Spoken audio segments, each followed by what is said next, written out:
Welcome to Off the Shelf Reviews. It's podcast number 28. Number 28! I'm Gary. I'm wanting to turn Andy into my spunk monkey. And I'm Spunk Monkey. Andy, sorry.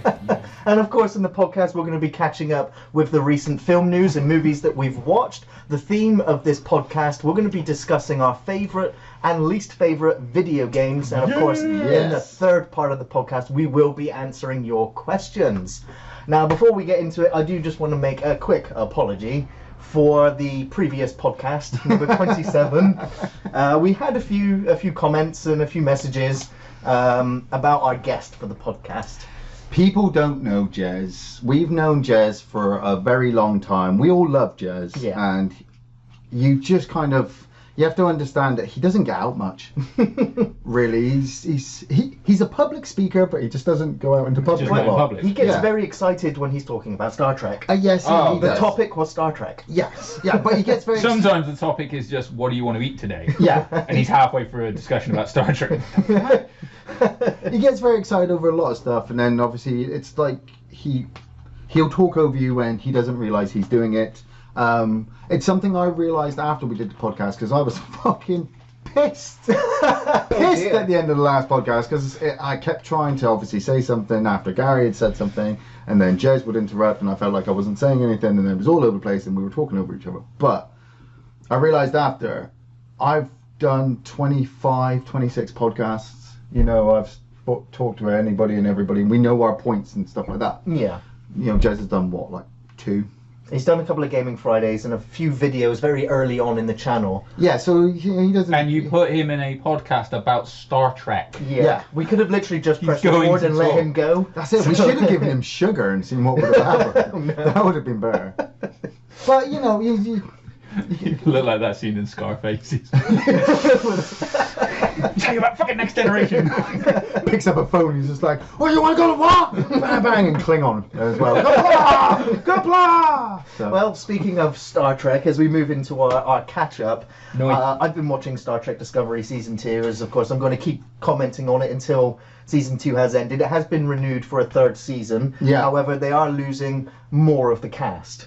Now, like Walking some- Dead some- style. Sorry, are some of these going to this other show that's like this whole no, Spec Ops? fired, gone, Oh. removed. Also, the spin-off show that they were going to do with Michelle Yeoh is now up in the air. It's like, we may not actually do this now. Nice. But one of the big things I've really enjoyed about both Season 1 and Season 2 has been the ship's captain. In the first season, it was... I've forgotten his name. It's a great start. The guy from Pike. Event Horizon. No, Oh, not okay, Sam Neill. so you mean the... Not Sam Neill. Lawrence the Fishburne. Doctor. Lawrence Fishburne. No, not Lawrence Fishburne. Don't do this to me, Ian. Morpheus. I know who it is, yeah. Morpheus. Yeah, I was just going to say Morpheus, Rambo, Jason Yeah. Isaacs. So Jason Isaacs Boom. Right. was obviously let go at the end of Season 1 of Discovery, and he was a great captain. Yeah. So in Season 2 they brought in Anson Mount, and they've just fired him as well. Oh. After he physically punched a director on set. Now, Oh, I mean, that will do it, yeah. there's a lot of hearsay that's come out at the moment about what actually happened on set. Like maybe it was an accident, but apparently the Fell director into was space. giving Ran into space. him directions that he wasn't happy with. Apparently he was also, he'd already been told he might be being removed from the show, but at the end of the day he's gone. He's going to be removed from the end of Season 2. Now, a lot of people watching it were kind of accepting it anyway, Right. because he's the captain of the Enterprise at this point. He's going back to the Enterprise at the end of the season, regardless. Right, okay. But they're just not going to bring the actor back. They've also got Spock in this. It's the first time we've seen Spock on TV. He's the half brother to Thingamajig from Walking Dead. Yes, yeah, and so they're playing with the whole Burnham Spock Character brother or sister. real life? Real life. Because that would be one fuck of a crossover, that's what I was going to say. Yeah. No. Spock Grimes. Scott Grimes, right? So there's the story with Spock and Burnham. It's been fairly interesting. I know a lot of fans have already tuned out of it. They're just like, oh, Spock had a sister. Why did he never mention it? And I keep going, well, he never mentioned Sarbuck either. Cybok. Cybok, sorry, Cybok. from the film. Cybok. Cybok. I was thinking of more combat characters. Yeah, Sorry. Finish him. No, well, that's it. I mean, are they going to bring Cybok into the TV don't series? think so, Are they no. writing him out? No. It was always an issue. I said this from the start. When you said about Discovery coming out, I said I'd wait to see how far it went. I always thought the actress from Walking Dead was going to be the fucking captain. The way the trailer was sold to me. Well, she kind of first is. season- She's Right, the she dominant kind of- character. Yeah, exactly. But she's not. And obviously, I've heard this over the last couple of podcasts where you've enjoyed it, but you've not enjoyed it. Yeah. You know, you do say other people should watch it, but then at the same time, you're saying, look, Yeah, It's risky. The only issue is that she does dominate almost every episode. which then makes it difficult to follow because then you're getting rid of just captains here and there, and she. It's hopefully weird. she. Do you think it was because that she hit that show running off of her highest popularity of being in The Walking Dead? Yeah. Like Well, she wasn't- left Walking Dead and hit that. She wasn't the most Show, popular right? character on The Walking Dead either. No, but she went She out. was. She was Spoilers. getting Yeah. to. She died. She was But getting. she went out pretty in a badass fucking Oh, way, yeah, it didn't was a she? great So exit, like, yeah. and she was. I'm saying she really. I've forgotten her bloody name. would already, you but say I thought she was really good. In Would you Walking say Dead. that she's in the position to become the new ship's captain? Well, yeah. So even though I prefer Because that it- would work and I'd keep the show prefer, alive. I'd prefer Saru to become the ship's captain. Who's Saru? He's kind of like their science officer. All right. He's the alien who's got a great backstory. What I like about season 2 is they've done a lot of good character backstories, and there was a character who was getting a lot of backstory, and they killed off. Like they've killed off a lot of bridge crew members throughout Yeah. both seasons, like more so than all the other Star Trek series put together. I've never seen so many bridge crew exit the show. So many red shirts. So many red shirts that are not red shirts, you know, and it's quite It's nice. on And I the will say, inside. They you, turned it's- them to blue. They're reversible. there was a character who had a bit of screen time here, there, and as it was going, and then this episode came along, and they were giving this character a lot of backstory, and I was like, oh, this is great, another character with a lot of backstory. That character dies at the end of that episode. First Star Trek episode ever to bring me to tears, ever. And I was Really? like, wow, I don't usually get emotional watching Star Trek. You know, I get geeked out. I was like, but this is testament to how how different the show is compared to other Star Trek. Yeah. You know, they are trying to do season-long character arcs, and I do get more emotionally invested in all the other characters except the lead character. But See, I'm going to still give it a little bit of time because Well, I mean, I don't buy yeah, the I whole still- Spock I still stuff haven't yet. watched for Yeah. anyone who's having issues getting into Star Trek Discovery, you go back to TNG, because TNG season 1 was very difficult for a lot of people to get into because they were like, this is not the original series. Yeah, but Yeah, but I think we're trained for that Picard now, aren't we? wasn't, you know. the cool thing I captain can you know do and love. now is I can completely skip season 1 of Next Generation with Discovery. Yeah. You know, if I know now I could start watching season 1 and then season 2, but as the seasons go, you know, you're back into that old position of waiting another week for it to come out. Sure. You know, and being on a cliffhanger and being pissed off. Yeah. That's the blessing and the curse, I suppose, of a TV series. You gotta suck it up, man. Your character's gonna die, and you're gonna have to live with it. You know. Yeah. Fair. But also on Netflix, just binged and finished Afterlife, which is the new Ricky so Gervais fucking show. good, right? Andy, you've seen it? Oh man, yeah, I watched it, and like when you said you binge watched it, because sometimes we do things right. We do 6-episode seasons, and they're really easy to binge watch. So Yes, 6 episodes and it's done. Me and Donna just sat down and watched all 6 episodes in one go in one evening, and it's just brilliant. It's the story of a man who's recently lost his wife yeah. to a long illness, like to cancer, you know, over a long period of time.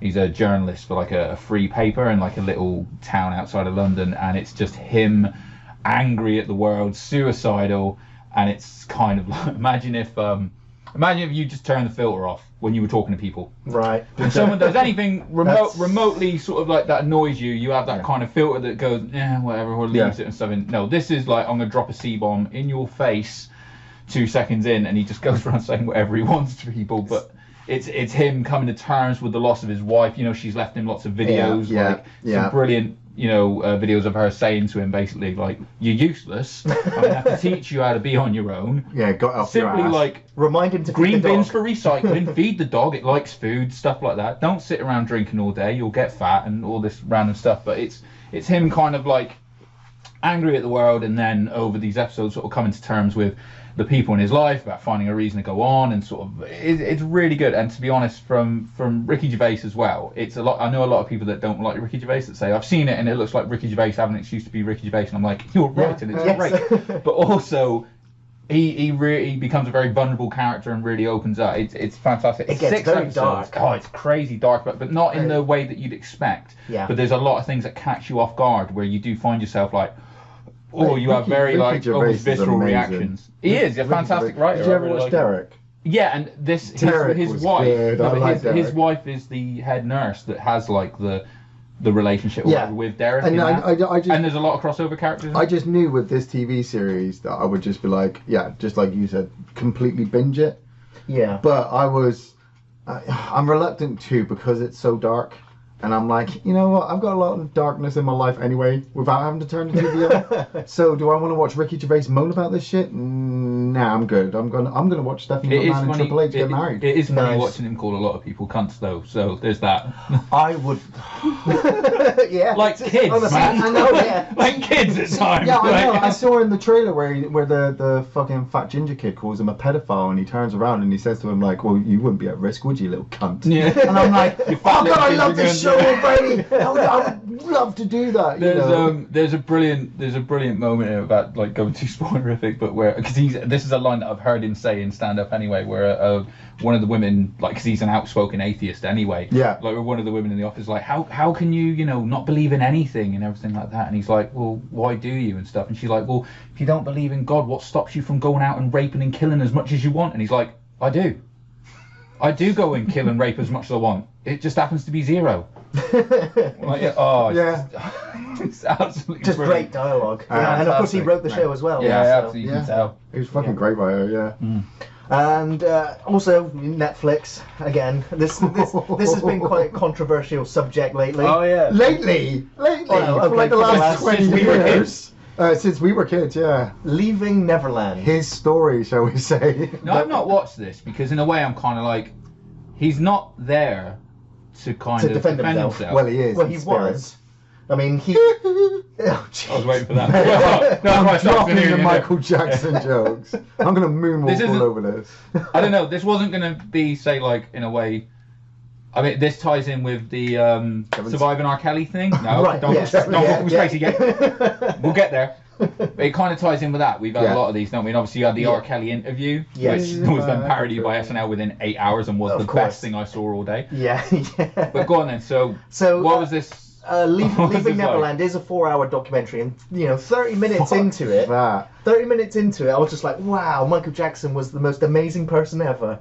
He went to these kids and he helped them, progress as dancers. You never helped watched them get- Moonwalker, the movie? No. Because it's the exact same thing. Yeah, but it's the fact that it's the story of two men now whose lives were deeply affected, and their families. It's Right. how what caught me off guard was how the families of both the two boys that are in this story were affected by Michael Jackson. The Right, fact yeah. that these families adopted him like a son. Like, he would turn up. It's like Michael Jackson coming into your house, and just being a friend, being friends with Dylan. Yeah, and you're just yeah. like, wow, Michael Jackson's in my house. And Michael Jackson's like, hey, what do you want? There's a catalogue. Buy whatever you want.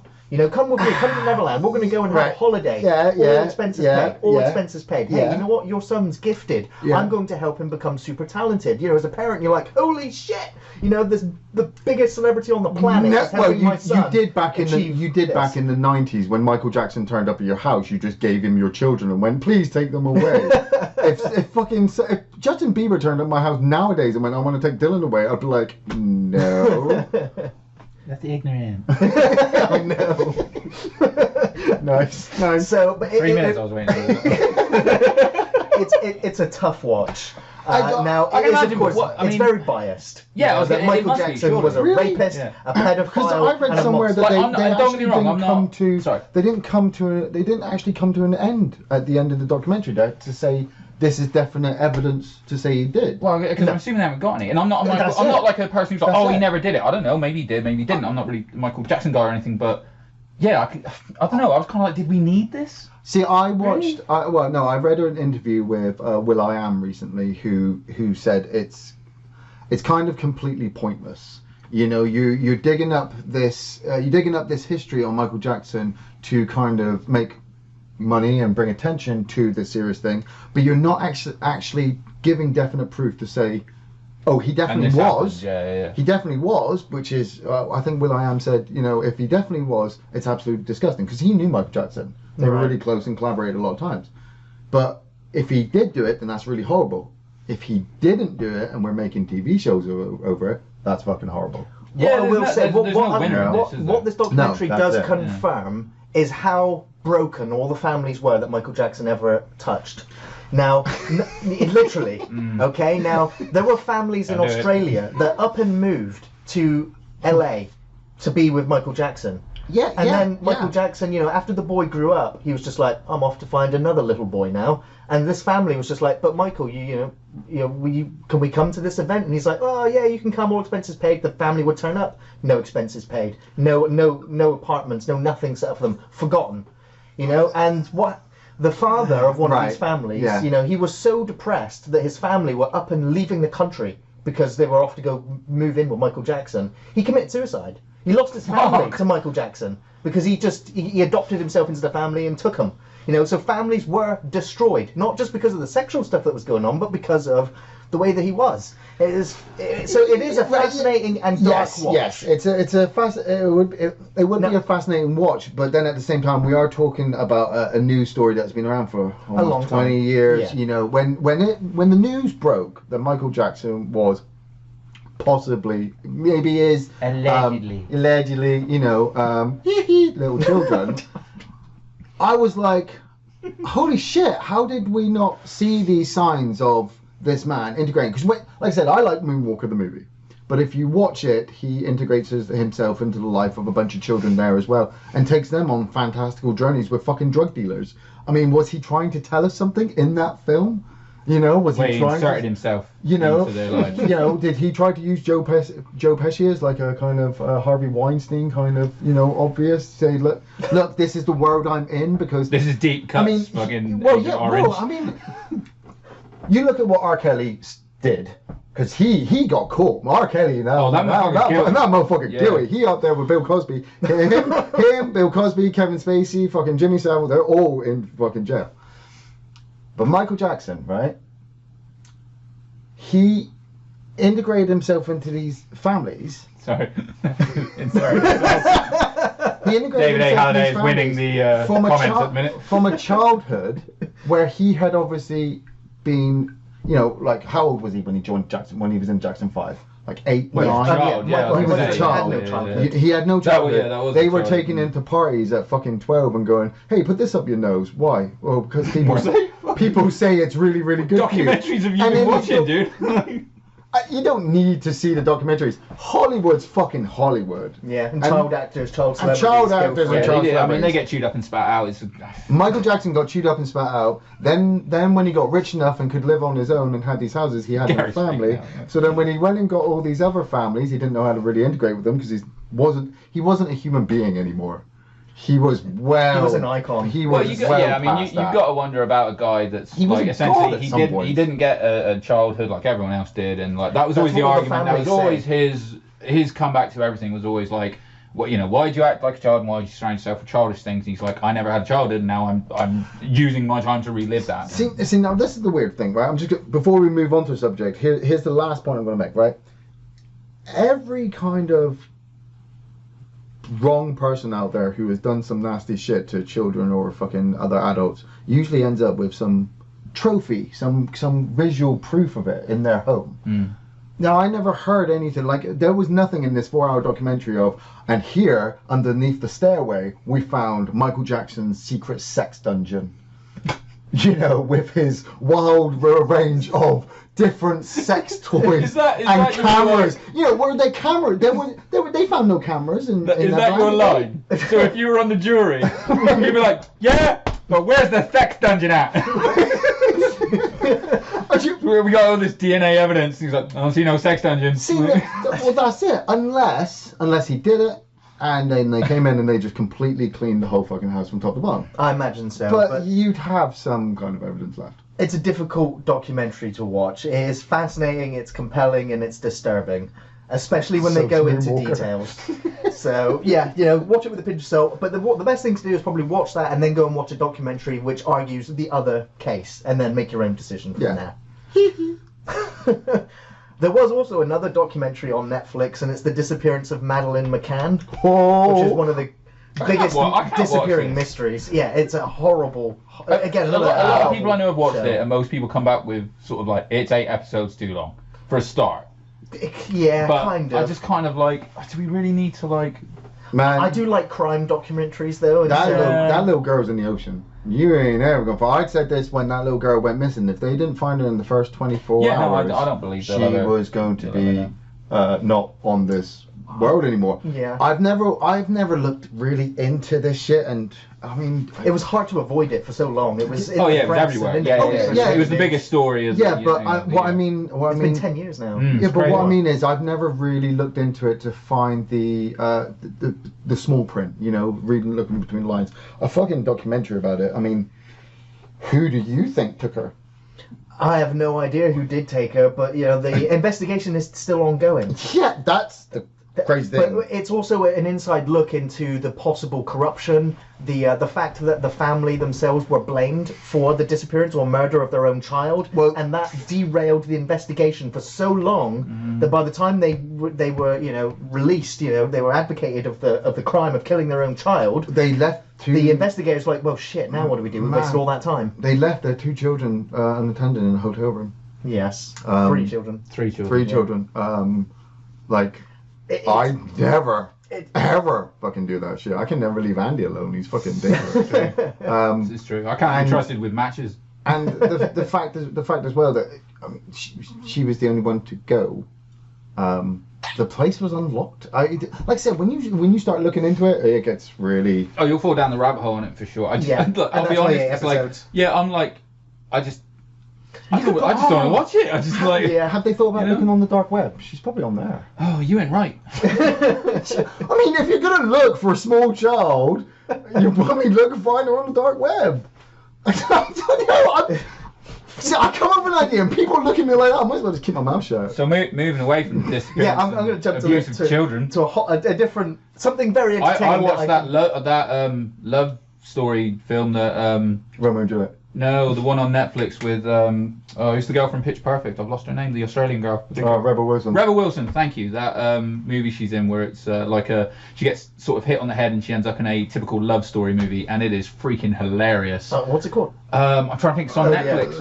Yeah. Oh man, I saw the fucking trailer for it. Dude, honestly, right, it did not look good. No, seriously, I watched it with Donna because I was like, she wanted to watch it. I was like, really? But it's so funny. She's working in New York, and she's an architect, and she's unlucky in love, and it's all the classic stuff. And she's the one all the way through the movie that's like, oh, I hate all these love story tropes. It's all a bunch of bullshit and stuff. She gets mugged on the subway, hits her head, and wakes up in a classic tropey love story, and it is freaking hilarious. Liam Hemsworth is in it as like this cool, good-looking architect, obviously, who's like American at the start, and then when he comes in as the love interest in her story, he's back to being actually Australian, which she is as well. And she's like, wait, how long have you been Australian? He's like, I've always been Australian. She went, no, it's actually really funny. I watched it a couple of times as a kid. It is funny. Yeah, it's good. Now, here's something. And no kids disappear in it. That's what great. Yes, yeah. Well, I'm going to talk about something else which is quite horrific, but incredibly entertaining, especially if you love sci-fi and boobs. And that is Love, Death, and Robots, which is an 18-rated animated series of 18 films on Netflix. I think David Fincher was responsible for a couple of them. How many episodes are there? 18 episodes. So you spent 18 tissues. Almost. Nice. I stopped watching this after 3 episodes, I ain't gonna lie. Really? Yeah, the future's a bleak place if you're a woman. Yes. Now, it did feel like every so often they put in nudity, which wasn't necessarily needed or added to the story at all. So like Game of Thrones? Well... Yeah, no, like more gratuitous, because it was such a short story, so it's sort of like, And here's some nudity and... Quick! Here's some titties! Title, tits, explosion, and robots. Yeah, that's 2 of them. But if I do recommend it, there are some great episodes in there. Suits, which is a fantastic short film where it's the post-apocalypse. You've got these farms, and this Starship Troopers style alien bugs keep attacking these farms. Do they grow suits? And these farmers have got giant mech suits with miniguns and rockets, and they have to defend their farms. And it starts off normal day, a couple of farmers there, and they're welding on their suits and powering up, and all of a sudden, with their tits massive giant alien. This one has no alien tits. No nudity in this one. It's like an episode of Rick and Morty.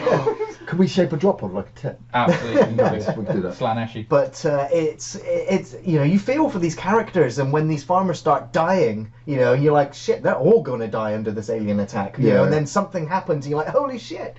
And then the episode's over, and you're like, oh, I want that to be a whole film. Mm. You know, there was there sort- was one called Lucky 13, and it's about a fighter pilot who's, first, she gets given this ship that's come back from 2 operations, and its entire crew have died twice. Yet the ship has somehow survived, and they're like, yeah, you're a rookie, here you go. And then she takes it out, and then she starts surviving all these missions and bringing the crew back, and everyone's like, yeah, we're going on Lucky 13 because of all these missions. And then it gets to the mission where it doesn't look like Lucky 13's going to make it, and it's so intense. The animation is so beautiful, and the characterization, the music is very compelling watching. And then you do get a couple of episodes of it, which are only a few minutes long, kind of funny, kind of quirky, and then you move on. It's like any anthology show. You'll get some good ones, and you'll get some terrible ones. But it's definitely entertaining. I would want another season of it. I'm looking forward to Twilight Zone that's coming out soon. That's got, I think it's Jonathan been Peele waiting for a while, right? is the fucking host. Yeah. The guy from Get Out and Us, which I've wikied Us. It's a bit... That's going to be a weird one to watch. Yeah. Us, yeah. No, But I definitely recommend Love, Death, and Robots. You should check that one out. one of my most recent purchases, I bought the Planet of the Apes box set. Very good. I went on a massive Planet Was of it the like Apes all binge. of them? Plus the new 3.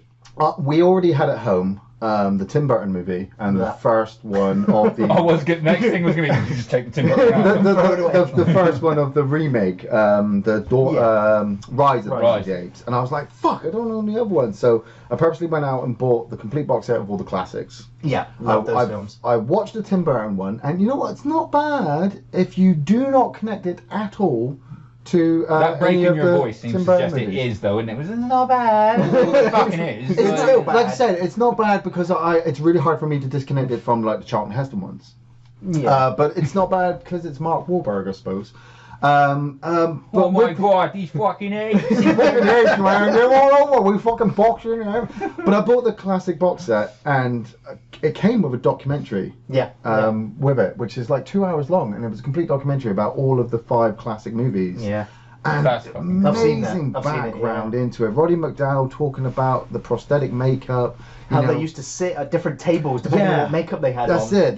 There was a division the chimps of went with chimps, the orangutans went with orangutans, It's like gangs in New York where like fucking they would only just sit sat with the with each Irish other. and stuff. That's Fucking awesome. Yeah. He said about how I'm going full method. Obviously- in this chimp suit. it's like 1968, so the effects were the first of their type, but they were really quite thick, so they really had to emote a hell of a lot to express. So, I'm sat there and watching this documentary. I'm like, shit, that's why I kind of get behind Cornelius and is it Zira? I think his girlfriend is. Because they're emoting on their face, and I get really behind them.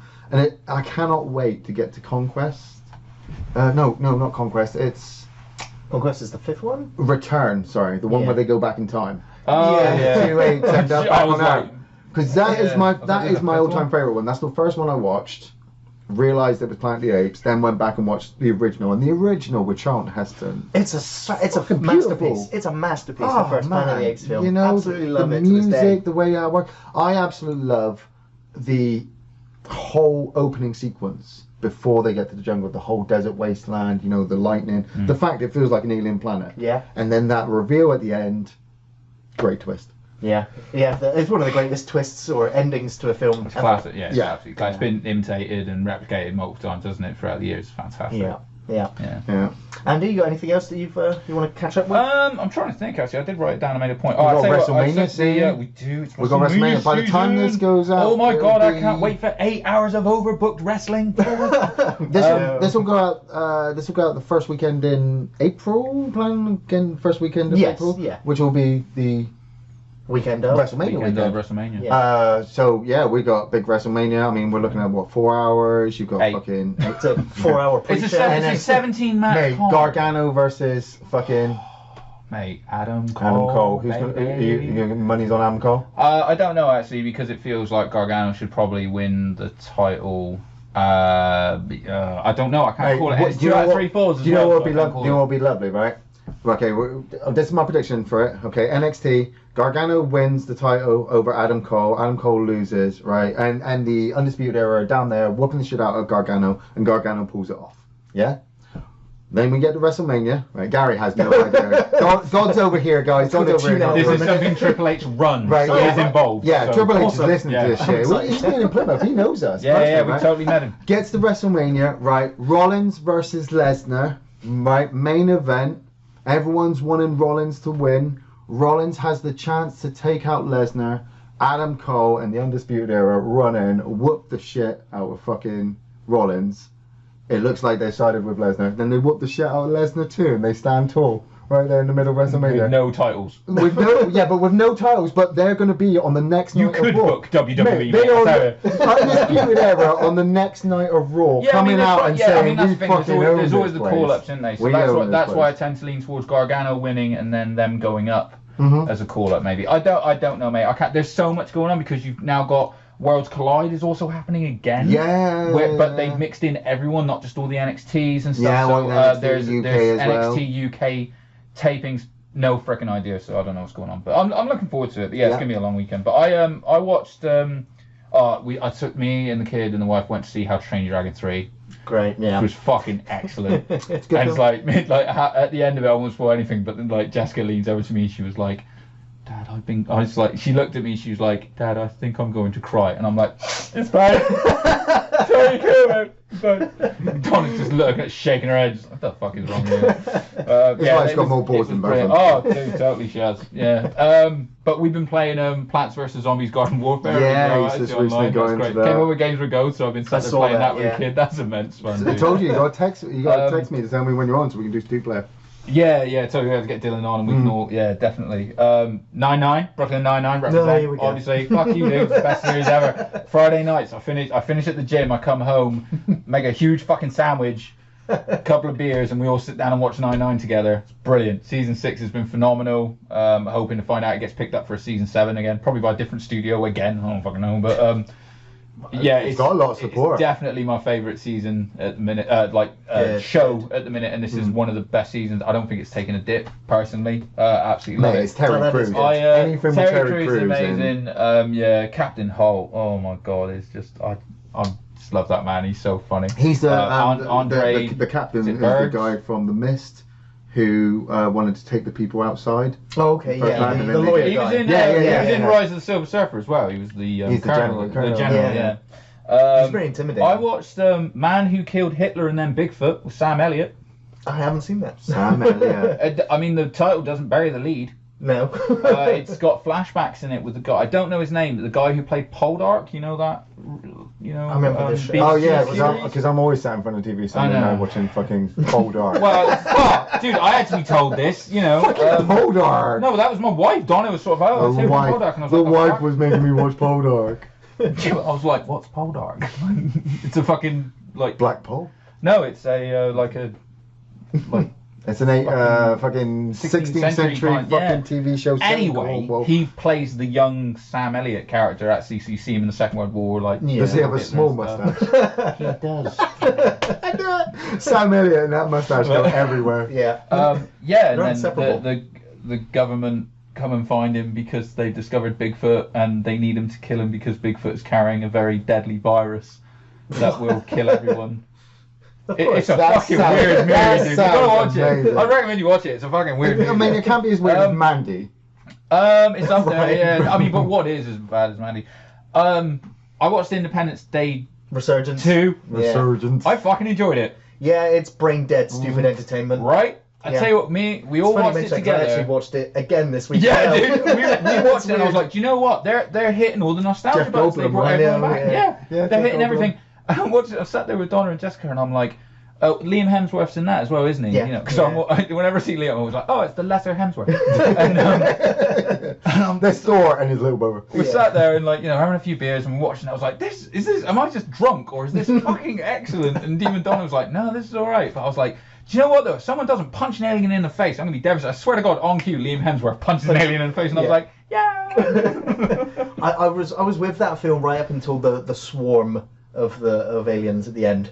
Yeah, that wasn't great. I mean, Oh, it's kind of Yeah, I Is was- it the I fact was that up to the it. first thing turns up? Yeah. And they're like, we're going to kill it. And I'm like, probably wouldn't, though. Yeah, yeah. You It learned hasn't attacked nothing you in yet. Why 20 would- years. why would you Don't just kill hit it. And it's like, yeah, we got it. And I'm like, yeah, I'm sure 15 minutes in, we're good. We're Yeah. good to go. Yeah. It ends on such a But fucking I cliffhanger. did though, like, and I'm again, "Ah." I did like the fact that they went, this is probably where we'd be 20 years after having all this alien tech. Yeah, and yeah, then, like, yeah. moving forward, I was like, you know, this is all right. Yeah, Even the they world got, building was great. Yeah, that was really good. I think why the world building was so great was because that they were planning for the longest time to turn it into a TV series, and so all that world building would have needed to be there. So the work was already done. The work in a was way. done, Yeah, yeah. totally. It's Jeff Goldblum, man. Anything with Jeff Goldblum in works. I Pretty much. tell you what I did. Well, I've not done this yet, but I've got tickets in May. I'm going up to London to watch Hollywood Babylon live, Kevin Smith's podcast. Oh yeah, Awesome. yeah, So yeah, I'm gonna yes. go up and watch that. Nice. And thanks to my wonderful wife being involved with Hannah's Rockfit thing, I got free tickets to download. So Sick. they're gonna be on stage at the Download Festival Yeah. doing their Rockfit thing, and I Yeah. was like, I'll drive. Chauffeur, yes. Yeah. Totes. Seriously, I'll just stand Let's around, go. listening. Yeah. That's So, great. yeah. Okay, so shall we get into the news? Yes. Well, some unfortunate news to begin with, but it's custom that we do this, and that is to it's not a very good custom, but we seem to have fucking well, all of those adopted it. famous people that have influenced, our Yeah, lives give with them a the films shout-out. that they've been in deserve a shout out. Yeah. So Larry Cohen has passed away at the age of 77. Larry has produced some of the most memorable works in both television and film as a writer, producer, and director. I will always Why are you laughing? remember Yeah, exactly, Maniac like- Cop and the Maniac Cop trilogy. Hmm. Great films. But I also really always loved Q the Winged Serpent. Q the Winged Serpent, dude. I've not seen I that. don't know. It's the way the guy was like, he's a really famous director, and I'm like, Q the Winged Serpent. Yeah. Really? Man, Yeah, Q the Winged Serpent is a classic. I know. I know you don't like it. No, And I know a lot of people will stick their noses up to Larry Cohen and go, cheap, schlock, awful. Yeah, that's the only thing. I mean, I know I love Larry Cohen for making cheapy, schlocky movies like Hugh the Winged Serpent because he made it work. Seriously, there's a fucking giant dragon thing flying around New York, just picking people up from their rooftops and dropping them or eating them. No, he's taking them back to his nest and biting their heads off. Yeah, yeah. And it's got Bill from Kill Bill trying to go around and kill it. Yeah. Sounds fucking sweet, dude. It is- Was it it David is- Carradine? Yeah, Yeah. yeah. It is pretty sweet, but it This is. podcast, load that up now. It's Q the also Winged Serpent. it's Why are we not also watching this? it's also so low budget that Larry Cohen managed to make a lot of his films because of, like, he made The Stuff. Yes, yeah. You seen The Stuff? No. Yes. Oh, yes. With the yogurt shit. Yeah, yeah. Man, that film is a that film gave me fucking nightmares when I was a kid. I Yeah. fucking Put them with yogurt. yeah, seriously, I'm sat in the front room watching this fucking shit, and I'm like, this is gonna be a great film. And then I'm thinking, I'm hungry. I'm not going to my fridge. Fuck that shit, It's when the guy kind of vomits it all up, and Yeah. then they turn into zombies. Kind of, yes. After- Yeah. But yeah, It's a very shame, sad. yeah. Very sad. Also, an early death. Luke Perry has Yeah, passed away this at the age shocked of me, man. 52. This is crazy. Yeah. He starred in a wealth of television shows from Oz, one of my favourite prison dramas, Beverly Hills, to Beverly Hills. Yeah. He also played Pike in 1992's Buffy the Vampire Slayer. Yeah, yeah. Well, what the movie? Yeah, The movie, yeah. And he was also in The Fifth Element. Yes, yeah. He was, He's had a at the lot of beginning roles, a of lot of the small section. roles. Oh yeah, these lights. He was the Yeah. neither one of those characters, but he was in it. Didn't he die?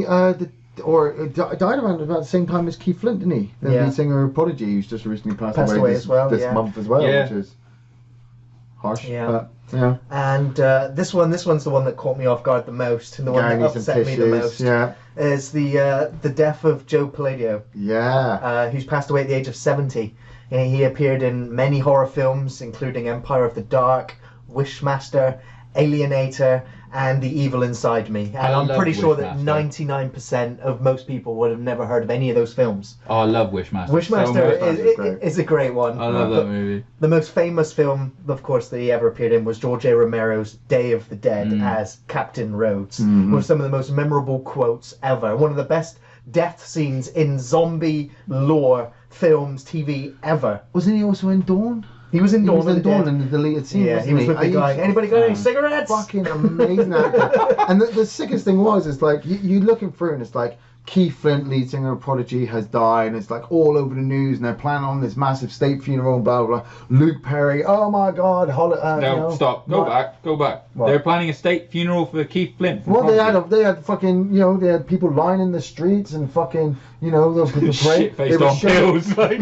But it's the fact that I saw it pop up on my Facebook that somebody else had shared it from somewhere else to a page that I've joined to about Joe Palau, and I was like, that's the biggest one for me. Yeah, absolutely. Why isn't there more of these kind of, hey look, well, I suppose there's a reason why there's not so many, hey look who died today, because there'd be a lot of deaths. Well, yeah. New business venture. Hey, look who died today. Yeah. .com. Oh no. Boom, dude. Makes her feel better. We're moving to the next news story. Yeah, okay. And that is that Gremlins at Warner Brothers Television and Amblin are looking at adapting the films for a new cartoon series. And this adaptation is set to follow a young version of the shop owner, Mr. Wing, as his early adventures with the Mogwai Gizmo. Yeah. No Joe Dante, no Zach Galligan. Then moving ahead with Gremlins. Every week the fucking Gremlins end up coming out, they end up defeating them, and there's a moral to the story, kids. Yeah. How many times is that Mogwai going to get wet? Yeah, a lot. Name your sex tape, boom. But, is he like, this is why he retires to a tiny shop in New York, because he's like, look, seriously, I had these years of adventures where this little shit just got wet every week. And oh my God, it was a nightmare. It took years off my life. I'm only 27, look at me. I reckon by episode 3 he'll be like, here's an umbrella. Now let's go outside. Shit. When he never learns. No, he keeps leaving it at home and then keeps getting wet. Actually, no, it's gonna be Mogwai and Mr. Wing in the universe of 7 because it's always raining there. Oh God. What's in the box? What's in the box? Oh no. Like that comes out. Next TV series that's going ahead now is the Time Bandits TV series. It's now love that film. got its director for the first episode, and this is a director that everyone is loving right now, and that is Taika Waititi. Oh, he was the director of the latest Thor movie. Yeah, he did Ragnarok. They've just, I haven't watched it yet, but they've just dropped the pilot for What We Do in the Shadows as well, based on his. Yes, Need to watch that. But Terry Gilliam's also going to be involved in overseeing the new Time Bandit show as creative consultant. Yeah, he has to be. So I'm kind of excited for that one. Nice. It's a film that's been on our to-do review list for like 7 years since we started. Forever. We should do it soon. Yeah, we should. Now here's. Go back, come. No, what's it? It's like he says there's the big fucking head coming down from God. It's so weird. Come back, bring me the map, and it's just like run. Yeah. I think you were doing the bit from South Park. It was I desire macaroni. It's Moses. That's Tron. Yeah, but it's Moses. Yeah. Here's a news story that has come up quite a few times. Even I know you're a little bit tired of talking about this one, but James Gunn has been rehired for Guardians of the Galaxy Volume 3. Good, because it was fucking ridiculous. He got rehired like 3 podcasts ago, and then he got fired again. And okay, right. I didn't think he did. I was let's just accept. I already said that he was going to come back. In the very last podcast, I even said if Vince McMahon can get Hulk Hogan back, fucking they can get James Gunn back. And Dave Bautista can get James Gunn back. Yes. Yeah. I'll tell you what, because I know, like, reading a lot of stories, it seems a lot of that was all down to Dave Bautista really being like, fuck you, we want him back. Oh, yeah. And me and Donna rewatched Guardians of the Galaxy 2 again the other day, and one, I just remembered, like, I love this movie, it's so good. But it is Drax the movie. And I think Dave Bautista is like, after that last one, I want him back, because he makes this all about me. Like, he has all the funniest lines, he has all the best bits in it, so no wonder Dave Bautista was like, get him back. Yeah. You know? It's like, I don't want to go back to WrestleMania again, for fuck's Him sake. doing Suicide Squad 2, I mean... Is it a reboot, a remake? Well, I don't know, I rewatched Suicide Squad again the other day, because the kid wanted to watch it, and I was just... Every time I watch it, it just gets worse. Yes. You know when you watch some of these terrible. lesser comic book movies that you think, you eventually you get over the fact that it wasn't as good as you wanted, and you just pick out the bits you like. Suicide Squad just seems to get fucking shitter and shitter every time I watch it. Yes. I don't know. Like, what did you hate about it? Oh, just from the start to the finish, really. No, yes. No, give me one day. If you like Okay, if so you hate I mean, it from the worst, beginning to all right, end- worst bad guys of all time. Those fucking the fucking nothing bad guys that they're fighting. What, the zombie the fucking thing? the zombified burn. They look like sausages from that Rate My Plate Facebook page. They make me think of the fucking things from Last of Us. Yeah, which were better. Yeah. Because at least you could see them.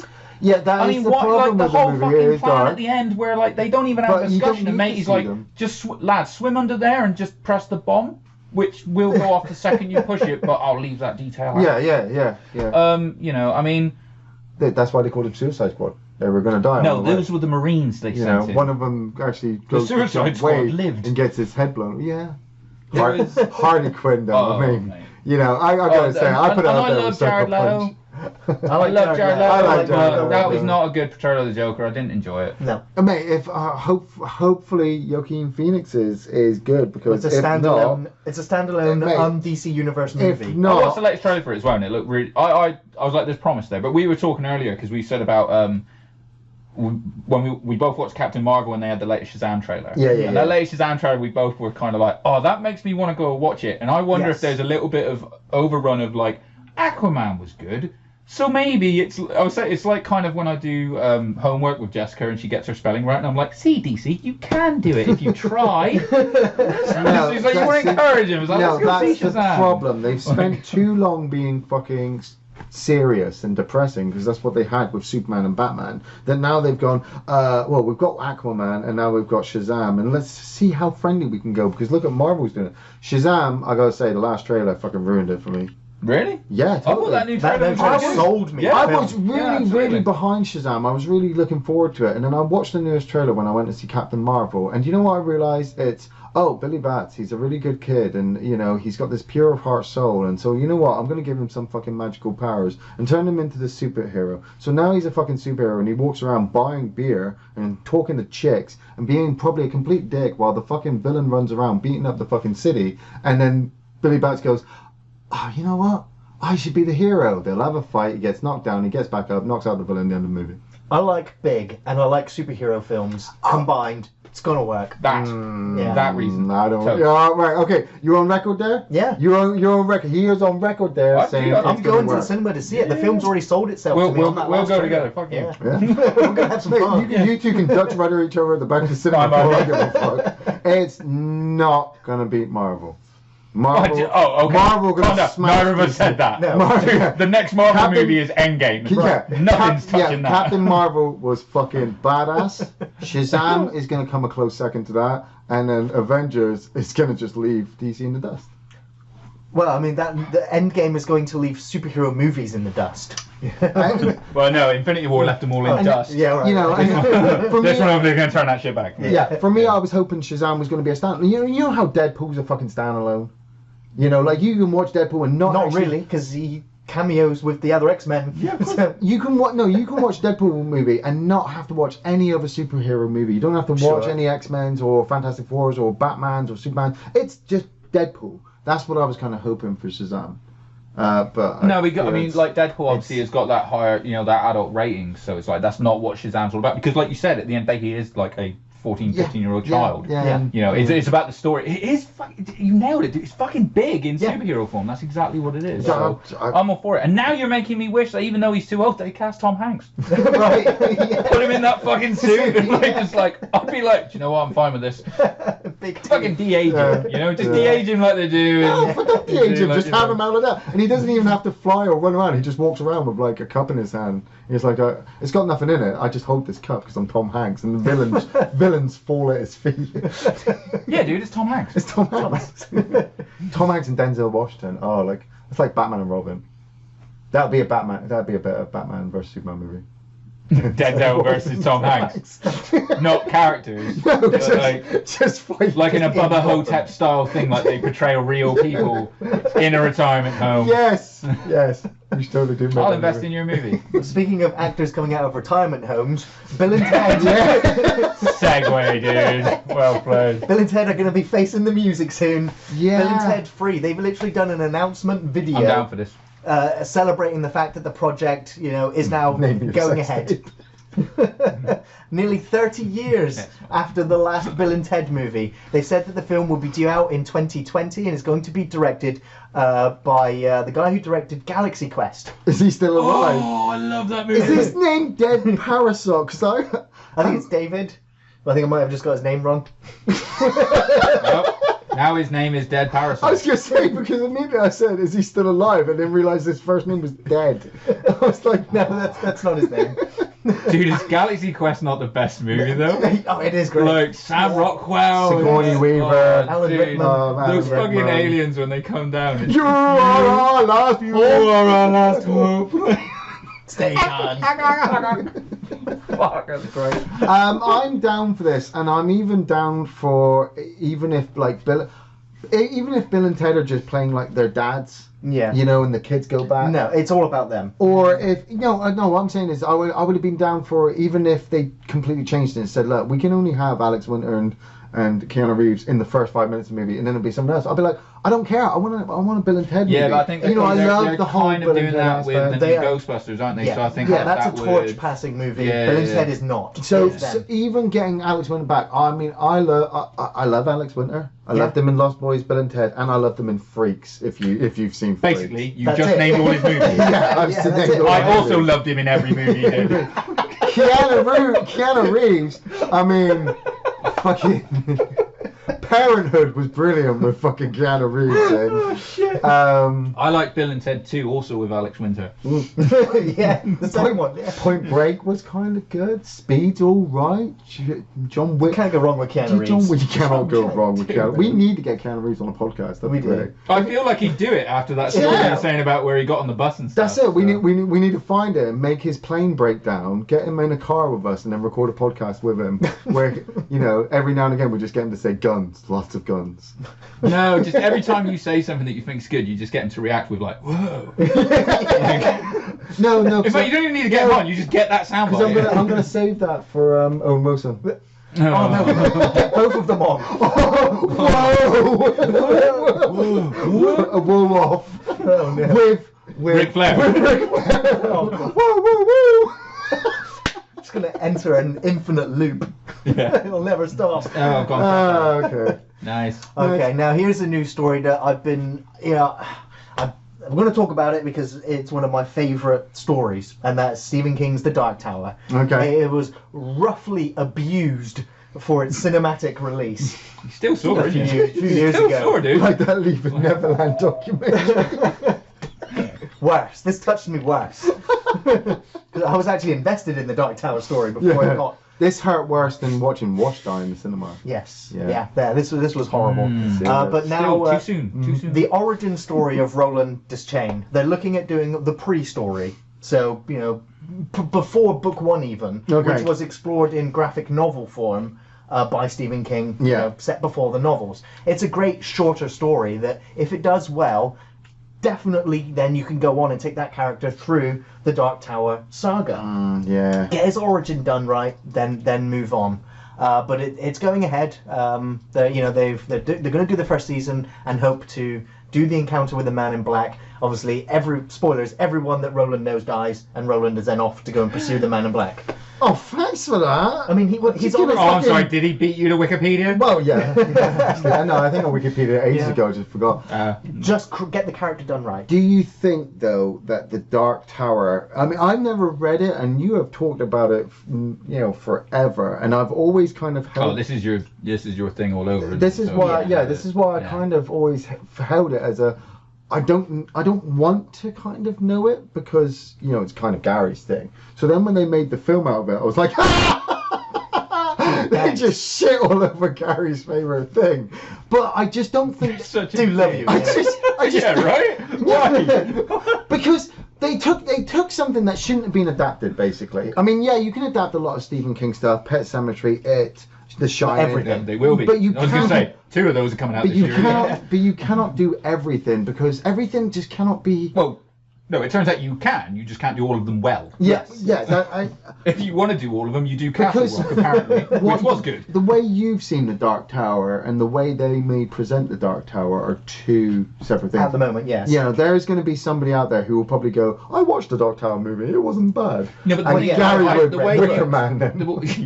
Nice. But the way you've described it is, I don't think that they can. And again, I've not read it, but the way you've described the Dark Tower series, I don't think they can do it unless they go full on Game of Thrones level of budget and involvement. You know what I mean? Now, I think that in order to do it properly and to do some justice to it, it needs to be a series, and there needs to be films in between, because there are moments in the books where it hits like epic grand spectacle of battle sequences, stories, landscapes. I'm like, you know, some bits are great for a film, and others where you need all the character build up and development, where it's literally, you know, 4 guys, or, you know, 3 guys, you know, disabled lady and a creature on a road trip, and that is the 7 books is them on a road trip to get to the Dark Tower and find the Man in Black.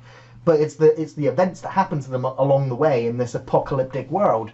It's so compelling to. You know, but you just said that. I mean, immediately when you said some sections are epic scale, the only way it would work in a TV show, I feel, is if they did it like South Park did, and have, you know, the cowboy stood there and the camera looking at him, and he's going, "Oh my God, this battle's so amazing! You should see the giant warriors going towards with their lasers. Thousands have just died. Oh my God, this is stellar!" And you never see it. There is one book in the series. It's like 900 pages long, and they don't go anywhere. They stay in one place and listen to the priest from Salem's Lot give his story, and they just sit there and listen to him the entire book. Yeah, because of course the Dark Tower links all of the Stephen King works. That would be a better series than Castle Rock. If they just make Dark Tower, but every now and again they drop into another universe, which is the Stephen King universe. Like they step through a tunnel. Dude, season 2 they might. Yeah, they step through a portal and it's like, what is this? Oh, it's the Overlook Hotel, and they have to spend the whole episode in the Overlook Hotel. They do time travel. They do jump for alternate dimensions in the series. It's obviously like characters from they're in the Stand as well, aren't they? And stuff yes, like that. The Man in Black is Randall Flagg. Right on. The Stand. Yeah. They should just get. I've never read all of Stephen King's stuff, but I remember you saying that. Yeah. Well, for some reason, if you read the Dark Tower, you'll read all of it. Kind of. And one of the last stories that I do want to bring up, we've mentioned Game of Thrones, is George R.R. Martin has not released his latest book yet, and people are wondering why. And news has just broken out that it's probably not written. He's been working with FromSoft on an unannounced game, which could be announced at this year's E3. Ooh. Now, if you don't know who FromSoft are, they are the developers of the Dark Souls franchise. Yeah.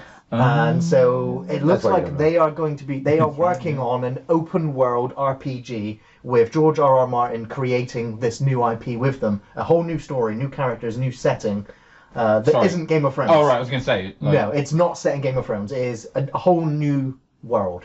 And if it's coming what kind of world? Like a medieval kind of Dark Souls? We're going to guess a Game of Thrones-esque type of world where, you know, it's going to have dragons and magic and monsters and demons. But instead of the Dark Souls and Bloodborne universe where the world has ended, you know, it's in its final stages of decay, you know, going back in time and watching a world fall into that state, maybe. That's cool. You know, but I'm excited. It's one of the reasons why I tune into E3 every year, is because that's the time, the one day where I come along to the advertisers and go, okay, I'm here. Show me what you got. Yeah, because for the most of the time, like, advert skip. You know, don't care for trailers. You know what you're rocking up for V3. I mean, I just recently watched the announcement for the Borderlands 3 trailer. Yawn. Yeah, I'm not into looter shooters, so not anymore. I'm that trailer was never box for that. It was never going to be as good as that previous one where they introduced the main character where he's like inside his head talking, and then when he's shouting at that woman and he's like, I'm the master of the poop train, and that's I was like, good enough. Just never go past that. You'll be fine. They do small little character bits very well. It gives each villain some character before you shoot them with 1,000 rounds, because bullet sponges. Yeah, no. I'm just not a fan of looter shooters, so I'm also not a fan of Gearbox. Yeah, but you guys were playing Borderlands 2, I remember, for a while. I never finished it. That was it. I was waiting for the whole, hey, get on this, we're going to fucking play this. And it never came, and you guys just went off. And now, for some reason, they dropped Borderlands 3. I was like, really? I thought Borderlands was dead. And everyone's like, this game, the trailer looks amazing. I'm like, the trailer looks amazing. Well, that's the idea of mostly. Yeah. We've been fooled by that shit before, though. Well, they've been fooled by Gearbox. Yes, by that shit before. Yeah. You know. So, But the thing is, that's usually where all the money goes. though. Colonial Marines. I mean, that weirdest thing. More on that later. I've never seen like I've never seen like a FromSoft trailer. Right. You know, I've never like at E3 they've never dropped the trailer. Yeah, they did one for Sekiro last year, a couple of years ago. Oh yeah, they did, didn't they? Yeah. But that was a while ago. I'm looking forward to Sekiro. Yeah. I gotta get off fucking Red Dead though. That's not happening Never anytime happening soon. anytime soon, is it? Well, we're going to bring Can I, sorry, Yeah, just before, yeah, sure. because I realize we're coming up to the end of the break, but I would like to mention something that happened recently. Oh yeah, I got something to mention as well, but you go first. So, my wife decided she's doing a course at the minute and she needed a night out. Sure.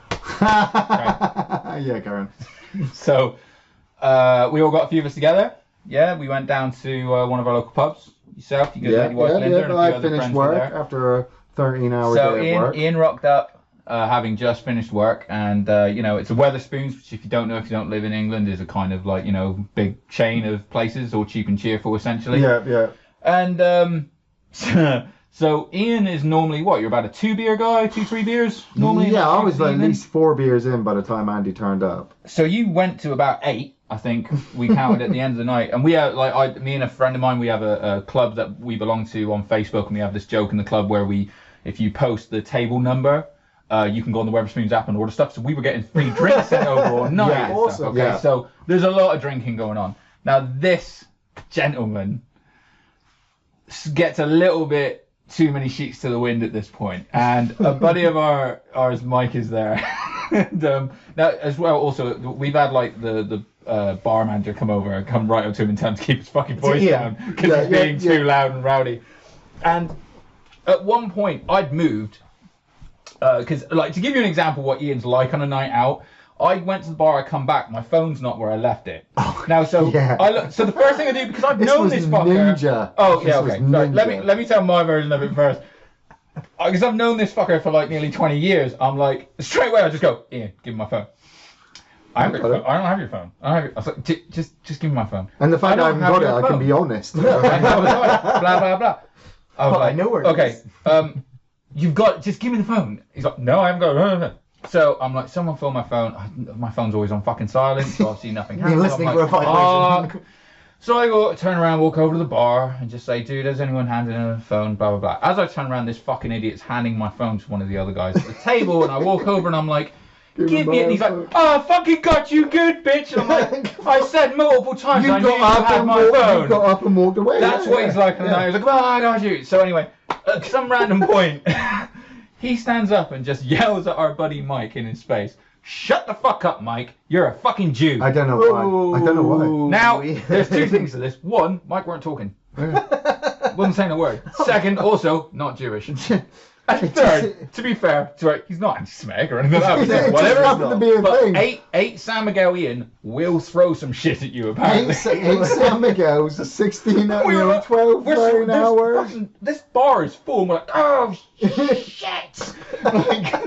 And to be completely honest, In your defense, Ian? in my defense, a couple of days Oh, before, please. I was just like, I don't think we should go to the pub because I'm going to be up all day, you know. And the wife's like, no, we should go out. And I'm like, okay, we should go. And then I get there, and they're serving San Miguel on tap. So what am I supposed to fucking do? Lay on the bar. Have a Coke, and sit there and be like, oh, I need to go home. I did even try to go home and play Red Dead Redemption. And drink more beer. Yeah, I did try to drink one more beer, but I got home, had a sip. Yes, Linda, and I did have to bring this up. Yeah. Yes. Fell asleep, woke up. So I don't know how I made money on Red Dead. I must have been playing in my sleep, and then I had to run outside to kind of throw up because I drank too much, and it just. Sorry, I had that's the whole real day life. off. That's not in Red Dead. That happened. Yeah, I had the whole next day off because I was so hungover. It was It's terrible. amazing. I've never seen you drink that much. like for a long time. Yeah, well, it was a Friday night. Fuck it. But yeah, but to be fair, you normally if you go past like 2 or 3 beers, you're gone. I'm gone. He's out. Too tired. Yeah, I mean, he'll pass out somewhere, and we'll be like, "Where's he?" It's like, yeah. My 3 body beers. goes Like, on he's fine, it's autopilot. fine, My it's brain fine. just tries to go, right, let's just keep the feet moving and see what happens. On- Bladder, you'll have to work yourself out. Lungs, you keep doing what you're doing. Arms, stay by your side. Eyes, are you still open? Eyes, still fucking blind. You know, but that's why I kind of stick with the wife or stick with friends. You know, but before we cut off good for night, that part, I do want to give a shout out to our boy Zane from Texas. It's his birthday today. By the time this Happy podcast birthday, comes out. dude! But Happy birthday, actually, Zane. I didn't realize it was live, so technically he's hearing it and everyone else can hear Yeah. it. So happy birthday, Zane. So yeah. Yeah, awesome. I also Right. want to give a shout out to everyone that's in the comments section. Thank you for all your Yes, comments. We've seen them going past, We've seen them, and I've seen some of the donations that have gone through Yes, previously. So I yes. just want to say a big thank you to everyone because you are helping keep the lights on, literally. That's it. I kept looking at the comments. I'm like, I want to talk about that, and then these two are talking over me. You Fucking know. blame us. As we progress in future podcasts, we'll figure out a way to give the those that do Maybe, donate maybe shout outs. that's how we're going to They're do okay question section, there. maybe? That will probably be the Probably future be of the good. question They're segment. among Yeah. themselves. They're fine. Don't touch any sharp objects, and make sure you put those lighters down. Okay. Right. But that's going to bring us to the end of the first part of the podcast. We'll be back in part 2 shortly, talking about our favorite and least favorite video games. Yes. Yeah, boy.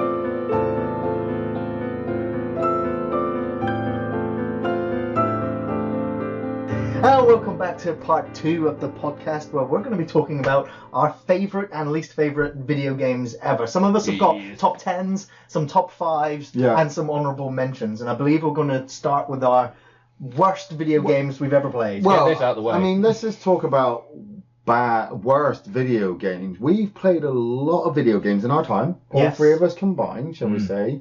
You know, and we have played some fucking dregs. Now, I'm not even going to go onto my list, but do you remember back in the day, your first computer? What was your first computer? Sinclair ZX Spectrum. ZX Spectrum. ZX Spectrum. Both had ZX Spectrums, right?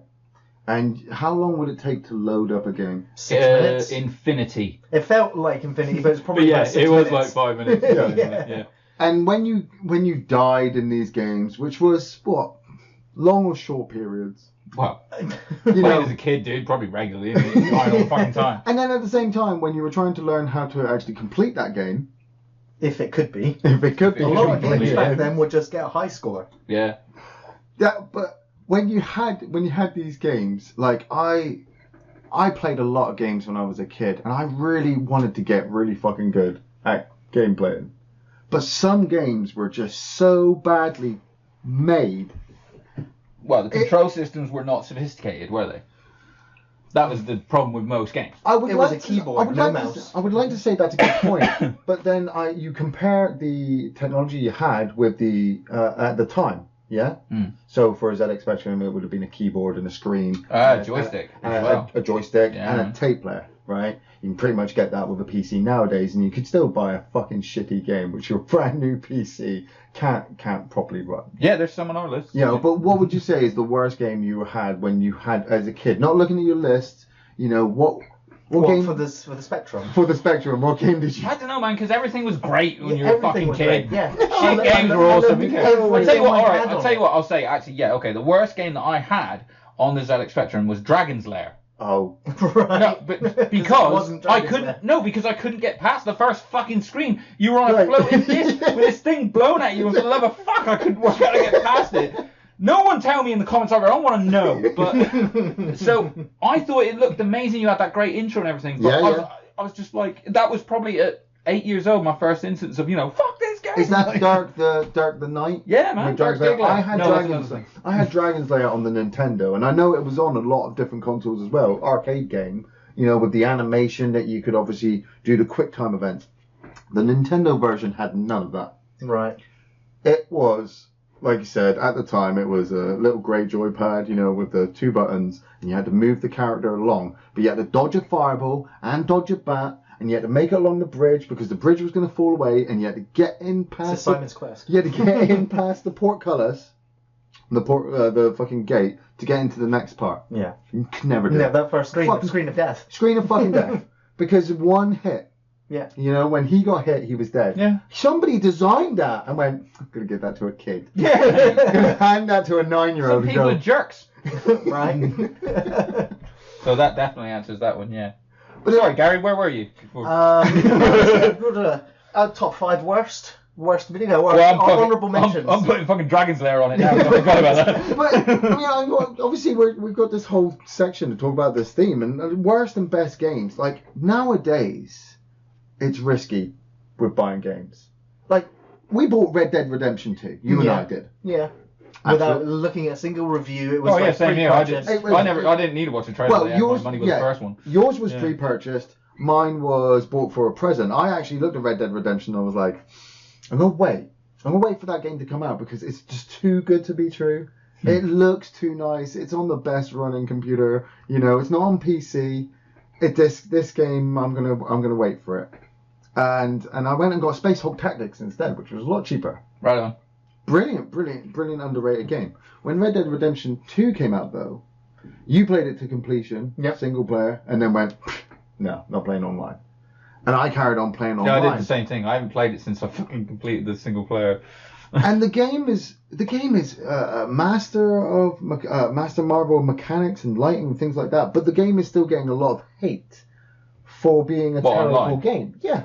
Which kind of makes me go, how does that fit into the categories of worst games? You know, when you have a really good AAA brilliant game that comes out. Well, you can either judge it as its whole or judge it by the sum of its parts. And some games want to be online live services, and other games just want to go, there's your single player. And, you know, and there's games that have both. They have the single player and the multiplayer. And Red Dead wanted to have its cake and eat it too. And their fallback excuse is, well, Red Dead 2 Online is only in beta. Yes. It's not the finished thing as we envisioned How it. long can you have 6 it on beta months for? later, you know, it's still in beta. Yeah. And it's like, so why didn't? It's like, Well, why it's a didn't you common just wait thing, and dude. release Basically, something? why not charge people to play test their game for them? Yeah. It's Yeah, just it's yeah. disappointing. How are you getting on with That's- 8th edition 40k? Yeah, I was just saying. I've been playtesting that bitch for about a year. Just- Right. just At about my to say that. expense. So yeah, maybe, you know, there is something to that. I think there's a lot of those beta releases. Basically, it's just free testing for them, isn't it? But what you're saying is sort of like with the worst 5 games that we're doing is it's kind of like yeah. it's like you said, it's like when you're saying about it's getting a lot of hate online and stuff like that, it's obviously because of that person's experience, isn't it? You know. Yeah, we've got a lot why of- we've picked like A lot of personal games that we personal- hated. Yeah. I mean, Gary, you're number 5 worst. Well, I've got a couple of honourable mentions first, and this one goes against the grain because this is a game that by and large is loved. I had a quick look for it earlier to see what other people's reactions were, and it was a 97% out of 100 loved this game. Really? And this was a game that I switched off and never went back. I was so frustrated with the mechanics and the gameplay that Catherine. no, this is Freedom Fighters. On the PlayStation 2 and on the and Xbox Xbox original. yeah. No, never played it. I didn't play it. I know it took me a minute. I was trying to think of the game. A lot of people really loved it. They have great memories of it. But when I got to the game, I hated it. I got rage. You know, while playing that game, I was like, "This is awful," and just stopped playing. Graphically, story-wise. I mean, graphically, combat, it was everything. fine. Yeah, everything. Yeah, It's kind of it a was the cell gameplay. shady standard like thing. It Yeah, wasn't was that cell one? shaded. No. First-person shooter? Third person. Yeah. I think it was during a helicopter battle or a tank battle, and I just kept getting blown up repeatedly. I was like, I'm just done. Cover-based shooter? Kind or of. you're I just can't. Yeah. running I know. around I think shooting? I'm thinking of the wrong game. I don't know the one you. But like I said, very popular game. One that I really hated. Yeah. Again, another popular game that I really hated was Grand Theft Auto 4. Being a massive fan of all of the Grand Theft Autos up to that point, Really?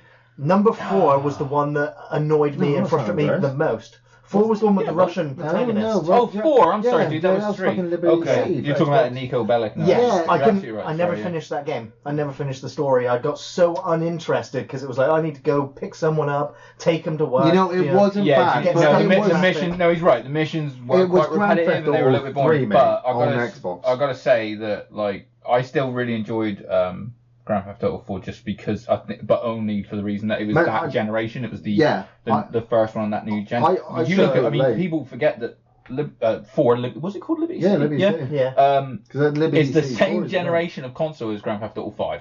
Right. Yeah. It's amazing what 5 years and 5 million quid will do. I agree, Because yeah. the differences between those games is Grand like Theft Auto night 5 and day.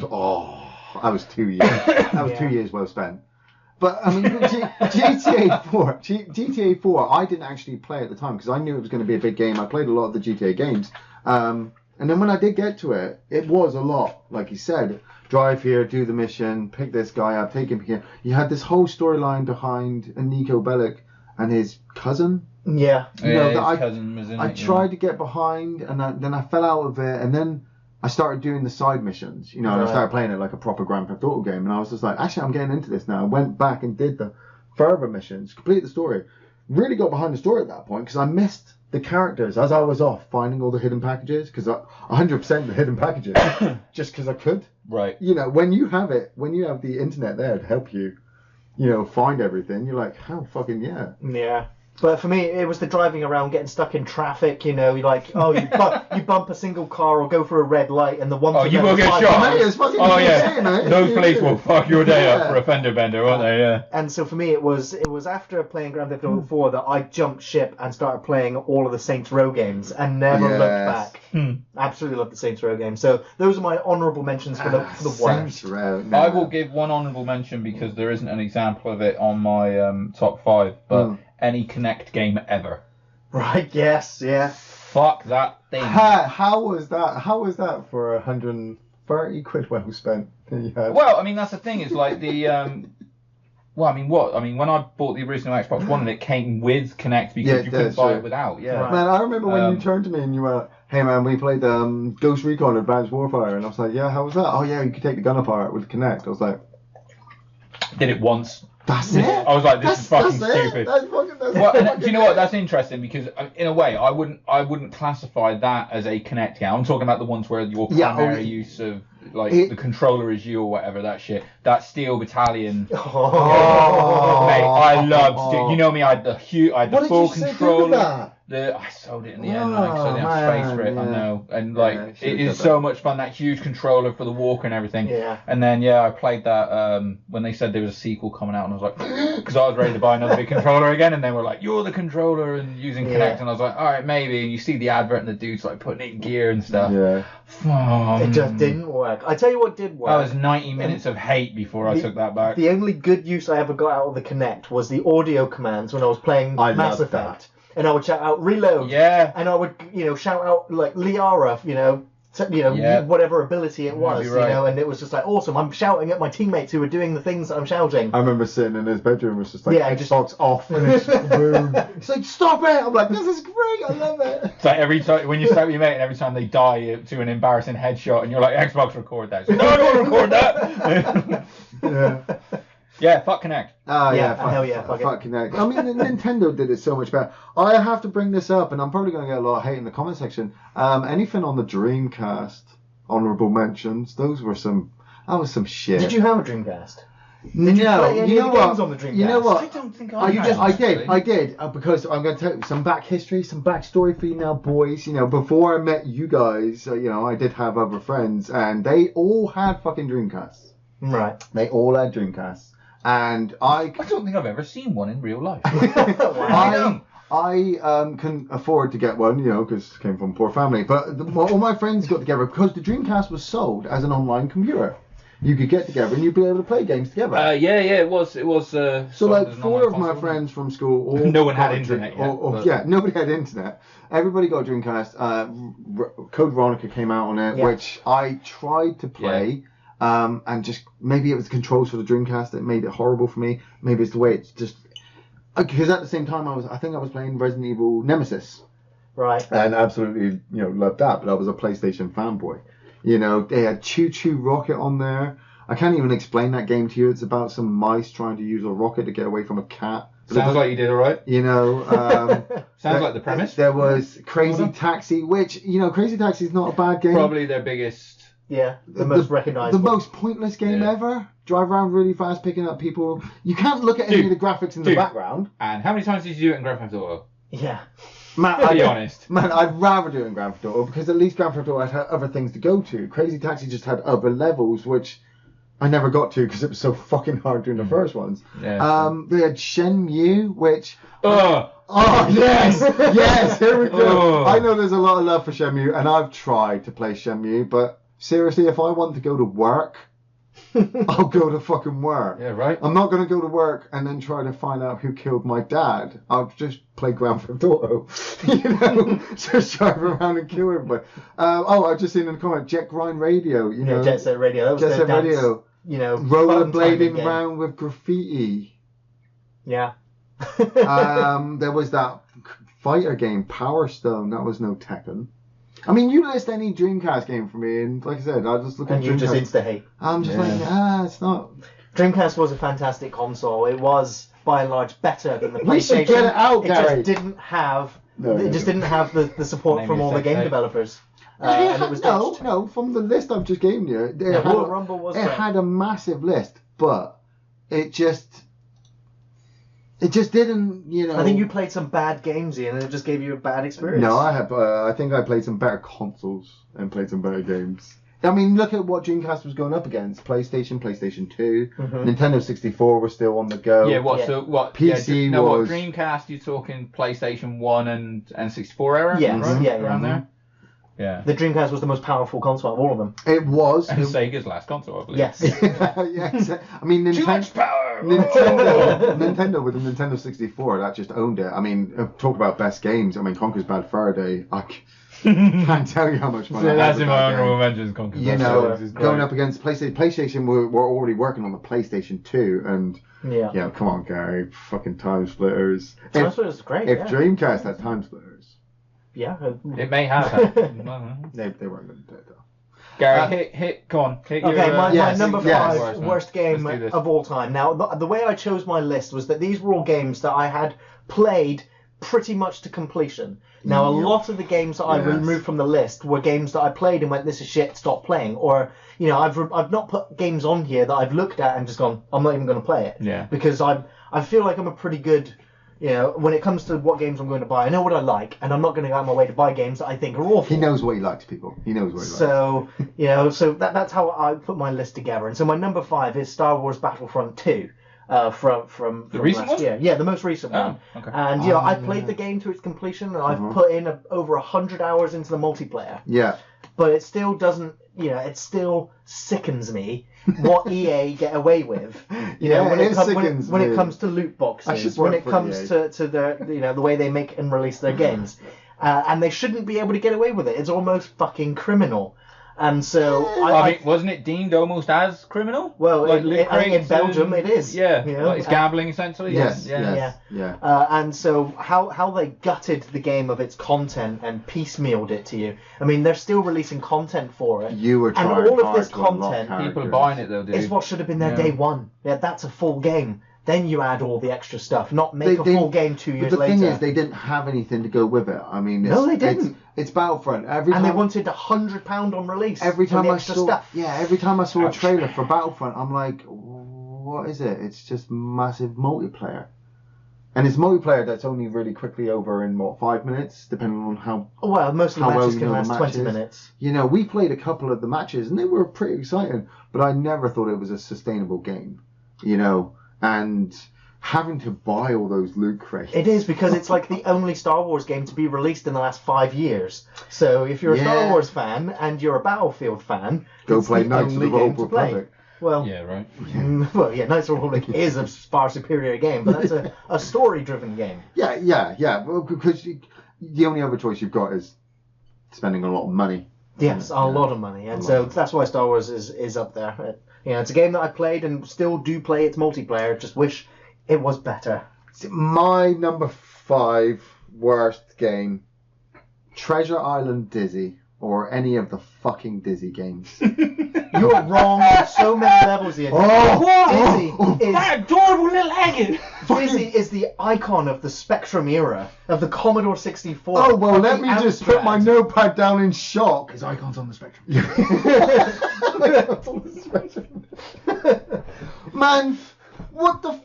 Right, okay, so come on then, Mr. History Giver. Dizzy Egg Give had me the fucking back fantastic history graphics of for the Dizzy. time. It had great music. It was very simplistic gameplay that Simplistic, forced you yes, to we'll use give you. your intelligence. You know? I was People a are so fucking, mad at you right now. I was a fucking egg with fucking boxing gloves, walking around a fucking island trying to pick up keys to open doors to get. What the fuck was I doing? What was I looking for? What was the back history for this? You were talking about an egg with arms and legs. Oh my god. Yeah, but It's a cartoon character. at the same time, you know, you're looking at the type of games that you're bringing out. You got all your different army games. I mean, I had Harrier Attack at the same time on the Amstrad because I played Treasure Island on the Amstrad. I had Harrier Attack, which was just a jet. It takes off. You bomb the shit out of some buildings. You make some points. You know, like you said, high score. I had Howard the Duck. That was hard as fuck. Now that was not graphically great to look at, but I knew what I was trying to do. Compared to Treasure Island Dizzy with this fucking egg stood there like this, looking at me. Well, at least he's animated. Most characters from that era are not even animated. And I'm like, true, yeah. I waited, 6 minutes, maybe an eternity for this? And what's the game telling me? What am I to do? I'm going to start wandering around. And I start doing the backflip, you know, and I get to the certain where I had, sorry man, just no. Dizzy is the. As soon as I think of. I don't know retro skin in the gaming, game. I it's don't think Dizzy. I've ever played one. Straight I know away. it, but I don't know. How many of them them did you complete? About 8 of them. Oh my god. Yeah. No wonder you are the way you are. How are you Love friends? Dizzy. Love Dizzy. No, man. Amazing. No. Sorry, maybe it's also because I had Treasure Island Dizzy and 3 other games, you know, and you're playing through them, and I'm looking at Dizzy and I'm like, what the fuck are we doing here, Egg? And I he's know like, what we're doing next game on Friday. Bring it, fucking bring Now it. I I know. know where to jump him up into some water and drown the little bastard. Rant time, clearly. Isn't it? Number 5. Terminator Salvation. Oh, that's a bad game. Yeah, that's a bad game. It's no Finish Treasure that Island one. Dizzy. Do you know what's bad about Yes, I know. it? Now, Gary will back me up on this one Mm. because, like I said, I don't play my Xbox as much anymore. Not as much as my freaking kid does, but I was once quite the achievement whore. Oh yes, Such yeah. as so yourself. Yeah. So this is a game that came out at a time where if you dropped a whisper that a game was an easy 1,000 points, that game's getting either bought or rented or whatever. Rented. Yeah. Yeah, but And, also it's a movie tie-in so- game, which is a massive No, warning sign. well, yeah, you're right, but no, but this is what I mean is what I'm saying is I don't think if that game came out now it would harm as many people as it did back in the day because I don't think as many people would play it. But back No, then, they wouldn't release you- it. we joked around saying if I was going to release a game that I wanted to sell a shit ton of copies of right now, it could be the easiest game in the world, but I'd put it out, make it very well known that dude, you'll score 1,000 points on this game in the first 5 minutes, and everyone will fucking buy it. Yeah. And then that game Avatar did it. Yeah. And yeah. we all went out and rented it. Yes, So, yeah, you know. played it for 30 seconds. Terminator Right, so back in the box, Salvation, gone. But fucking yeah, Terminator cover-based Salvation, shooter. yeah, I mean, And you it could was a argue bad it had cover-based potential shooter. because what it was good at the time, cover-based shooters, but like you said, it was a fucking bad one. Yeah, because And we played it on the hardest setting immediately because that was where you wanted the achievements, and so we had to sit through the game at its highest difficulty. I mean, we did this to ourselves, granted. Yeah. You know, we didn't have to fucking do it. one of but, those achievements. oh mate, it was just like you said, just bad example of the genre of cover-based shooters. Incredibly high difficulty rating, or I thought so at the time. Sure. On its hardest Did you setting. 1,000 point it though? Yeah. Yeah, same here. Yeah, I helped Tom complete I mentioned it. earlier I'm an asshole. Yeah. I mean, it Fucking was, sat there and what, did it, dude. What was bad though was you slid up the cover and then you just made your way around the enemy and just fucking flanked Oh, them. and it was the same battle over Yeah, and over, over and It over was just cover again. to cover, and you'd get the same situation. Yeah. You know, depending on the level. Oh, and there was one between the set piece between the last levels when you're in that car on the gun. With all of Skynet's hunter killers just chasing you in broad You daylight. needed to be shooting where they were going to be coming onto screen. Oh, absolutely, from. yeah, you could, because if they hit you once, Just you were like fucked. the So bit you had on to Terminator 2 know Arcade. exactly. It is, yeah, Yeah. and you just had to know where they were going to be, and you had to put a bullet there before you were searching for the next one, because if that thing just brush up against you light, Yeah, you're explain. dead. Yeah. Repeat the level Repeat again. it, repeat Yeah. it. It was, so yes, that. Yeah. Gary, yeah. over to you, sir. My number 4 is going to be Kane and Lynch Dead Men I from hate- 2007. I hate Kane and Lynch. Great I pick. always say I Terrible that. fucking wanted game. the reason why it's made it onto my list was because I really wanted to like it, and I really wanted this to be a franchise that I could get behind. You're taking Like Army of Two. 2 shithead characters that you really should despise, and you should try to like them. I like the fact that they tried to do something which I've only ever seen done in Dead Space 3, which is where you have 2 characters, both got, they're both on the same job, but one of them is slightly psychotic. Yeah. And there is a level where you are, where you're robbing a bank, I think it is, and one of the characters sees police officers coming at you, and you're playing that character, you start shooting them. Yeah. The other character's like, what the fuck are you doing? You're shooting civilians that have surrendered. Yeah. And it's like, and that's because the both of you are seeing something different. I think it came Trevor in at the right and fucking time. Michael though. from. Well, Yes, yeah, it is. yes, That's it the is, thing, because absolutely. I think it came in. It came at a time when we were waiting for the Grand Theft Auto 4 to come down. we So were. it was like it's like Saints Row hit it big because they were like, whilst you're waiting for GTA, Yeah. here's your crime-based sandbox game, and it was like, even though Kane and Lynch wasn't It's a quite sandbox, third-person it was shooter. a third-person shooter. So it was ticking boxes that everyone was fucking desperately waiting for, which Yeah. is why There I think it was did well. a- But yeah, I wanted an brutally 18-rated shit. game. I wanted to see something more mature. Was Dead Men the first one? Yes, yeah. Was that the Yeah. one with the giant fucking dumper truck that comes out Yes. on the building and you Yeah. have to shoot the guy in the In the window, but you have to come around the side of it. The window's Yeah. like this big, so you have to run around. Rinse fuck and that. repeat certain segments Fuck of that that game game. over and over and over again. But Fuck yeah, that they game. dropped the ball. The second one was even worse. But I completed both of them, and at the end of both games, I was just like, what could have been? What could have been? Why did you sit through Can you that? imagine? I'd be almost interested to see a reboot now, Yes, yeah. just because the idea is good. No, but Kane Lynch there is you dead. go. It's Yeah. like I said, it came out at the same time, and Army of Two came out at the same time with it. And you were telling me a couple of days ago how you and Gareth Oh sat my through God, Army mate. of Two. I think it was the sequel that we went through on And again on its hated it hardest so setting because we were much. achievement idiots and just it was just we didn't talk to each other for a week because both of us kept dying at one point Yeah. and it got to the point and we're never like this but we were like, dude, just stop getting fucking shot for 5 minutes like this with each other, and it was like we finished it and it was like I won't be talking to you for several weeks Yeah. They broke up. and we're best friends. Yeah. It's like That game. Yeah. terrible. Yeah. My number 4 is Turtles on the Nintendo. Teenage Mutant Hero Turtles on the Nintendo. Fuck Was this that a beat game. 'em up? No, It's it's a side-scrolling beat 'em up. no. This is the motherfucking Top-down top-down one one. that you Oh, start. yeah.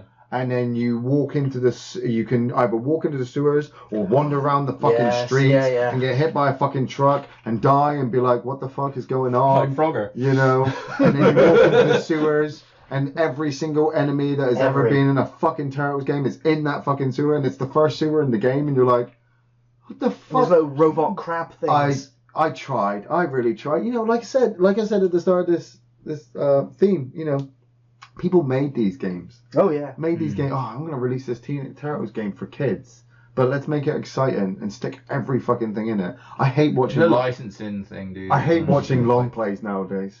Watching long plays of people play old games that I could never get past, and they just go through without speed run in 2 love minutes. watching Yeah, I those. love I'm like, Yeah. fuck Actually, you! one of the games that I put on my top 10, I watched the speed through of Yeah, that. yeah. I'll tell you which one it is when we get there, and it was like the speed run was like 12 minutes. And I was like, Oh, yeah. that was 6 months of my life. That's what I'm saying. I'm so shit at I'm so terrible at games. I tried so hard with Turtles, and I played the Turtles in the arcade. You had that big massive arcade Turtles game with the four Turtles figures and you could play as each one. And it was a side-scrolling beat 'em up and it was beautiful to look at. It was like watching the cartoon series. I loved the cartoon series. I had all the fucking toys and shit. That is all you wanted, wasn't it? You wanted it to replicate. And then I had Can you the imagine, Nintendo that's why game. South Park is so good because basically you just want to play the show. Right, And yeah. that's like Yeah, that's yeah, what you South want. Park That's game is what, amazing. that's what you wanted out of all those back then. Obviously we're getting nowhere near it. Turtles. I mean, the furthest I got was the dam. I managed to get to the dam, which is the second level. And when I fell into the water and had to swim past all the electrical wires, Yeah. I'm going to give you a little family memory now. I remember swearing so badly at the game when I game over. My mum came in and fucking gave me shit. And told me to get You got outside grounded. and stop playing the game. That was how badly this... Like, motherfucker! Like he was 5. Real rage. Yeah. Oh, games will do that. Yeah, it was a tough game. Totes. Yeah. Actually, mine probably follows in the same vein because my number 4 is Rise of the Robots.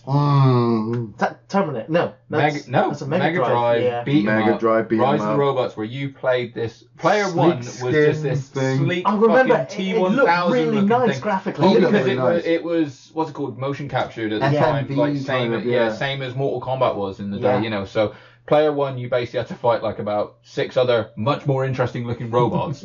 And the only way to play said robots was to play it 2-player, and you had to be number player 2. So the only Yeah. time where being player 2 paid to your fucking advantage. Yeah. It was clunky, it was slow, it was all the bad things that make a beat 'em up bad.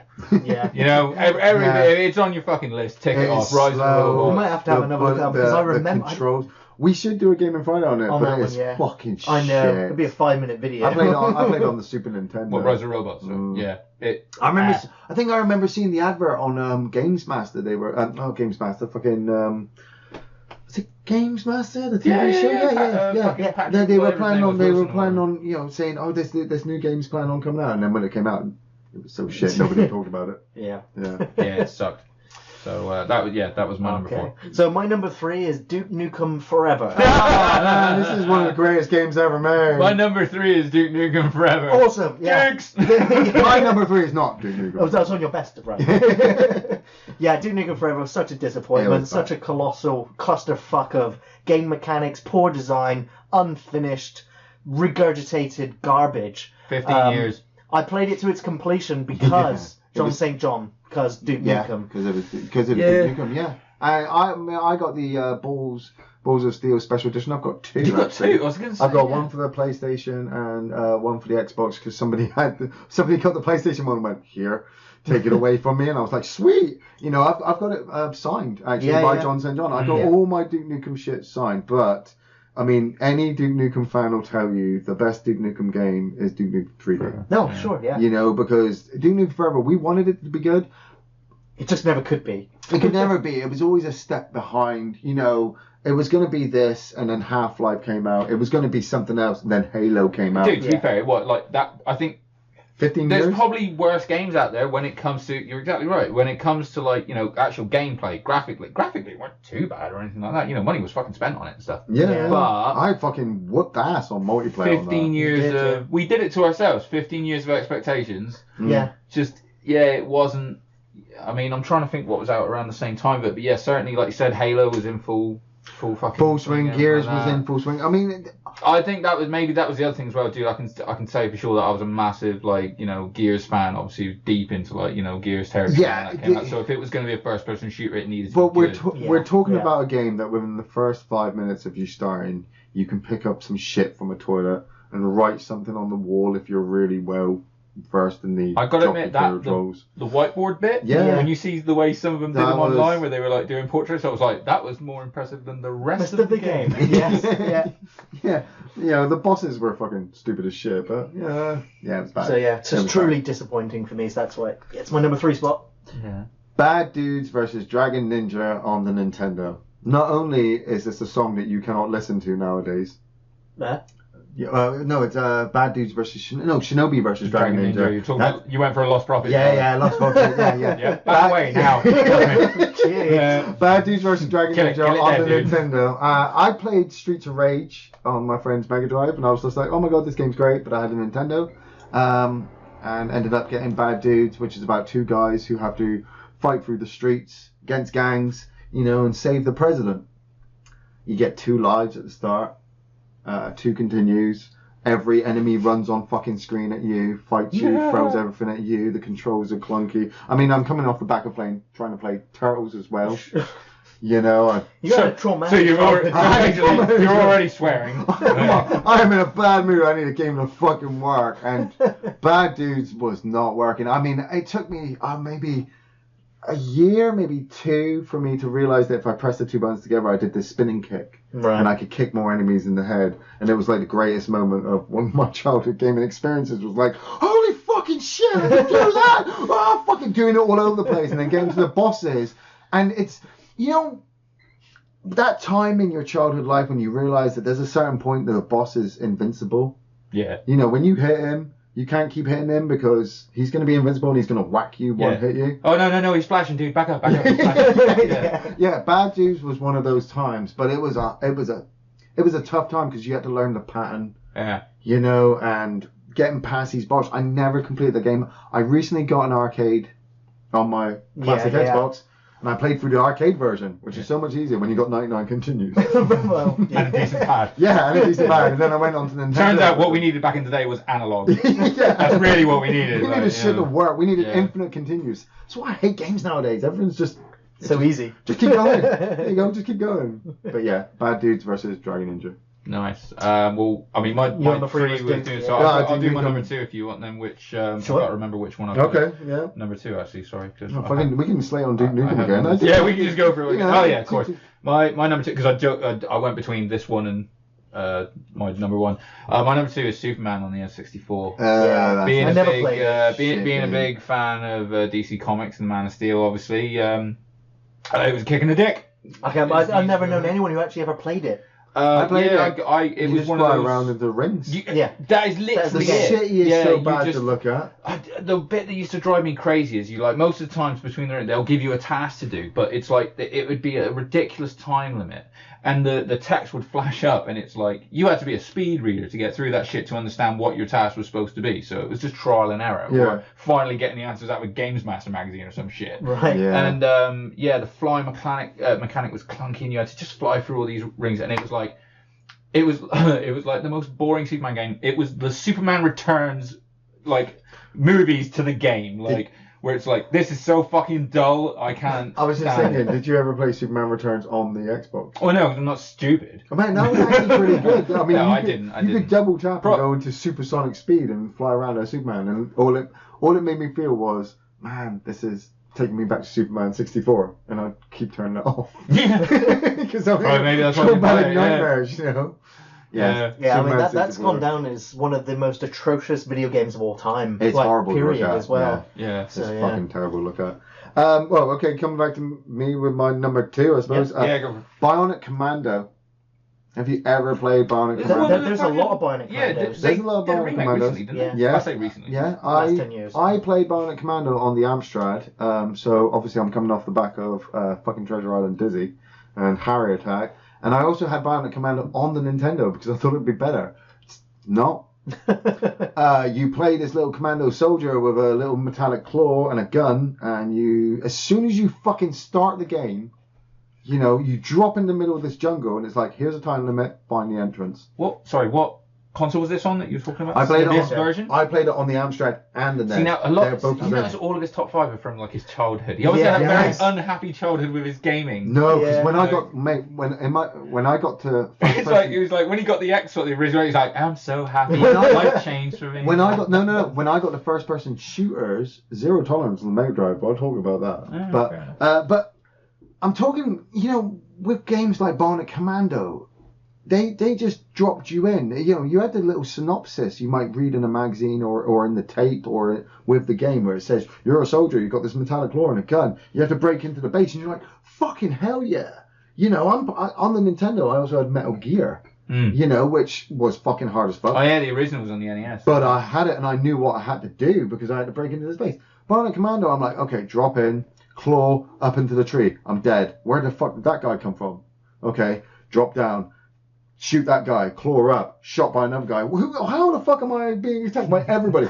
2 lives, dead, game over, restart. And especially on the Amstrad where you'd have to reload the tape. Yeah. To yeah. get you had to to go rewind back. it. A lot. So, I died a lot. I managed, in the Nintendo version, I managed to get to the entrance of the base with a couple of seconds to spare, and then it ran out of time, and it took me to the back of the start of the jungle, and I was like, Despair. fuck you, game. Fuck you. And then my mother came in. And She's like, you play Bionic Commando again? I fucking told you, boy. Ian's there eating the tape out on the tape itself. Oh, man. You had to blow on that shit as well when dust was in there. So my number 2 is Aliens Colonial Marines from 2013. 75 quid. 75 quid I spent on that game, only for it to cost a £5 2 days later. Ooh. Yeah, people were trying to give it away. They were giving it away. You know, game stores were closing down. They were like, shit, we've ordered too many copies of Aliens. That was the fastest kick in the ass ever, wasn't it? that Man, was, yeah. when we heard the announcement and we saw the trailer, it was like, oh my god, this game's going to be amazing. Gary's like, I'm pre-ordering it. I'm like, okay, I'm giving you the cash. How much is it? 75 quid. fucking awesome. What do we get? We get this fucking Shafted. we get this power suit fucking model. We get all this special shit. We get the special edition. It's like awesome. That'll go nice next to my Duke Nukem Forever Balls of Steel special edition. Is it like a shelf of regret that you got? No regrets, no surrender. Everything makes you the person you are, and oh my god, Including your mistakes. Yes. Your mistakes, Yes. yeah. Which I keep on a shelf. But we got Colonial Marines, and I remember I had to go to work. Everyone else got it in the morning. You were playing it. And I was hearing from text messages like our friend John was texting me going, man, this game's shit. Yeah. I'm like, what? He's like, graphics look like they're on a PS2. I'm like, no, You man. text me because I said I'm not getting fooled by another fucking Alien game again. I'll wait. And you were just texting me like, dude, we've made huge mistakes. Don't do it. And I was like, right on. I was like, but it's so cheap now according to the internet. You know, we got the season. We even paid for the season pass as well. Oh, yeah. So when the DLC came out, and we had the LB426 map, Yeah. you know, and Well, we, it was all set there, wasn't it? But it was literally the horde mode. do you that think we it's still wanted. raining there, guy? I bet it's still raining on LV426. Yeah. Always raining. But we battled for it and stand in that little control Game room. had terrible characterization, terrible dialogue, Yes. terrible sets, terrible programming, terrible music. It was buggy. It was incomplete. Takes all the O'Neill's boxes, dude. O'Neill's It a takes- fucking dick, mate. O'Neill's the worst character. I was going to say, is that the main Any character? game. Because I've still never When played it. I he was gets a like, smart gun and just starts firing and you get caught by him and put down and he won't help you up, you're like, it's fucking Bad Dudes vs Dragon Ninja all over again. Yeah, it's and for me, Aliens: Colonial Marines is the final giant fuck you anal rapage that I will ever receive from Gearbox Studios again. Randy Pitchford man. can suck cocks in hell Oh. because I will never touch another can't game do. that asshole has had his fingers in ever again. oh, So yeah, I'm a little bit sore. Oh bit man, my God, what's going to be his number one? man, shit now. So you're not getting Borderlands 3? Fuck no, I'm not. I don't care if people buy me that game. That can burn in hell as well. Because the money for Aliens Colonial Marines was siphoned away to Yeah. Borderlands 2. And so Randy Pitchford was also, he also got caught having porn on his USB disc that he left at medieval times. And there was Random some seasons of events. questionable imagery on those discs as well. No. So, fuck that man. guy. Imagine an evil. Lying piece of shit. Right, so I'm sorry, I'll calm down now. Yeah, I was my gonna beer? say- Where's my beer? chauffeurs, if you want to see a really good night, okay, Gary needs to play a game by Gearbox Randy With an Pitchford. Adam Sandler film in the with an background. Adam Sandler film in the background. I couldn't cope. It's, it's Oh, my own man. personal hell. No, no. So number ones, is it? I guess so. I'll go Coming to back my from number you, one coming straight back away. from you, yeah. Is Vampire Rain That game was from shit. 2007. Now, it surpasses Aliens Colonial Marines because I couldn't even finish Vampire Rain, despite how hard I tried. This is 360. This was the 360, I couldn't yeah. get past the first level. I got the game the remember. day it came out. I Yeah. was like, great, it's a tactical stealth vampire game. It's like there's not many adult games on the 360. It's got Was I it love like vampires. third person? It's a third person yeah. stealth action game. stealth Tenchu game. style. Tenchu style in a way, yes. Buffy the Vampire style. But it was so horrid. Like the controls were asinine. Like the you had no health That's bar bad. really. If you were spotted by a single enemy, it was fucking game over. Repeat Yeah. the last hour you've just played again and again and again and again, and it was infuriating. But I was like, I paid so much money for this game. Like I'm going to get my money's worth, and I wish I had just taken the disc out and snapped it and thrown it away and never even thought about it ever again. One of the worst games in the universe. Vampire Rain. I'm done. I don't even want to think about it anymore. I think I played the first level. I tried asked to you, play I the begged first you, level. Ian, to take the controller and show me what Yeah. I'm doing wrong. Like, Yeah. I'm like, this game's... Oh, you're gonna And I like play- you to choke me with I it. think I So I don't have to go through this I anymore. think I played it and I was like, no, this game's really bad. The camera doesn't work. I can't move. You know, I don't know how to. Yeah, it was bad. My number one is TNA Impact on the Xbox 360. I have a signed copy of TNA Impact, which I got off of Andy. I got it signed by another wrestler who's not in wrestling anymore. Who signed it? Bram. Is it Bram? Yeah, Bram from and James Storm. When did you? When did that happen? Same time I met John St. John. Oh, right on. When they were down. Oh, yeah, of course. Yeah. Come sign it. Yeah. It's a wrestling Were they game. like, what the fuck is this piece of shit? Yeah, well, and you're like, right? They didn't even look. They were like, I want to go home. I'm like, yeah, cheers. You know, John St. John shouted at me like, Iain, come over and talk to me. I'm like, I want you, but this... I'm in a line, John. This is an English thing. And then he comes over and starts talking to me. Yeah, we invented this. Seriously, when John St. John came walking over to me with Gary, talking to me like we've been best friends forever, I thought I could fucking just died right then. And I would have just been like, yeah, James Storm, fuck you. But I was getting my game signed, and I was looking forward to actually trying to play it because you told me how great the game was. Yeah, I did set you up. You completed it. Yeah. So...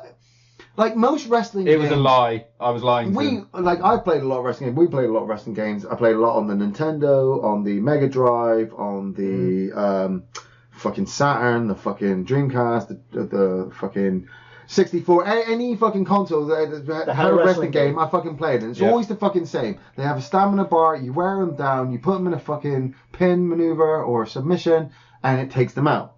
Not TNA Impact. TNA Impact goes, we're just going to beat the shit out of you. So you have to fucking try and take them outside and really wear the stamina bar down. But the computer goes, that doesn't affect me. And you're like, well, what am I supposed to do? And you just take an ass whooping. I honestly couldn't have told you it was good. If I did, I was ribbing you because I fucking hate because I hated that game. No, actually. And it was another one I played through just for the achievement points. And I remember the last in the storyline fight in Jeff Jarrett for the title.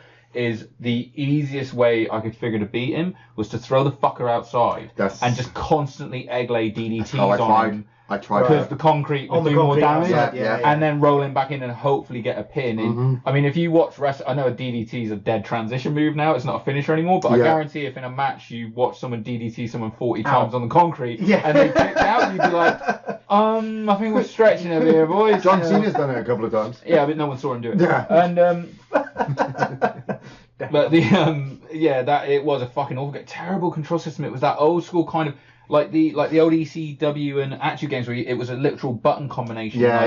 SmackDown games Forward, go up and down, down, but at least their controls are generally quite intuitive and quite comfortable to use. This was fucking bad. Yeah. I thought it was going to be arcadey fun, but it was not arcadey fun. No. It was not. I mean, it sucked. Your number one? Following on sort of from Gary's, my number one worst game, and I think a lot for like I was really like, this is going to be the one that's going to be good. This is similar to the Duke Nukem thing. We hadn't waited as long, but it's a franchise we all love. Alien vs Predator on the 360.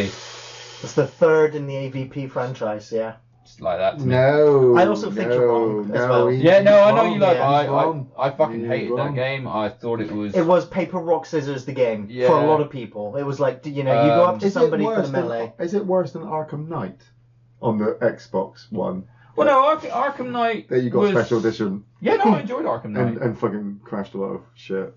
Yeah, dude, you got to drive the Batmobile through buildings, dude. I mean, like, it ain't on my top 10, but I enjoyed Arkham Knight. But no, I think maybe I blew it open, like, blew it up too much for myself, but I could not get on with that game at all. I thought, like you said, it is paper rock scissors the game. Yeah, running around as the alien, like where I was like, please someone tell me what fucking angle I am at on this wall. Oh, the alien was beautiful. The alien was amazing. So many people talk about how the alien was so difficult to control. When the icon was big, you jumped and you could land and you would jump from section to section if you could line it all up. See, don't get me wrong. I'll concede that maybe I didn't enjoy it because I wasn't great with the controls. He couldn't do the Predator as well. And I could leap around. I thought the fucking Predator was the easiest one, but almost to its detriment. Where again, the Marine was fucking hard. Yeah, it was. Well, the Marine was hard just for sort of like, I think if the Marine played into your wheelhouse of you being generally alright at first person shooters, I got on quite well with the Marine because I was like, well, it's point and shoot in it. But like you said, did you take a scratch? Oh, you dead. Yeah, like, you had to block and time everything. It was crazy. It was a hard game. I still enjoyed it. It was a game that I 1,000 pointed. I 1,000 pointed too. Yeah, I would probably say that if I played Colonial Marines, then maybe it would be the one that I placed on my list. Definitely. Yeah, definitely. Yeah, that one broke me enough that I was like, fuck. Man, seriously, the multiplayer on that. Ian and I played that game until the multiplayer was dead. until it was only me and Ian left playing the multiplayer, and it was searching for players. Yeah, It's like, there's no one else, Ian. The funny thing is, like a year after we stopped playing it, I still had 2 achievements to get, which was to play with people on an open rank game. Nobody played open rank. And one day I went on there, and there were 2 people on there, and I played them. There were ones like that. I got my 1,000 points. So I was like, holy fucking shit! Yeah, it was like Halo. I think Halo 3 had that with a lot. There were so many random achievements where it was sort of like, these lobbies are closed. I can't fucking get into them. I can't play that game on that map because no one bought your stupid fucking upgrade bunch except this idiot because I wanted an achievement. Like, you know.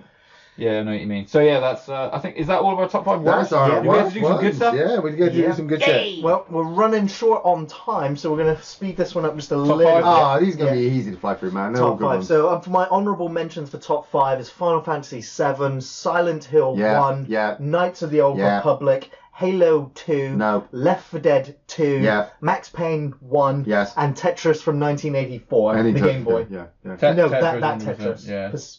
Specifically. Yes. Honourable mentions, Andy?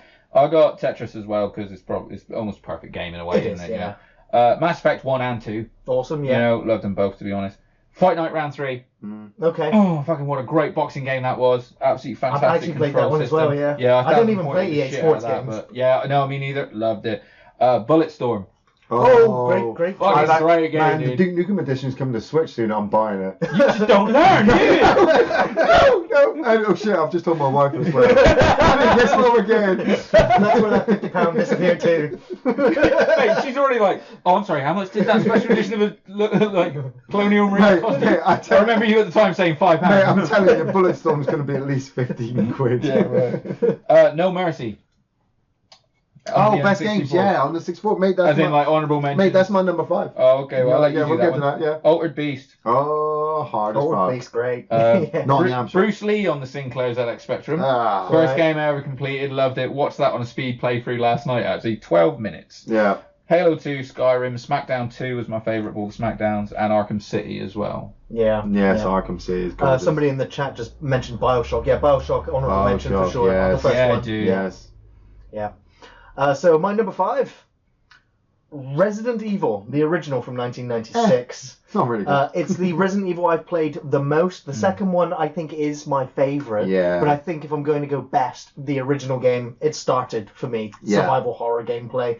It's the game that I've finished over and over again. I was umming and ahhing between the original and the remake, because the remake I think is definitively the original's got the GameCube one, which did have an HD remaster as well. Yeah. The original's got the cut sequences. Today, the best Resident Evil they've ever released. Even though I love 2 the most. Which one, sorry, did you say? The HD remaster for the GameCube. Yeah. Which was recently released on the modern consoles. You remember us coming home and finding him in your room on your bed in the dark just playing Resident Evil? Yeah, scared the shit out of me. Gary, go downstairs. Get off this. He gets up with dressed like there's the light up, open the curtains. Resident Evil. I was like, I haven't even played this game yet. My number 5 is No Mercy on the Nintendo 64. Man, we played the shit out of this game, didn't we? I want your 64 and I want that game. No, we'll so set up a night actually when we break the 64 We need to up. play it. It's simply the best wrestling game, simply because it's got this arcadey feel, and when you completely understood the controls and were able to professionally hold the Nintendo 64 joypad in a way. Dude, it's like if you got good at the controls of that, and the controls were admittedly terrible, you make those fuckers dance. It was amazing. We had, before we went out on a night out, we had at your old flat like a 4-way TLC ladder match in the ring. It was it was your 64, I think, but my copy of No Mercy. We'd been playing it, fucking loving the game, big wrestling fans. We had this, I can't remember if it was 45 minutes or an hour-long match where we were putting ourselves... Oh, everyone wanted to go out. It's like, we are not done. We are putting ourselves on the ladders. We were dropping elbows. The game had body damage schematics, so you were trying to get the other person to tap out, and I had to get everybody in, all red so I could get somebody in a submission and make them tap out. And it was simply like, okay, that was good, turn it off and go. It was... Getting up for 11 o'clock. Yeah, and then people come back from going out. We're like, again? SmackDown was out on the PlayStation, and that was all right, but it was no We'd always go back to No Mercy. We'd play the shit out of all the Smackdown. Yes. And then we'd always fall back to No Mercy. It was like, because we used to play so many, like we'd get all 4 of us or like 6 of us on a PlayStation where you needed to get a multiplayer tap. We'd all share them around and stuff, and we'd all play like as many as we could. But Royal Rumbles were the best. Awesome. Number 5, Andy? Resident Evil 4. Oh, very good. Yeah. I totally agree with you in the way of sort of like Resident Evil. When it's a good Resident Evil game, man, they're just all up there, to be honest. But I wanted to love Resident Evil 4 more, but after Resident Evil 2, Leon became my favourite Resident Evil character. In Resident Evil 4, that is not Leon Kennedy. It's a fucking that is an imposter. Yeah, it's very, very strange. He's a wisecracking, one-line throw-in. But it works. Yeah, but I think for gameplay, it was like it was the biggest shift in the franchise. I agree. It was the first time they actually. I know you had like Code Veronica and some of the first-person shooter and stuff, but this was the biggest change to the franchise. It was. And it set Capcom took a real fucking risk with this one. Yeah. Absolutely. Yeah, it's an absolute trendsetter. The whole it thing still with holds up Krauser, to play now. The whole thing with Krauser is absolutely brilliant. I mean, I still want to know who the fucking merchant was because he's. You went as in for a fancy dress. I did. I dressed up at the fancy dress party. Had all guns inside a co. I opened the door and he literally goes, "Welcome, stranger." I'm like, what are you buying? I'm like, well, how long you been waiting to do that? He's like, about 30 minutes. Like, waiting for me to turn up. Yeah. Now I remember I got ill one year and had to take a day off from work. And Linda's woke up. She's like, "What are you doing today?" I was like, "I don't know." And she went to work and I turned the wheel on and played Resident Evil 4 through on the hardest setting. Crazy. Yeah. By the time she came home, I completed it and got that PGL laser, which one-shotted everything. Yeah. It was amazing. So yeah, Resident Evil. Resident Evil, good choice. My number 4 is Red Dead Redemption 2. Oh yes. Which has recently knocked off the original Red Dead Redemption from my top 5 video games of all time. Just because it was such a compelling story. Yeah. I openly wept twice whilst playing the game. Just tears. That was just online with him. If you're playing online, you will cry for a totally different reason. You gotta come back online and help me with the challenges. I will come back to Red Dead Online when they release a fucking game worth playing, not a beta. You know how hard it is to find muskrats? You can shoot targets now. I think, from what I saw today. Don't care. But masterpiece. They're a masterpiece in writing, in gameplay, in graphics, in character, building. If a game makes me compelled to take my character to have a bath and eat a steak and drink 3 whiskeys because I feel he deserves it. Yes. That's some good storytelling. Yes. Hell yeah. You know? Because I did find myself going, Arthur, you deserve a break, mate. Yeah. Plus, also, I'm convinced if I feed you right, maybe we'll get rid of this tuberculosis. Right. Spoilers. But, Tell me this: is there nothing better than hearing the click of your Schofield before you pull the trigger and blow somebody's head off? Yeah, man, it's fucking awesome. Very satisfying. I think it was a couple of days ago actually. I was in a game online. And I pulled out my Schofield like I always fucking do. Name your sex tape, boom. And fucking went to shoot this guy in the head. And the gun sounded so differently. I was like, what the fuck? And realised that the condition had run all the way down. Right. And I hadn't cleaned it in ages. And I tried to, I'm fighting these guys. That's amazing. Because I never even noticed it. I used to clean it because I'd noticed that I'd see the power drop on the stand. Yeah. But I never got to the point where it was close to breaking. And I noticed that's pretty awesome. Yeah, man. That's like months on, and that's something I've just learned about. I stopped in the middle of this online game and had to clean my gun. I didn't care that I was getting killed. I'm like, I don't care. I've got to clean my guns if I'm going to actually even stand out. Yeah. Red Dead Redemption, amazing. My number 4 is AVP on the arcade. Very good. The Predator Streets of Rage game. I'll let you have that one. When I for walk, an AVP game. Mate, that was the nuts. Yeah. When Predator on that, like. Yeah. When I walked into the arcade and saw that game and heard the noise, that was it. I fucked the rest of the holiday. I think my mum actually. All your pocket money and spending money. Seriously, that one machine. It was in it was in the arcade of Minehead, and my mum gave me £10 for the day, and she's like, "Off you go, go find some fun." I went to the arcade, I stood there, and I completed Alien vs Predator on £10. Yeah, you get on 10p from games like 10p. Yeah. I take my kids to our arcade now, and they're like £50. I'm like, that was a good 15 minutes. It was 30p. It was 30p, and it took me all the money to fucking do it. As soon as I did it, I put my name in at the top, and then I'm like, oh, they got to turn it off at the end of the day. Yeah, I'm like, fuck. I had to walk to the guy. I'm like, do you have to turn it off? He's like, yeah. And I'm like, do you really have to? He's like, yeah. I'm like, see, nowadays you get the phone and you'd be like, chip chip. Then take a picture, wouldn't you? Yeah. Nowadays, I've got my fucking Xbox arcade at home with the fucking Alien vs Predator game, and I'll play through and continue like a motherfucker. Get it done. Yeah. You love it, don't you? Yeah. Number 4. Gears of War 2. Oh, Very beautiful game. Uh, What was his wife called?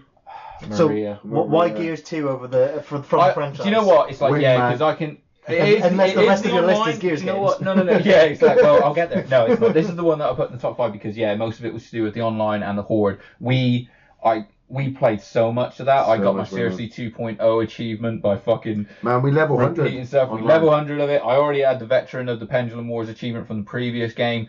But that story was fantastic. I love it when a game stays true to its original game but makes vast improvements. I would put Assassin's Creed 2 up there with that. Like, Assassin's Creed was a fun game but very repetitive, and Assassin's 2 went, here's way more stuff to do. Right. Gears of War 2 had that with bells on, but that online, dude. I mean, you know you say about We're the thing with riding Maria. a Brumac. You're Yeah. what? We're riding a Brumac. That bit with Maria did make me weep. Yeah. Okay. Yeah. But 3 when Oh, yeah. spoiler, when Dom dies Oh, in 3. man. I think I phoned Sandbags because I was like, what chapter are you on? He's like, 5. I'm like, so I can cry to you then. He's like, yeah, I know what happened. Like, you know, Man, it was so bad. But 3 was a yeah. bad game. No, I didn't mind 3, but I just think for all round, yeah, 2 was amazing. 2 was better. The online was just brilliant. We Yeah. regularly have teams of 5 of us on, all cooperating. That's why I said and Halo 2 playing. in my honours. Fucking I've got Halo River 2 on the was list as amazing. well because again the online of it was so playable. It was such a vast improvement with the first one. The matchmaking was so much better, so much faster. Horde mode was just an absolute pleasure. Yeah. Absolutely love Gears of War 2. Sure. Yeah, and I think of all of them encompassing everything, Yeah, it's the best still one. the best one. Yeah, Right. story, online, and co-op definitely. So my number 3 is The Witcher 3 from 2015. It probably could be higher, even more on this list if I had replayed it more. Movie, right? With Superman's in it. Henry Henry Cavill Cavill playing playing The right? Witcher. Yeah, I thought it was I'm a kind of Netflix TV series. yeah, and Oh, I'm I'm nervously sorry. excited about it. Cool. That could be good. Because I love The Witcher. I've read the books. I played the games. I played The Witcher 2 a lot. Witcher 3, I got halfway through and I was having such a good time. I started the game all over again because I didn't want this to end.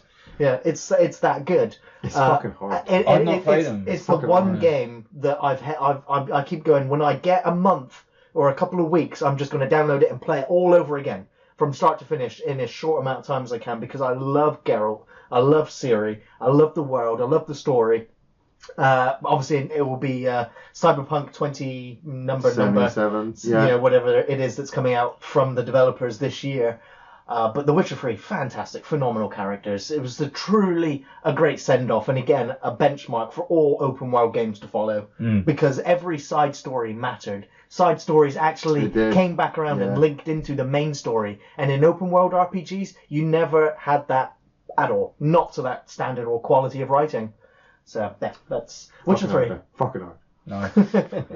My number 3 is Red Dead Redemption 2 and slash GTA or 5. GTA 5. Or actually, you know, just the fucking series, really. Do you know, it's funny because I took those Rockstar. out of my thinking because I was like, well, they're kind of perfect games like I- GTA 5 I and 6, so I kind of took remember them out. But when- it's interesting you say that you'd encompass the whole series I in remember when Grand Theft Auto came out on the PlayStation, it was fucking anarchy in the streets. People were like, you cannot be driving around just fucking killing people and doing stupid shit. I'm like, it's a fucking computer game. I've been doing that for fucking almost 15 years. And you're telling me now I can't do it? Fuck you. You know? it. All right. And then, you know, GTA 1960 came out, which was like the first kind of add-on I ever understood because it wasn't really the game, but it was, you know, GTA 2, and I'm like, all right, this is going well, but it's not. I don't see it continuing if it carries on like this top-down screen. Boom. GTA 3 on the Changed PlayStation everything. U2, and you're like, oh my god, this is absolutely amazing. Grand Theft Auto San Andreas, one of the greatest game experience I've ever fucking done. Loved it. Up until, I mean, I did GTA 4, but I didn't want to do GTA 4 at first. That's the black sheep of the it franchise was for Liberty me. City I again. don't know, London. Liberty City is fucking Liberty City's boring. There's no planes. There's no fucking and that's the theme they've always kept with it. Then GTA 5, and that was it. I just went online. Still going. It's the most amazing still game going. ever. It's gone a bit they're still crazy, producing but they're new still content going. for it. It's crazy. And on top of that, like I said, Rockstar, they've done Bully. Yeah. You know, Bully, Bully 2, maybe? Bully 2. You know, Red Dead Redemption. They also did Red Dead Revolver. Yeah, Red Dead Revolver. That was like the first one on the Xbox. That was just called Revolver. Yeah. Red Dead Revolver. You know, they've just done such good games. They seem to listen, but they also seem to know, hey, you know, we know what's going to work. Mm. Yeah, definitely. Oh, good shout, man.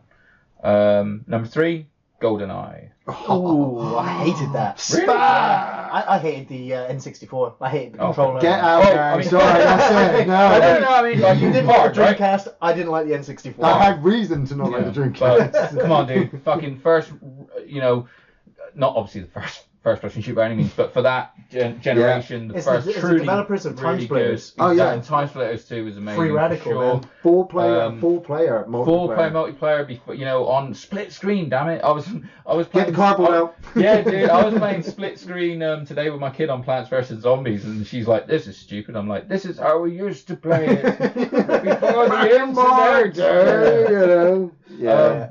Like, I'll show you a LAN cable one day, you know. And, This is 20. what? Like, Fucking 20-meter long cable. no, yeah. But yeah, GoldenEye is fantastic. Great tie-in to the fucking better than the movie, frankly. Fantastic tie-in. The levels were super detailed, massive amounts of replayability. You'd be going through trying to completing the challenges that you had to do to get GoldenEye status and you know. Unlock fucking perfect, you know, or 007 level. Yeah. And then, which again I'll give an honourable mention to, is the unofficial sequel, Perfect Dark. Perfect Dark was amazing. Sure, yeah, Perfect Dark was Zero fucking as well. incredible, and it was GoldenEye. Yeah, Perfect Dark that Zero. goes on the other fucking list. Perfect Dark Really? Zero. I like that one. Yeah, no. Oh, I did not enjoy that. And I bought that day one. Yeah, You know. we were waiting for Perfect Dark to be remade, and then it comes out as Zero, and I'm like, what the fuck is this? This isn't Perfect Dark. This isn't Perfect Dark. But we gone from the Nintendo 64. We've done split screen 4-player with all the special weapons. The harkens back for the GoldenEye stuff. You know, it was. I can still play it now and enjoy it. I think, you know. It's difficult to. I've tried to play GoldenEye. I know. I bought for the Wii. I bought the like anniversary sort of like new edition of it as well. Oh, that was a where great they game. kind of updated it, and it was okay. But I know you enjoyed it more than me, but I think that you enjoyed it for the game, and I was like, I wanted it as a nostalgia trip, and it wasn't as good for me. So that was probably my fault. Yeah, but, I also had time off at that time because I remember Dylan was born, so I was able to play the multiplayer, and I was like, ha, Nintendo don't do multiplayer. Yeah. But it kind of works. Yeah. So number 2. Number 2, yeah, you're number 2. Mass Effect from 2007. The best one. For me. You know, it was a tough call because I love Mass Effect 2 and 3 equally. I love the franchise. Yeah, but the first one. I've played of all franchises, other than Resident Evil, Mass Effect is the one I've played through repeatedly. I do 1, 2, 3. Then I go back to 1 again, and then play 2, 3 again because I'm going to play it as this type of character. I'm going to play it as this type of character. I'm going to make these choices. I want to see how it matters, how it changes. But I just love Commander Shepard. I love the universe that's created in the first Mass Effect game. Yeah. Never really played anything like it since. They Knights of the spent a Republic. lot of time setting that game up to where you actually entered the game as it was intended. From then on, there was a lot of stuff, but they managed to make it entertaining all the way through. You know when people complain about the snow level in Red Dead and stuff? I was like, dude, we've already done this in Mass Effect, but they told the story so well that it was like, it bumped along nicely. It's like fucking playing Guardians of the Galaxy 2 or something in a way, isn't it? You know? Mass Effect, I felt like it was a game made for me. It gave me everything I ever wanted in a video game. Yeah. And traveling to other planets, dropping, even though there was nothing there. You're playing like Battlestar the game, aren't you? It's like, you know, you're playing, you know, all those different sci-fi shows that you love. You're basically sort of like when they changed the probes in the second one, I was like, oh, fuck you. I didn't mind that actually. I know a lot of people hated it. Streamlined a lot of stuff. Yeah, but it just took it away. The second one was still great. Yeah. But yeah, I prefer the first one. I like driving the Mako around. Yeah. That's great. Yeah. My number 2 is Doom. Which one? Well, I mean, on my list, I've got Doom, the original one I played on the PlayStation, which was Ultimate Doom, all the way up to Doom 2016. And in the middle of there as well, I'm just going to honourable mention fucking Duke Nukem 3D, because I remember when I got my PlayStation. You know, everybody at this time, they'd already got their PlayStations, you know, and, you know, like I said, I didn't have a lot of money when I was growing up, so when I did get money to get a PlayStation, Doom was like there. Yeah. But I'd already been playing this great first-person shooter, Zero Tolerance, on the Mega Drive, which had a depth to it that Doom didn't even step to. But Doom had better graphics. Zero Tolerance, I could kick, I could burn, I could throw grenades, I could look up and look down and things like that. But then when I get to Doom, and I'm being able to play it link up as well with friends. I know other people were already playing on PC, but I didn't have a PC. Sure. So I get Doom, then I'm able to. I already had Doom 2 on it on the PlayStation version. Took me a few years to get Final Doom, but at the same time, Duke Nukem 3D, they'd used the source code, from Doom to make their own game. That took me to a whole new level with first-person shooters. Yeah. I'm like, oh my god, I can be these badass heroes running around kicking the shit. It doesn't matter if I die, because when I go back to the start level, my PlayStation doesn't take 6 minutes to load up again. I literally have to just put in the code. Yeah. 2016 though comes around and id Software, I'm going to say it right, id, not ID. id Software drops Doom and oh my god.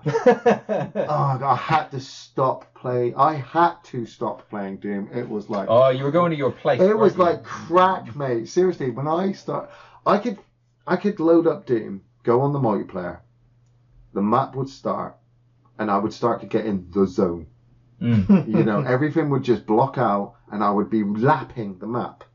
Seriously, you would just start running and jumping all the way around. You would be shooting and reloading without thinking. You would just be aiming at the guy in front of you, not thinking about the guy behind you, hitting the next special power up, it's running frantic, like hell. It is crazy, yeah. It is frantic. But once you got into that zone, you were killing everything in your path. It was like running. And it was like I remember saying to you, blood and gore and death. When I first started playing it, when you get that first bit, you step off the table. I was like, oh, okay, let's check out the new Doom. Oh, I'm in the wall. Oh, fuck. Like it was you really fly. like it's fast. Yeah. But great. Like I said, when I got in the zone, I mean, I don't know if Linda's still in the comment section, but there were times where I would be there and the game would be going good or the game would be going bad, but my language was just fluid. Like, fuck you you, were so motherfucker! invested. Boom! Yeah. Double barrel shotgun, then switching to the rocket launcher, hitting again, getting Dylan's the like leaning at the door drinking. Dylan was coming into the room, and that would throw me off because I'm like, I don't know if I should play this. Then I'm dying and I feel bad. I'm trying to keep my kill death ratio up. You get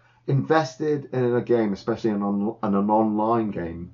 Yeah. That if you get too far, and I know this personally, looking at games like World of Warcraft or any MMORPG, if I go too deep in the rabbit hole, there's no coming back. I've got Red Dead Redemption 2 at a leash. I'm like level 100 and then we stop.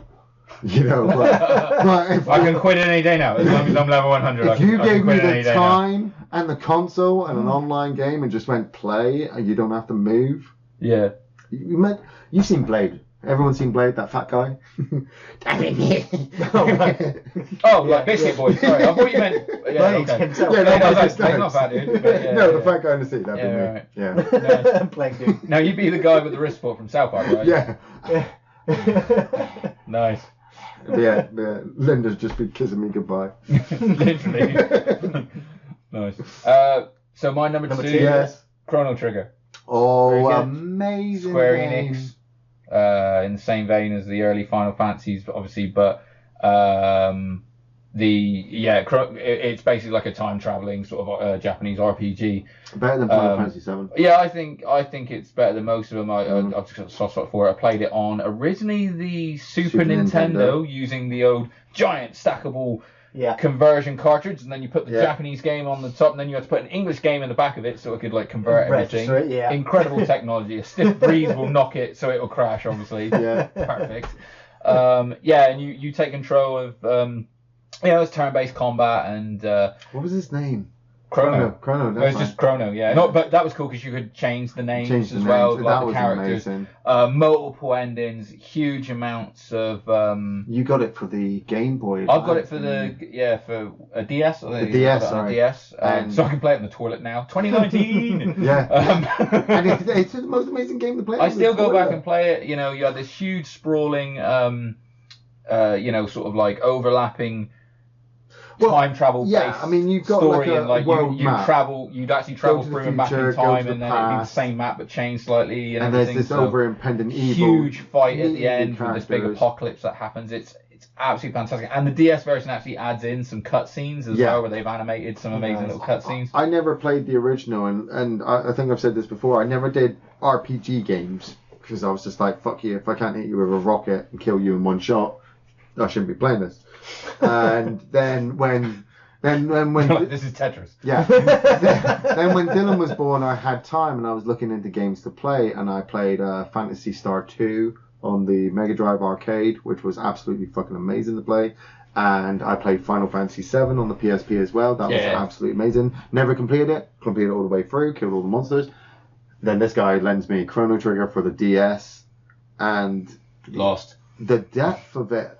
The opening of spoilers. The opening, you come out, your character, you change your name, you go to a fair, you meet this girl, and these things happen that you make. Teleport gag, isn't it? Yeah, you make these choices, and you end up going back in time and saving her. She turns out to be the princess, and when you get taken to court, they question you on situations that happened. Yeah, and that you played. Yeah, that you choices that you played. made before it and stuff. Yeah, like, and I'm sat there and I'm and they like, pull in witnesses. this is the Super Nintendo. Yeah. You know, this is a game where somebody said, we're going to give you moral choices before you even know it's a moral choice. I tried to lie to the lawyer, knowing for well it was a lie, and he went, this is what you said, and I was like, bastard. But yeah. And you're like, oh, that's right, I did do that. You should totally do that one. I should go back. I'll give you the DS to play it on. Sure, yeah. Then you play it. It's awesome. Number ones. Number ones? Go on in. No, you do number ones, because I want to talk about your number one as well. Okay, my number one. I'm going to talk shit about you. I'm pretty sure if anyone watches the show regularly, I've mentioned it countless times. It's a game that I'm still playing, and that is Dark Souls. Yes. Dark Souls is a game franchise where I go Dark Souls 1, then 3, then 2, then 3, then 1, then 2, then 1, then 3, then 2, then 1. Always one. I'm playing one of the Dark Souls games at any point over... it's been nearly 20 years of nearly 10 years of Dark Souls, and I don't know another franchise of games where you can just pick up a different Dark Souls game, one of the three, or if you want, you can go play the Bloodborne or go back and play Demon Souls. Not everybody can pick it up. No, if you're invested in From Software's games in the Dark Souls universe. Oh yeah. You can just pick up any one and go, you know what, this time around I'm going to build a different type of character. I've done the warrior class. Now I'm going to be the thief class. Or I'm going to be, there's like 500 weapons to choose from. They've all got the, variations of weapon style. But it's hard. There's lots of mid-maxing of stats. Yes, it's hard, but I've never played a game that has felt so truly rewarding that when you get to the game over screen at the end, when you've completed it, and you put that controller down and go, holy shit, I have just been through that a gaming controller experience. that you possibly broke halfway through. Oh yeah, oh mate, yeah. Did you break a controller on this? Never broke a controller playing Dark Souls. Okay. I knew going into Dark Souls, when I was a Dark Souls virgin, I knew what I was getting into because I came into Dark Souls quite late. Yeah. But because I knew it was a hard game, that you could kill yourself so easily, you kind of got to learn to laugh, But even now, I play Dark Souls. I'm replaying Dark Souls 3. Just yesterday, I started to lose my temper with the game, and I'm just like, stop. You cannot lose your temper. You have to have 100% control of that game all the time. I love the first one so much. Yeah, I remember watching Gary playing it and thinking, this is not the game for me. It's from the makers of Demon Souls. Everyone knows the history of Demon Souls. It's fucking bastard game. Yeah. I didn't want to get through that with Dark Souls. I wanted to enjoy my games. Then when he said he completed it, I thought, well, Gary can complete it. I can complete it. All right. Yeah, fuck it. Challenge is on. Because fuck you. That's it. The challenge is on. It's a really hard game from the makers of this really hard game. But if Gary can complete it, from the people that made Chrome Hounds, and I've seen oh shit, and I've seen him smash games. Like say I'm never playing this, but to actually stick with one that looked bad, I went through it, and it was just such a rewarding experience. You know, playing it through with somebody to get me through the game was amazing. Then trying to do it on my own, then helping people, then going back and being and then invading other people. This and is ruining their day. is why I argue with Gary when he moans at me about what I do on Red Dead Redemption. He did it first on Dark Souls. He purposely I learned it from watching you. he purposely invaded other people to assassinate them because he was progressing that part of the Dark Souls game. And I'm like, well, you know, if griefing's griefing. Yeah, on the first Griefing ain't easy. But when you can kill the griefer as well, that's such a rewarding experience as well. Yes, it and is. you get so much better at it. When people come into your game, you bow. Yeah, You the do honor not- system. You do not take the Estus. You know, you fight, and then when you have them on their back, and you're like, you invaded my world. bitch." Yeah. And then their mate comes out of nowhere. You're like, fuck, there was two of them. Yeah. Yeah. Dark Souls, absolutely love it. Still going to play it. Can't wait for more. Yeah. My number one is Metal Gear Solid 3, and by and large, the entire Metal Gear Solid franchise. Is that Snake Eater? It's Metal Gear Yeah. Solid 3 Snake Eater. Yeah. Is the best most, riding joke ever. the most amazing gaming experience I've ever had. It's the only game I think I've ever turned on to play one day, and it's freaked me out because it was something else. I shit you not. I was playing Metal Gear Solid 3 Snake Eater. I've started the game, I've landed in the jungle, I'm making my way through. It's a stealth game, yeah? You know, I know that there's going to be some freaky bits. I've come across a Revolver Ocelot. I accidentally killed him, created a gaming paradox, laughed at myself. Got an achievement. Got an achievement. No, because it was PlayStation 2, no achievements. Right. Continued the game, got past him. Oh yeah, I didn't play it until they re-released all of them. re-released Yeah, it. I bought it with that. Yeah. I got to a part and had to save it, turn it off, and go away. And I was away from the game for a couple of days because I needed to space the game out. I was playing it too much. It was burning me out. And I took some time away. And when I came back, I loaded up the game. It came up on the menu, Metal Gear Solid 3, press start, continue. And all of a sudden, I was a Japanese samurai with two massive, huge blades. And there were these weird zombie things all around me. So I start beating the shit out of them because they're going to kill me. Because what are you gonna do? What are you going to do? So I'm like, I have put Metal Gear Solid 3 in, right? So I open the game up. There's Metal Gear Solid 3, load it back up. Does the same thing again. I'm like, what the fuck's going on? Kick the shit out of these monsters. And then once I allowed them to kill me, I believe, I woke up and Snake had been resting. Because I'd been away from the game, Snake was resting in the jungle, and that was the dream he'd had. Yeah. And I was like, that's absolutely It's the amazing. Same game where you can kill the sniper by just moving Waiting. the eternal Moving clock on. the time Yeah. away. Yeah. He dies of old He age. dies of old waiting. Dies of old age. Yeah. A game where if you do not kill any enemy in the game, when you make your way towards the Sorrow, the river is empty. If you kill everybody, the river is just plastered with the spirits of everybody who's died. Yeah. And they all have the different movements from how you killed them. There's Raiden. Raiden's in there. You know, the whole end battle sequence with the Shagohad is one of the greatest gaming action set pieces I've ever been in. And then the fact that this sets up Metal Gear Solid 2, Metal Gear Solid 4, Metal Gear Solid, fucking every other Metal Gear Solid game that I ever will play. Yeah. Yeah. Yeah. Yeah, spaff. That would be your sort of like That's- instead of like Foxhound, if you had a Oh, yeah. Yeah. no, Yeah, it would Foxhound. instead of Foxhound, yours would be called like Spath. It would be like Yeah. like SPAW. I'm gonna Andy, show Bob now. end us with your number one. Legend of Zelda: Ocarina of Time. Yeah, that's a good call. Yes. Yes. I've never. I played. I've never completed it. I've never played it. completed a Zelda No. game. I've only played the one of the original ones back on the NES. I'm not someone who Hard. didn't own a Nintendo for the longest period of more Sega, so I never really fell into the Zelda games. I for me, the main reason is that it was the first time. I don't know if it was the first ever one. First time I ever played a sandbox game, Right. like a true, Yeah. go anywhere open world sandbox.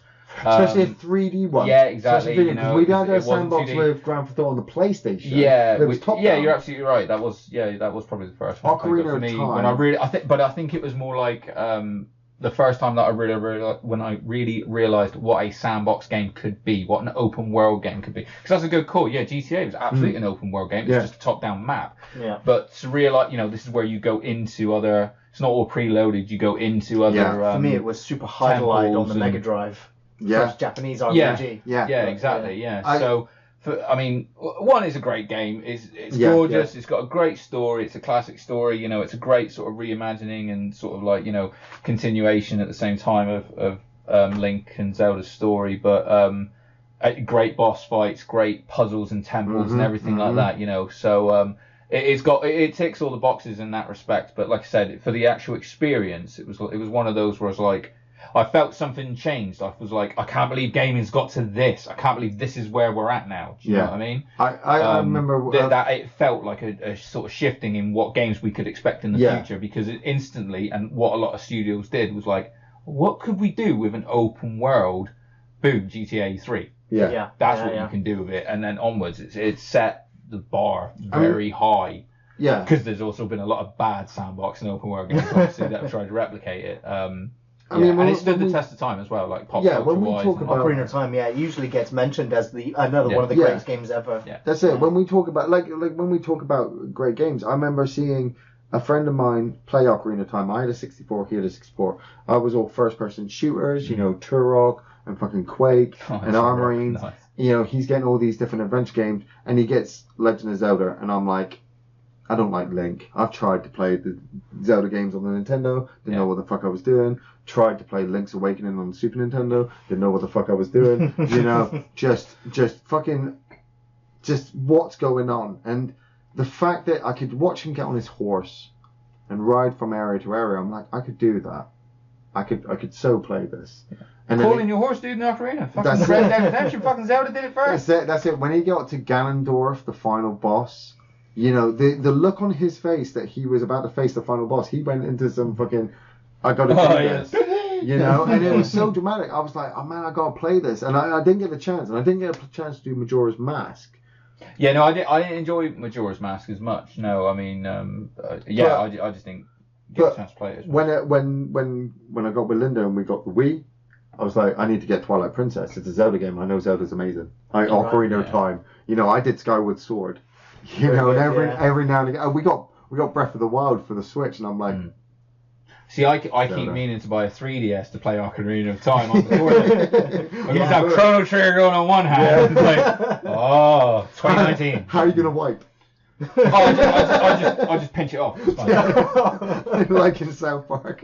Well, speaking of pinching it off, Nice. we're going to end sex tape. this part of the podcast, but we'll be back with part 3, answering your questions. Yes. Don't go anywhere.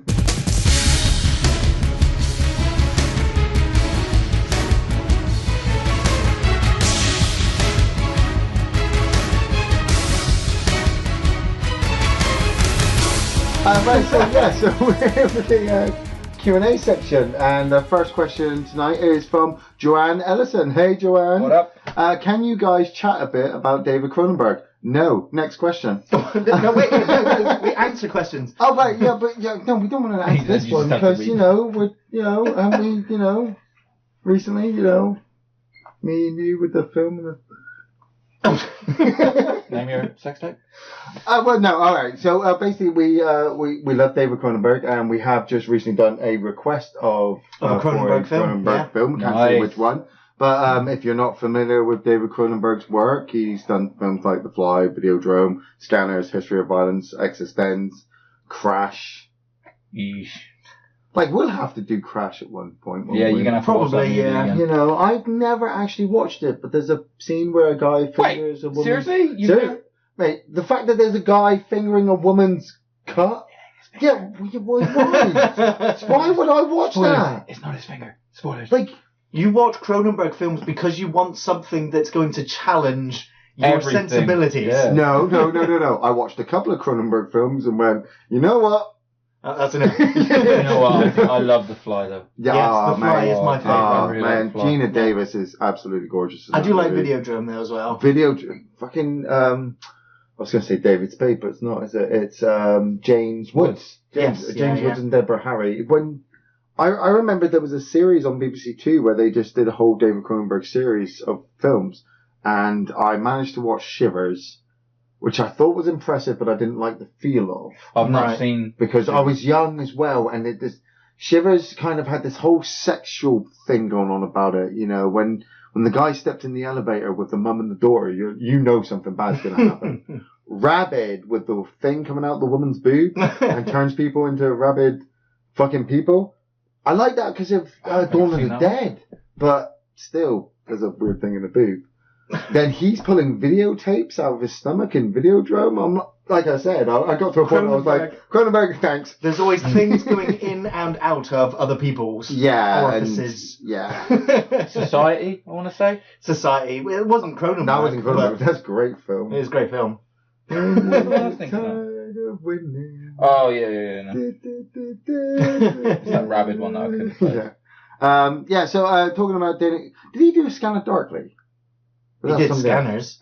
Michael Ironside is amazing. Yeah.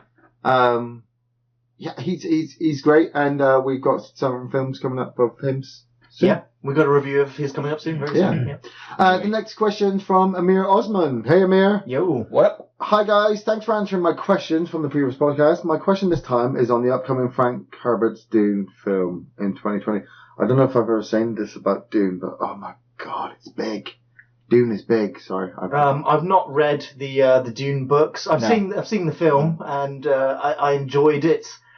Its adaptation, I guess. You know, it was a star-studded cast. It's had a lot of adaptations, and they put a lot of TV money series as well. into the film.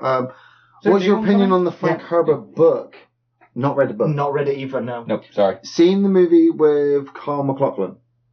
Yes, that's long film, and they rushed the ending. I wouldn't know if they. I mean, I remember. Okay, Dude, I haven't seen Dune since I was a kid. I got to be honest. That's what I mean. It's like other than like fucking sandworms. It's like a 3-hour movie, and the whole Sting, Patrick Stewart. You've got the whole floating fat guy in the suit. It works, but they've had problems. They've always had problems, you know. Is Denis Villeneuve the right director chosen for this film? Oh, he did Blade Runner 2049. And The Arrival. He's a fantastically visual director. Is Arrival with the weird disc things? Yes, yeah. I think he's a great choice. I think he's a great choice for director for Dune. After seeing Blade Runner 2049 and The Arrival, and I really enjoyed The Arrival. It was after enjoying The Arrival that I was like, okay, I think Blade Runner might be in good hands. And, you know, Blade Runner, I've only seen it the once still so far. I need to watch it again before I really make my decision on good, bad. It's an experience. If he can visually make Dune enticing enough that you can go for a whole first movie and leave it open for second, third, and fourth, because it's a big universe, I believe, then that would work. But if he gets kind of shortlisted to say, hey, like they did with the original film, they go, right, we need you to get all these books, how many books there are, and stuff it in this 2-hour movie. Yeah, you can say goodbye to it. Well, no, I was going to say that's series, isn't it? You have to go Netflix series. Yeah. Number 3, what are your opinions on the cast that have been confirmed, such as Timothy Cameron, Stellan Skarsgård? That's the guy who played it. Stellan Skarsgård? No, that's his brother. Skarsgård. That Skarsgård is that the one from the Tarzan movie? The ripped one? Or is that the dad? Charlotte Rampling, Josh Brolin, Javier Bardem, Oscar Isaac, Dave Bautista, and also rumored as Jason Momoa. That's a pretty badass It's got to be star-studded. You know, if they can get that with the script behind it. You've got Apocalypse, fucking Drax, and Aquaman in that movie. Yeah. Superhero team. Who's Apocalypse? Oscar Isaac was Apocalypse, right? He plays Poe Dameron in... Yes, yeah. And in AI. He was Apocalypse, dude, in X-Men Apocalypse. Oh, fuck. I like Oscar Isaac as well. He's very good. I loved him in Ex Machina. You liked him in Sucker Punch as well. What? Yeah. And would the previous Dune film, 1984, directed by David Lynch and had Carl McLachlan, and the Dune TV series in the early 2000s be reviewed on your channel? Will I believe the film will probably be reviewed. Probably, yeah. The TV series, not so much. We'll probably mention it. I mean, how long was the series? I don't know. I didn't see it. Yeah. We'd have to see the film first. Have to play the game. There were 2 games. Yeah. Yeah, it's on the list. Next question's from Jeeve79. Hey, Jeeve. What up? Yo. Hey, my dudes, if Alien Covenant lured so many people into the cinemas for a mediocre sci-fi monster movie, how come Hollywood does not see the potential in marketplace for really good and proper monster movies? It's like everything has to be superhero and it's starting to become boring and a bit childish. I wonder what is wrong with a proper adult monster movie. I would love to see a dark werewolf or a monster movie that is actually well done and scary as fuck. And what is up with all the happy endings? If you want sequels, you need the bad guy, the monster, to win in the first movie. P.S. I'm not promoting sequels here. They never are better than the originals. I personally would love to see the classic werewolf Frankenstein, genre brought back. They wanted to, didn't they? But- With the dark universe. Yeah, they tried. Was the Mummy the last one? That was the first and last Tom one. Cruise. Yeah, It was the beginning and end of before it. that, you had what was the Benicio del Toro one, Wolfman? Yeah. That one. That wasn't But bad, it was actually. average. alright. It was just average. They did that Van Helsing thing though, didn't they, with Hugh Jackman? I wasn't sure. That was awful. Yeah. Was that them trying to do it, or did they just want to That was just a Everything has to be brain dead faster. We aren't summer blockbuster. Yeah. We aren't scared of them stumbling around anymore. That's why the classics are the classics. That's a good has to point. be- Is I think they're generally considered to not be Everything as has scary. to be Modernised, bigger yeah. and scarier. Yeah. Obviously, the problem with Prometheus is not just the fact that, I mean, the creature survives in that movie, actually. And it's actually like, hey, the evil creature wins.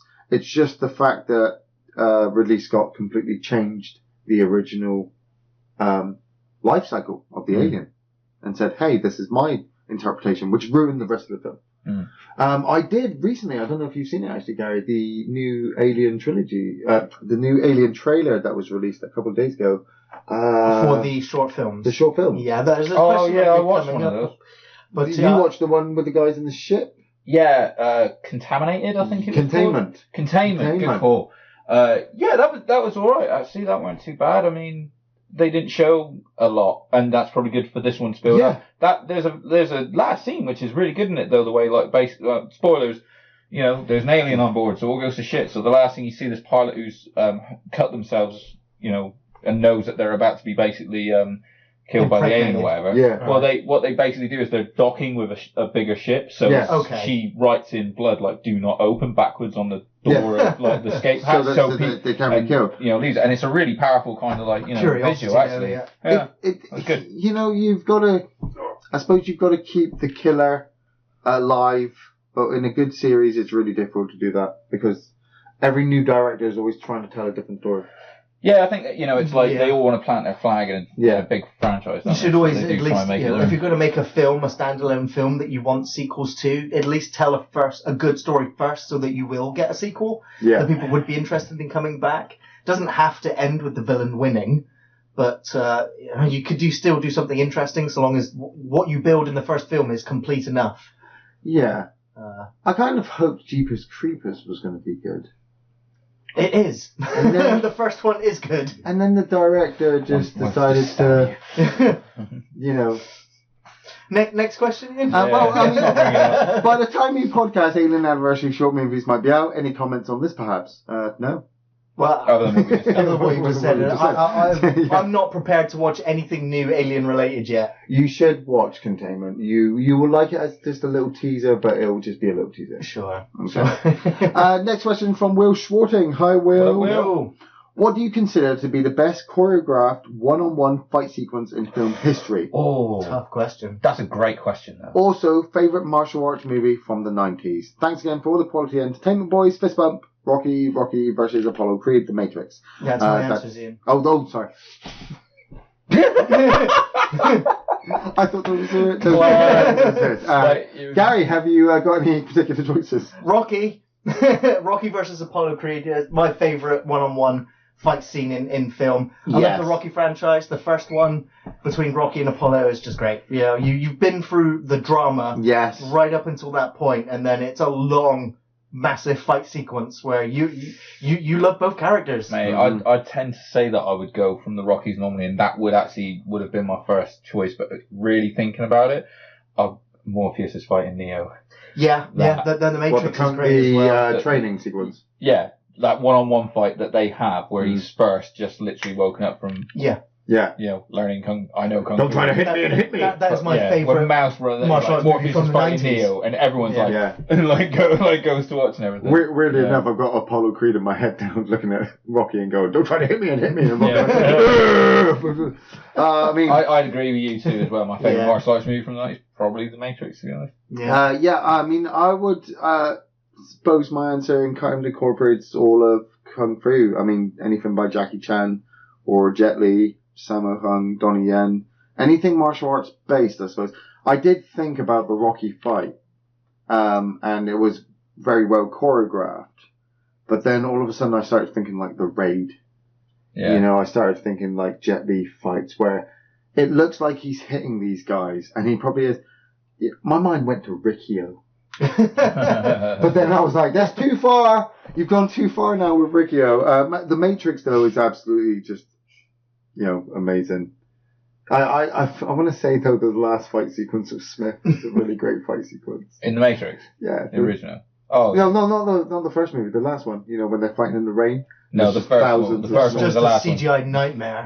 The first one was the last one, dude. That rain sequence where the rain just stops and then comes back down. Yeah. Sorry, guys. Sorry. Rushed. Sorry. Very much so, yeah. Next question from Marcus. Is that Bautista? Batista? Yeah. Hey, Marcus. Hey, man. Do you have podcasts available on any platforms? iTunes, Google Play? If not, do you plan to? That's the answer again, isn't it? Huh? With the No, it's not it. Sorry. Oh. That's part of the question. Just to confuse you. But no, we oh man. our podcasts are hosted on Podbean. Yeah. And from Podbean they are sent to iTunes and all the other, platforms. I guess we've only been on there since February, so we've not been, the podcasts haven't been out on all those other systems for very long. No. But getting there, so they should start popping up more and more if you do another search now. I mean, they do regularly get updated, obviously, with all the newest ones, but all the old ones are already updated on there. PS review Judgment Night, Dennis Leary, Cuba Gooding Jr. and Emilio Estevez. Please and thanks. That is a great lineup, Dennis Leary and Cuba Gooding Jr. I've not seen Judgment Night, I don't know it. And Emilio Estevez. I like Emilio Estevez. I think it'd be cool to hang out with a beer. The lesser Sheen. Totally. Yeah. See, I'm going to get that tiger blood.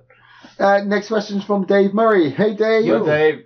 Alright, guys. What films scared you the most growing up? Mine were Alien and American Werewolf in London. Nice, yeah. Yes. I remember I got a copy of American Werewolf in London. I went into the front room. I put it in. Blue Moon started playing.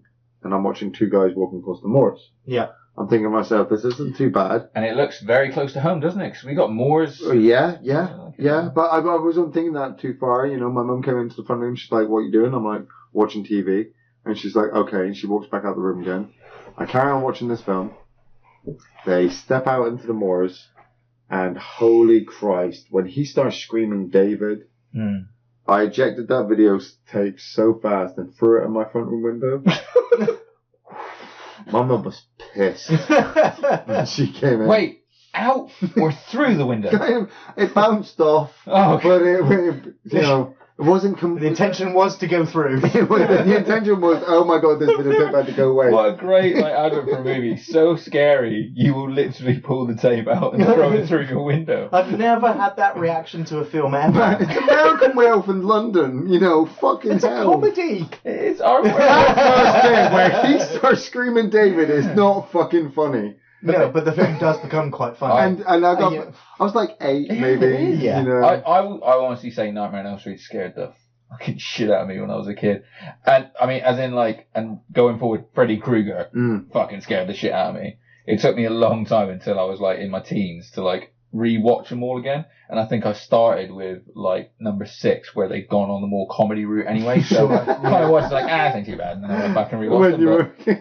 Yeah, Freddy never I scared did, me. mate. I had to start with it where it's okay, and then we can go to when he's the child murdering psychopath, Just make him be funny first. And it's okay. Dark moments of our childhood. Pretty much. For me, it's a film we've reviewed, Ian. Can you know what it is? Oh, The Last Unicorn. Yeah, terrifying me. That's the entity. The rapist spirit ghost monster. Yeah, that would do it. Yeah. Creepy Did shit. you try to throw the videotape away? No. No, so it weren't that scary, was it? No. I've never had that reaction to a film ever. So you kept the entity on and just sat there watching it, hating every moment. Scared of it, yeah. I never... Oh my god, I hate this! yeah. But I've never turned a film off for scaring me. I still seek films out to try and get scared. But, Yeah, it's hard, isn't it? Do you It's remember very what we were hard. talking about when we went to see the new Halloween? And Yeah. it was date night. Yeah, And it was all date the night big for everyone. jumps Yeah. that we're watching, everyone laughed. Yeah. Yeah. Oh, it's funny, wasn't it? You know, and it's like, oh, someone died. What's the problem? But yeah, it is hard, and I do. Yeah, when it's hard to find a film that's scary. There's plenty of movies that will shock you still. Yeah, make you feel uneasy. But to genuinely scare you, I can't think of what was that recent ghost story thing on Netflix that you Well, the watched? TV series The one. disappearance of The Melvin Haunting on McCann. Hill House. No. The Haunting of Hill House. Yeah, there was some So- ghosts in there that actually Something wrong with you. very, very frightening. Yeah. Very, very memorable stuff. Go on. Next question for us, please, Ian. Jerk Next off. question's from Lewis Chenry. Hey Lewis. Yo. Hey man. Hey guys, hope all is well. What was your favourite episode and favourite season of The X-Files? Just rewatching them on Amazon Prime, currently on season 2. Cheers, keep up the great work. I fucking loved X-Files, but it kind of died a death after Mulder disappeared. Yeah, Jason yeah. Patrick. Yeah, I tried to keep up with it. You know, me and Linda, we bought the whole box set. We worked our way back through it because we hadn't seen it all. Watched the Daggett stuff with his new agent. Got behind them. They took them away because obviously people hated them. They brought back Mulder. They tried to expand the universe. We even tried to get through the new seasons 9 and 10. And that was a bit of a drag. After the movie with Billy Connolly, who was the pedophile fucking priest, who was the psychic, I was like, what the fuck I never is watched the movie. I like you said. I think I literally tapped out when Mulder went. Yeah, I I did never too. watched any of the I others. continued to watch a few episodes, Yeah. and then Yeah, it was when- just not good enough. the stuff in the tree, you know, the little flies who cocoon people and drain their blood. That was a great episode. Yeah. When out in the woods, it's in the darkness. Darkness Falls. Yeah, Darkness Falls. Yeah, Yeah, sorry. yeah. The one on the World War II ship where they age. That's one of mine. Is Oh, Dead Calm. Yeah. When it's in the is it in the water? I think it is. And There's they something drink in the water. Something, Yeah. yeah. But yeah, But they start to age 1 year every minute. Yeah. Yeah. One of my all-time absolute favorites was the black and white episode with Yes, the yeah, Elephant Man boy Yeah. and the walking on Memphis with Cher.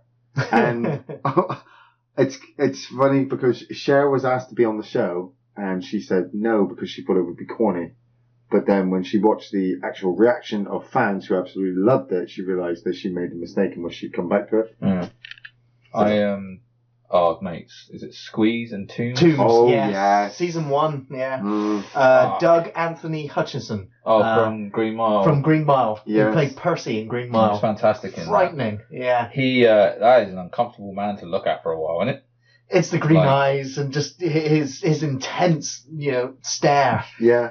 1,000-yard stare. I remember staying at a friend of mine's house around that time, like just sleeping over for a night or whatever, and he had he still had a bunk bed. I suppose I was like about 14 at the time or something like that. Mm. I was in the top, and he had the fucking poster. And it was the cover where it's like it's rips in paper and you can just see his eyes and they're Oh, glowing yeah. yellow like they do when he gets all freaky and Yeah, shit. yeah, yeah. Just that staring at me all night, just like fucking. There's 8 hours I didn't sleep. You know what I mean? Yeah. Like, oh, it's horrible. Yeah. Yeah. Oh man, did either of you see Jose Chung's From Outer Space episode? It was Probably. Yeah. it's an episode where there's a guy trying to interview people with interactions that they've had with the X-Files and the Men in Black. Yeah. But the way they portray Mulder and It's got Scully, Jesse Ventura in it. Jesse Ventura Yeah. turns up as a Men in Black and explains it. And the guy's talking to this reporter So like, weird. yeah, Jesse Ventura turned up and was talking to me like this. And Jesse Ventura's on screen and he's talking to you about Men in Black, and then Mulder turns up. I think Scully turns out to be a fucking badass in it. Yeah. They were scared of her, so that's how, Gillian Anderson was in the episode where she just looked like she could kick everybody's ass. That's so It was a random. great episode. So Yeah, next love question- X-Files, but I've not watched any of the comeback series. Yeah, No. I've tried.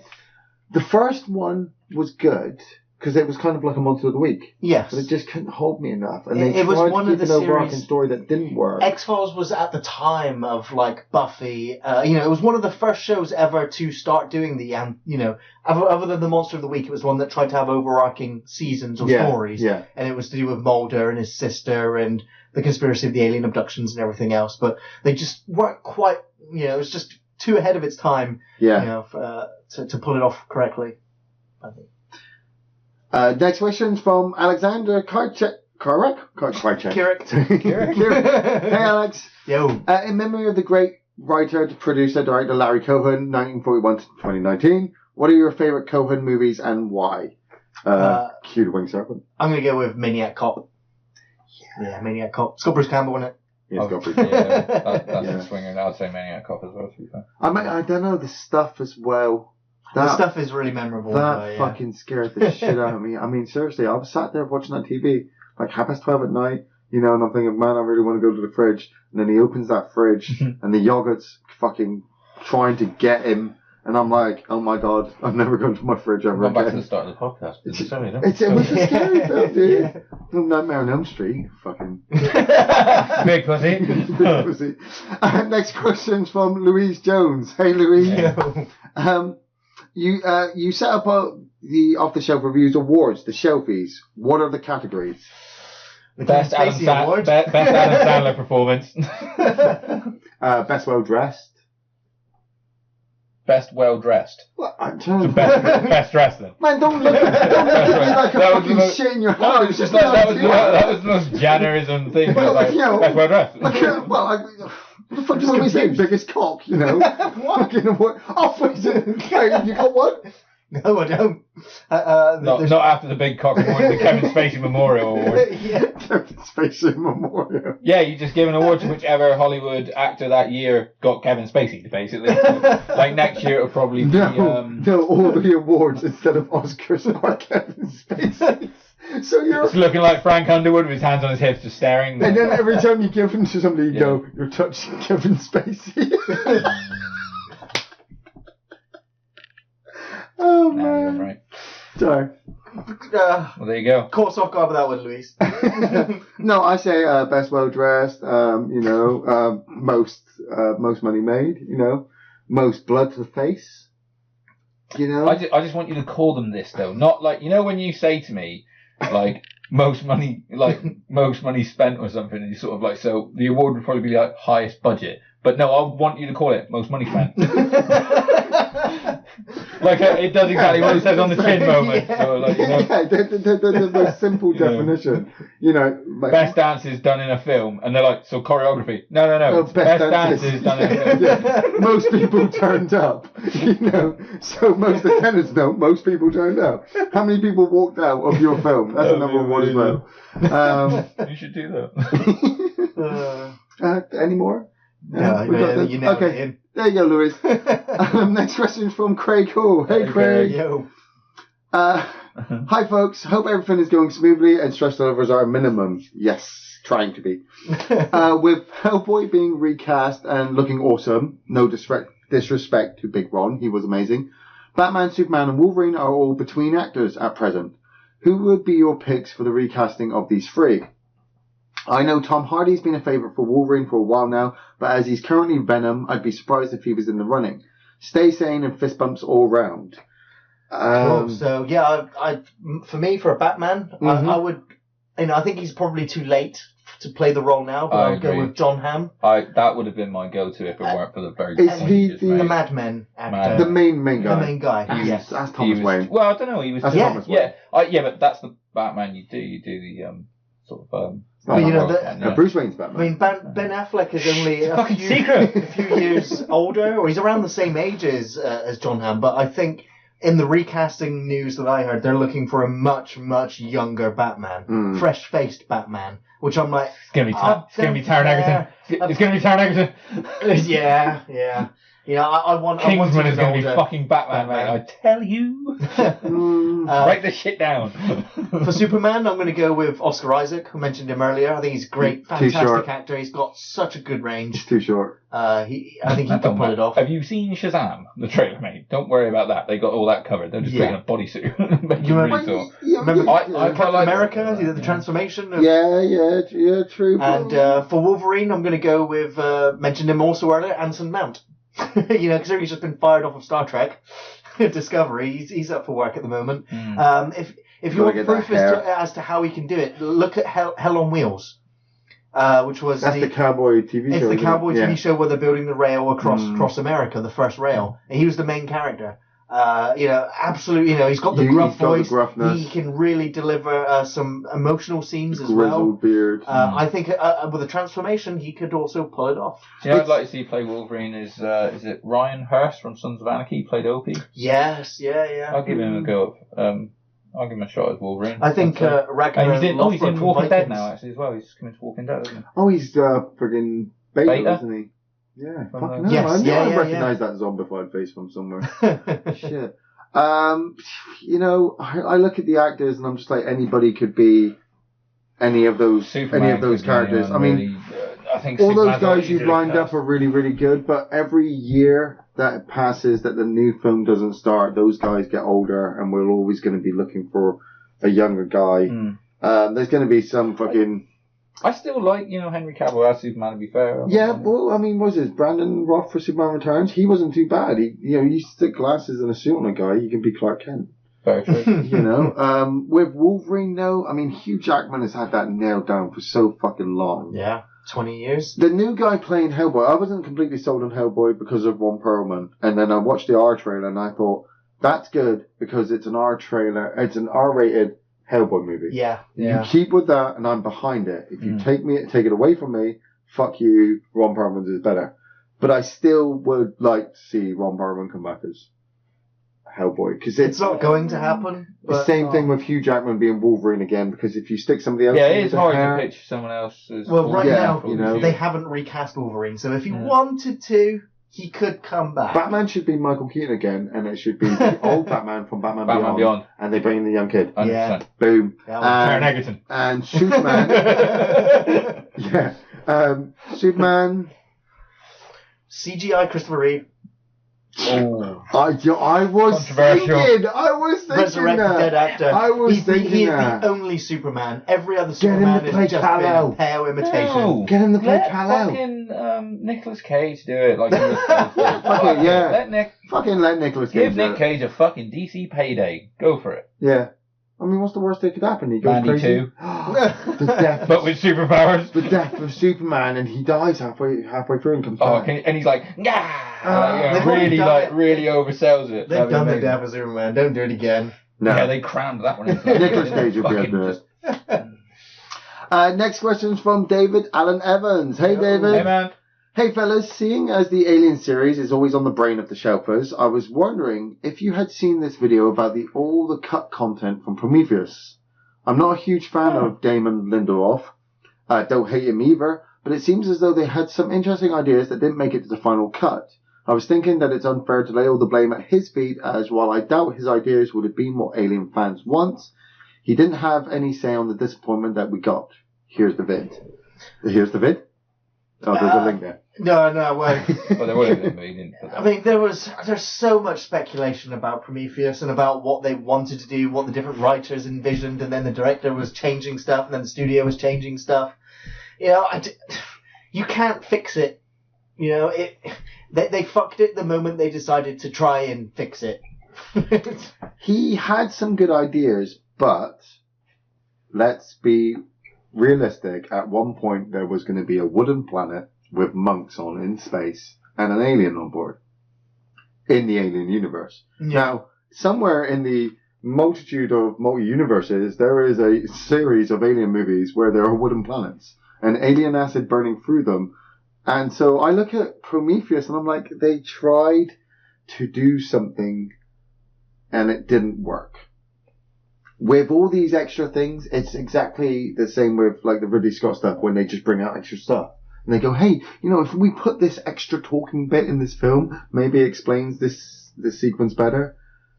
No. From what I gathered from the script, Charlie Theron still runs things straight line. basically the I'm gonna let it go, yeah. the aliens that made the goo and everything, they just had a lot more dialogue, a lot more screen time, and a lot more explanation as to who created them, why they created the goo, what they were doing, and it's just like. Well, this is in the deleted scene. This way, it wasn't. It was in the original script that was never even filmed. Oh, okay. And so it was kind of trying to explain everything, and so the thing is once you explain everything, you've got nothing. Yeah. And so that's why they cut all that stuff out to leave it more ambiguous and more of a mystery.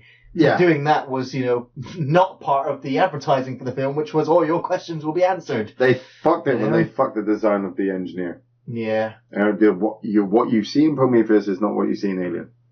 I don't care how you try to look at it. It just it doesn't line up. It doesn't line up. And once they did that, they fucked it up. And yeah, when you see the fucking advertising where it says, all your questions will be answered, you're like, lies.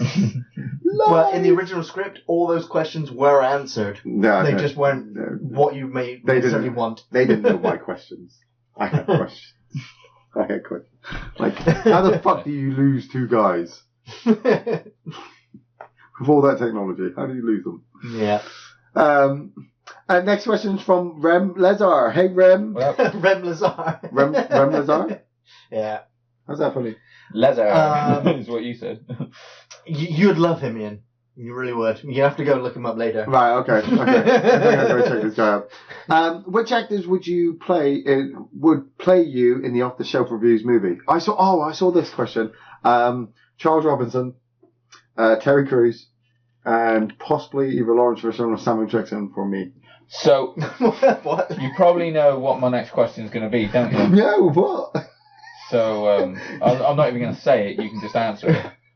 No, please continue. Why are we all black?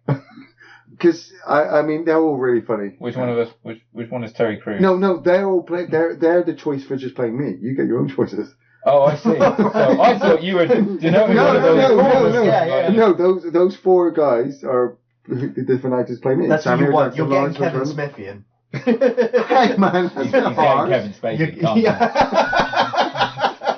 He's getting Kevin, yeah. I don't know, because McCullen was one of McCullen. Right, so yeah, who get to play you? Well, I don't know. Is Terry Crews taking it? Is he? Yeah, because that's totally what I was thinking. I don't know. Brendan Gleeson. Yeah, I'll go for that. Why not? Yeah, dude, that's a great actor. Yeah, he's a great actor. He was great in the was it the patrol officer? No, the border officer with who's the guy who plays War Machine in Marvel? Oh, John Cheadle, yeah. Yeah, that's a great movie. Gary. I'm taking Jeff Bridges. Every time. Well played. Nice, yeah, he's got Jeff Bridges. Excellent. Yeah, I'll go with, like I said, Terry Crews, Lawrence Fishburne, Samuel Jackson. I'll go with Scarlett Johansson playing me.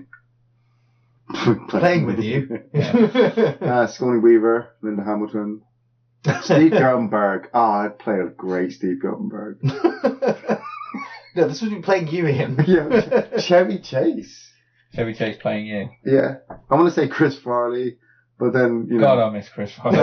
Chris Farley as well. We only watched the video of that the other day, actually, of him when he comes into like the late show with the entrance. He comes down the stairs and like, picks up a dude, throws him in the fucking bin and stuff. He was on cocaine for that shit. I watched him in Coneheads today. I think you could literally see the moment where his heart explodes. Well, there's a point in that where he's just like, hold on, I'm trying to breathe. And they're still trying to ask him questions. He's like, yeah. He was an ass. Yeah. So all those guys for me. I'm taking Chris Farley. Great choices. Chris Farley. Next question's from Sam Chenery. Hey Sam. Hello, Sam. Hi. What film would you say you have watched the most? Either Christine, Evil Dead 2, Serenity. The Dark Knight. Dark Knight. I was going to say Dark Knight. Because I was going along Batman's and I was like, must have watched the Dark Knight more. But I tell you what, it will only be a couple of years, and I reckon what will overtake everything will eventually be the Suicide Avengers. Squad. Infinity yeah. War and Endgame. And then Geometry combo. was 3. Yeah. The Avengers, Yeah. movies. I've actually thought the same think thing. that I would mean, say. I seem to have stopped like watching Army of Darkness. Yeah, I want to say The Thing, but I only watch The Thing once a year now, where I used to kind of watch it friggin' all the time. Oh yeah. But then on top, but Because Christmas, so I'm like Die Hard then. Yeah, Maybe it's yeah, Die Hard that's it. or Scrooge because that's the double bill. But it's like that's it. If you take over a big course of time, but The Dark Knight, I mean, I've bought it a lot. I bought it on PSP. I bought it on DVD. You know, I just have to every now and again just watch the sequences with Heath Ledger. Yeah. Because amazing. I don't need. But then again, it's like it's not even like watching the film. It's like, oh, what do I want? I'm on YouTube. Truck sequence, Dark Knight. Yeah, right. Yeah, that was 10 minutes well spent. Thank you very much. I don't know. I'd love to know. I'd love to, when I die, go to a spreadsheet of the films that I've watched the most. And I'm like, was it RoboCop? Was it Terminator? Was it Hellraiser Aliens? Revelations. Was it Hellraiser Revelations? Yeah. Yeah, it's probably that one. Yeah. Oh, man. So yeah. many. It's hard to really know, but because you Yeah. growing up, there's a bunch of films that you watch over and over and over again. As you get older, you sometimes rewatch them, but when it's a special occasion like Christmas and whatnot. But yeah, there's not many films nowadays that I'll rewatch over and over again. Infinity War I have seen 3 times now. Yeah, I So- don't know, man. If the film is so good, it imprints itself on your mind that you don't even have to put the film on. You can just watch that sequence over again. Yeah. Like Yeah. right now, I'm thinking myself that Avengers: really Age of fun. Ultron, that final sequence where they're fighting. I don't even have to watch Age of Ultron now.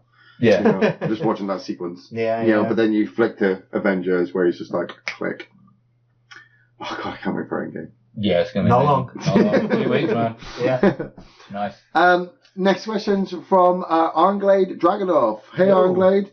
Do you guys think Neil Blomkamp's idea for Alien? We got a big Alien. There's a big thing old going on. alien. Yeah. Neil Blomkamp's idea for Alien would have been good. And Yes. what are your thoughts on Doom Annihilation? No. Neil Blomkamp is amazing at pretty much any sci-fi thing that he seems to do. So Almost. Elysium was. Lysim's still good. It's a still. it's I a only thinker. got halfway through that movie. It's I a never finished thinker. it. It's a thinking movie, but it's still a good movie. It's not as good as District 9, don't get me wrong. Fuck No. no. And it's still not as good as Chappie, but Yeah, but the thing is, God, I love Chappie. Neil Blomkamp's film scale is downward. But he started with District 9, which Yeah, but was they so always good. are- that he is on a downward. they always are. I But- put him up there with M. Night Shyamalan. You know, Yeah. he hits really good and then he goes down, but then he comes back Yeah, up with after, a massive. after a time. And Neil Blomkamp just hasn't had the chance yet. He hit big with Oat Studios. He scared a lot Yeah. of people with that shit. Yeah, very Um, creative and- ideas. If he gets behind the Alien, Well, James Cameron is looking at going Yeah. to the studios, screw whatever you're doing, get Neil Blomkamp and do this Aliens film because it works. yeah, and if he James does it, Cameron loves it as well. I'll probably really accept it. He could recanonize the film where they go, oh yeah, don't you remember when Hicks got pulled out from the cryo tube by those guys? You know, Fuck you, Gearbox. and you're like, oh, we have to bring in the game now, and it's like, yeah, No, just to they bring don't. Hicks in alive Yeah. to be with Sigourney Weaver. I'm like, I'm done. I can do that. They don't even need to do that because they're ignoring Alien 3 Yeah. with his. Yeah. It can't be as bad as Doom Annihilation. Have you seen the trailer for that, Andy? What? Doom Annihilation. The new Doom movie. It's a new Doom Oh, movie. okay, yeah, I was thinking, when you said no thanks, I thought you were talking about the game, but, No, it's the trailer for the new movie from Universal. I believe it is. Well, yeah. no, not watched it. No, it's No. basically a team of army guys get sent to Mars to find out what's going on because something's come 'Cause that's- through a portal Because that's Doom. and Yeah. killed everything. And yeah, it looks like rubber suits. And there's a girl at the front who seems to be the badass soldier. Is it Ronda Rousey? No, it's not. It's shit. That's what it is. Fair enough. Next question from William Lowry. Hey, William. Hey, man. No. Why do you think the 80s is considered one of the greatest decades when it comes to horror movies? And who's the better brother, Mario or Luigi? Well, everyone knows it's fucking Luigi. Yeah, I mean, he lived in that haunted mansion. He's fucking hot. Yeah, well, Mario has to jump on him to get over. Very true. Yeah, Stepping on his taller brother. that's Always it. jealous. Who makes sure nobody goes into the bedroom after he finds the princess? Oh, yeah. Plunge her away. Poor Luigi. Poor he is Luigi. so Do you know what? Do you know why horror was so big in the 80s? I would say it's because of what was called home video. Yeah. So it brought horror to the masses at home and stuff. So then you had the video nasties, and it was mostly by reputation. The thing is, because a lot of people will say as much as my favorite sort of like time for horror movies is probably the 80s. Yeah. But what I grew up on. But then I know a lot of people go like the much earlier, like the Hammer horrors and stuff like that, and a lot of the very religious orientated ones from the 70s. Yeah. Because the way probably the countries were. Witch Hunter General and shit like that. So the 80s was just a different time in terms of sensibilities, in terms of what you could get away with on film. It was all about excess, wasn't it? It was also some of the most imaginative special effects practitioners in the world working on film at those times to give us some of the best monster effects. There was people, you had the ghosts or the monster, the supernatural stuff. You had the serial killer stuff. I just think it just was the perfect blend of everything that had come before it. All the decades of horror leading up to the 80s just really culminated in them really honing the craft at that point. And there's still good horror movies coming out, but they'll never reach the peak that we did in the 80s, which is why today all the films from the 80s have been remade now, because it's like we don't have the new ideas. Trying to capture it again. We can try and improve upon the effects, and still they're not quite hitting it with the CGI that you had with the practical stuff. It's just, it was a crazy, crazy time. Alien, the Thing, I think Fly. as well, we've seen it all, haven't we? Yeah. I mean, come on. That's what can you do? We've seen it all. We have seen it all. So, like, you look at, give you something truly scary like that. 1979, we had Halloween come out and Alien. You know? Yeah. 1979, people were absolutely terrified. Halloween's got no blood in it. No. Aliens. Texas Chainsaw Massacre. Aliens got a couple of jump scares, but nothing too major. Stuff off screen, isn't it? Yeah, Alien has that chest burster. It has the chest burster. Yeah. After that, 1981, you have Evil Dead come out. Yeah. And it's just like, these guys have gone to the cinema and watched that. So now we want to make something more scary. And then before you know it, everyone else has just seen what Evil Dead has done on a minuscule budget. They think they can do it even better. We get fucking smothered by just horror. You got stuff like street trash, dude. Yeah. You got oh fuck! Extreme horror. Cannibal Holocaust. As soon as you said its name, as soon as you said street trash, it's like I'd repressed it, and it all came back for a second. Penis sequence. I almost had like a visceral reaction to it, like fucking like I said with Cannibal Holocaust and Cannibal Ferox. It's just like how far can we push the envelope? And people are like, oh no, they're starting to notice now. We're now bringing in... Now we're offending people. Now we're offending people. Now we're bringing in the censors. But it's weird what you can get away with in one country, which is allowed in another country, but not allowed in that country. But if you release it over that country, it makes enough money that you can buy those people in that country and get the film released. Yeah. It was a great time. And then it kind of slowly died and we got Scream. Well, that was a reinvention of the horror genre. That was an adrenaline shot to horror. But it didn't last. It did not last at all. The best thing you got after Scream was what? Devil's Rejects. Yeah. And Thousand Corpses. Yeah, there's a few gems, isn't there? And then the next thing after that you go put up there is what, a Serbian movie and fucking just. Which isn't a horror movie. No, it's just I know. A horrible it's just movie. It's just a horrible movie. It's pushing the envelope because, like you said, we've seen everything. Yeah. We're not scared of anything anymore, and kids. That's why we. You kids today, you kids, you'll get it. Get off my lawn.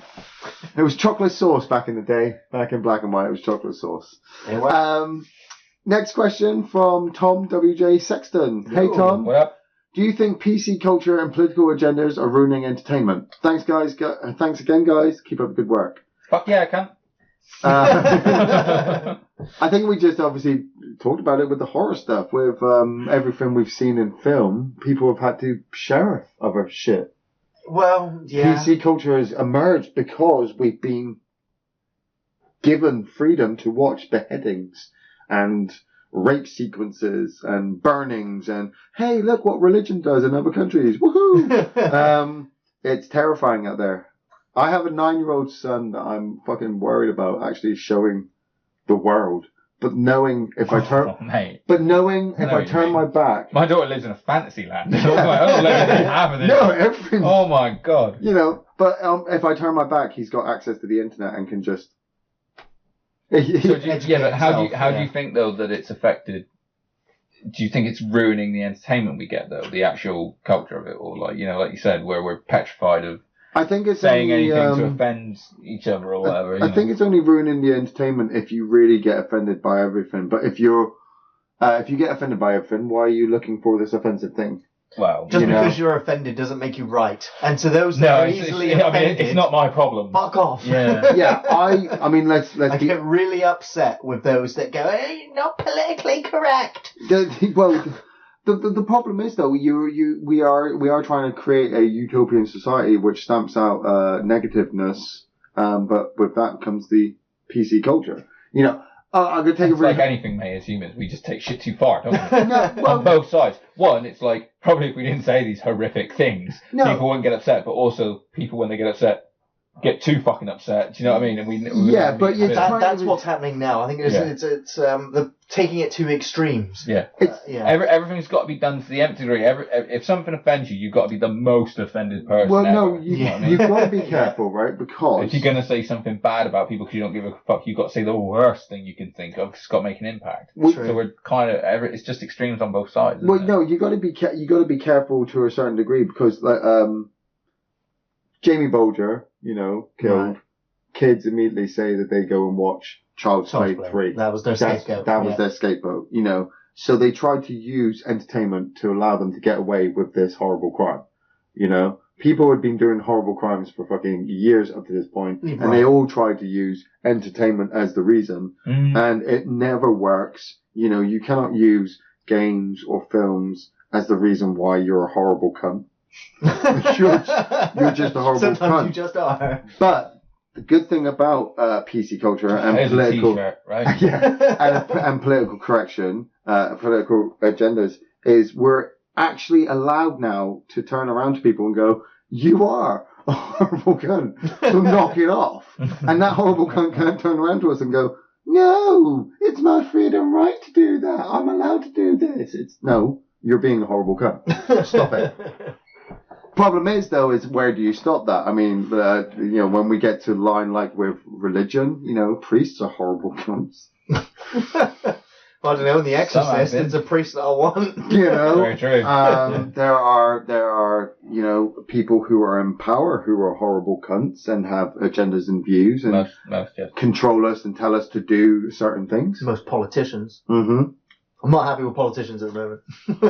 Oh. It's working to a Yeah, point. it's madness, isn't it? At least we don't live in a Escape from New York universe, There's always that. a Doomsday universe, Yeah. a Mad Max universe, a Terminator 2 Battle universe, Royale universe. a Battle Royale universe. Oh, yeah. Send all the kids to murder each other on an What was that film with Rebel Wilson in?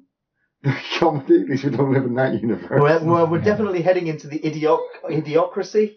Yeah. Oh, Yeah. Terry Crews and Yeah. Terry One of Crews as Wilson? president. Yeah. I'd vote for Terry Crews to be president. That would Might as totally well. be decent. You might as Mate, well. he might be running with the amount of people that are running for it. He might genuinely be running. Yeah, So yeah. Imagine him telling people stop being horrible cunts.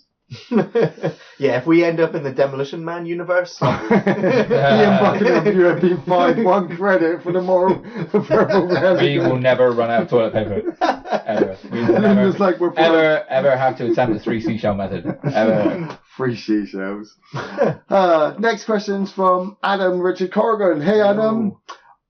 If I'm running down the road and a chicken is doing math, where are all the spoons? There is no spoon. Well, Adam, you should know better. yeah, and obviously it depends on if you have a flamingo. I can or say not. what I want. I was the best man at his wedding. I said whatever. I Yeah, want. so- You fucking did that on purpose, didn't you, dick? I was gonna say, should we call him a horrible cunt? I'll text him in a minute. yeah, text him. If you had to pick a director to direct an Alien reboot, fucking hell, who would it be? Neil Blomkamp. Neil Blomkamp. Neil Yeah. Blomkamp. Straight away. Yeah, But this is a reboot, so Neil Blomkamp for an Alien reboot. Yeah. I'd also get David Fincher. What the? I bet it'd have tits. But I don't know. What's in the box? Oh, and it's got back titties. On the... Yeah. Kevin Spacey is a new android. He can wipe stuff everywhere. Oh man. Yeah, but it'd be funny to do it if you actually had him come in and he was like an old school kind of android. Like, it's not like, oh, he just Like looks Gary like a human. Fuller. Yeah, he don't look like, he don't look like just Kevin Spacey, like Fassbender, like, and he just happens to be a robot. It's like, no, he comes in and it's like the maid from Spaceballs.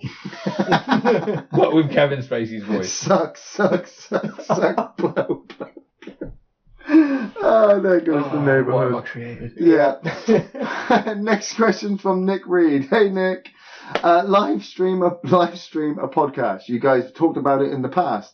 Yeah, we should probably do that at some point. Yeah, right. Gary, you can wear whatever t-shirt you want. We can't smell it. Aww. To you and your guests, favourite animal and favourite mythological creature. For me, dragons. Straight up. Always has been since a child. Been fascinated by dragons. Pete's dragon.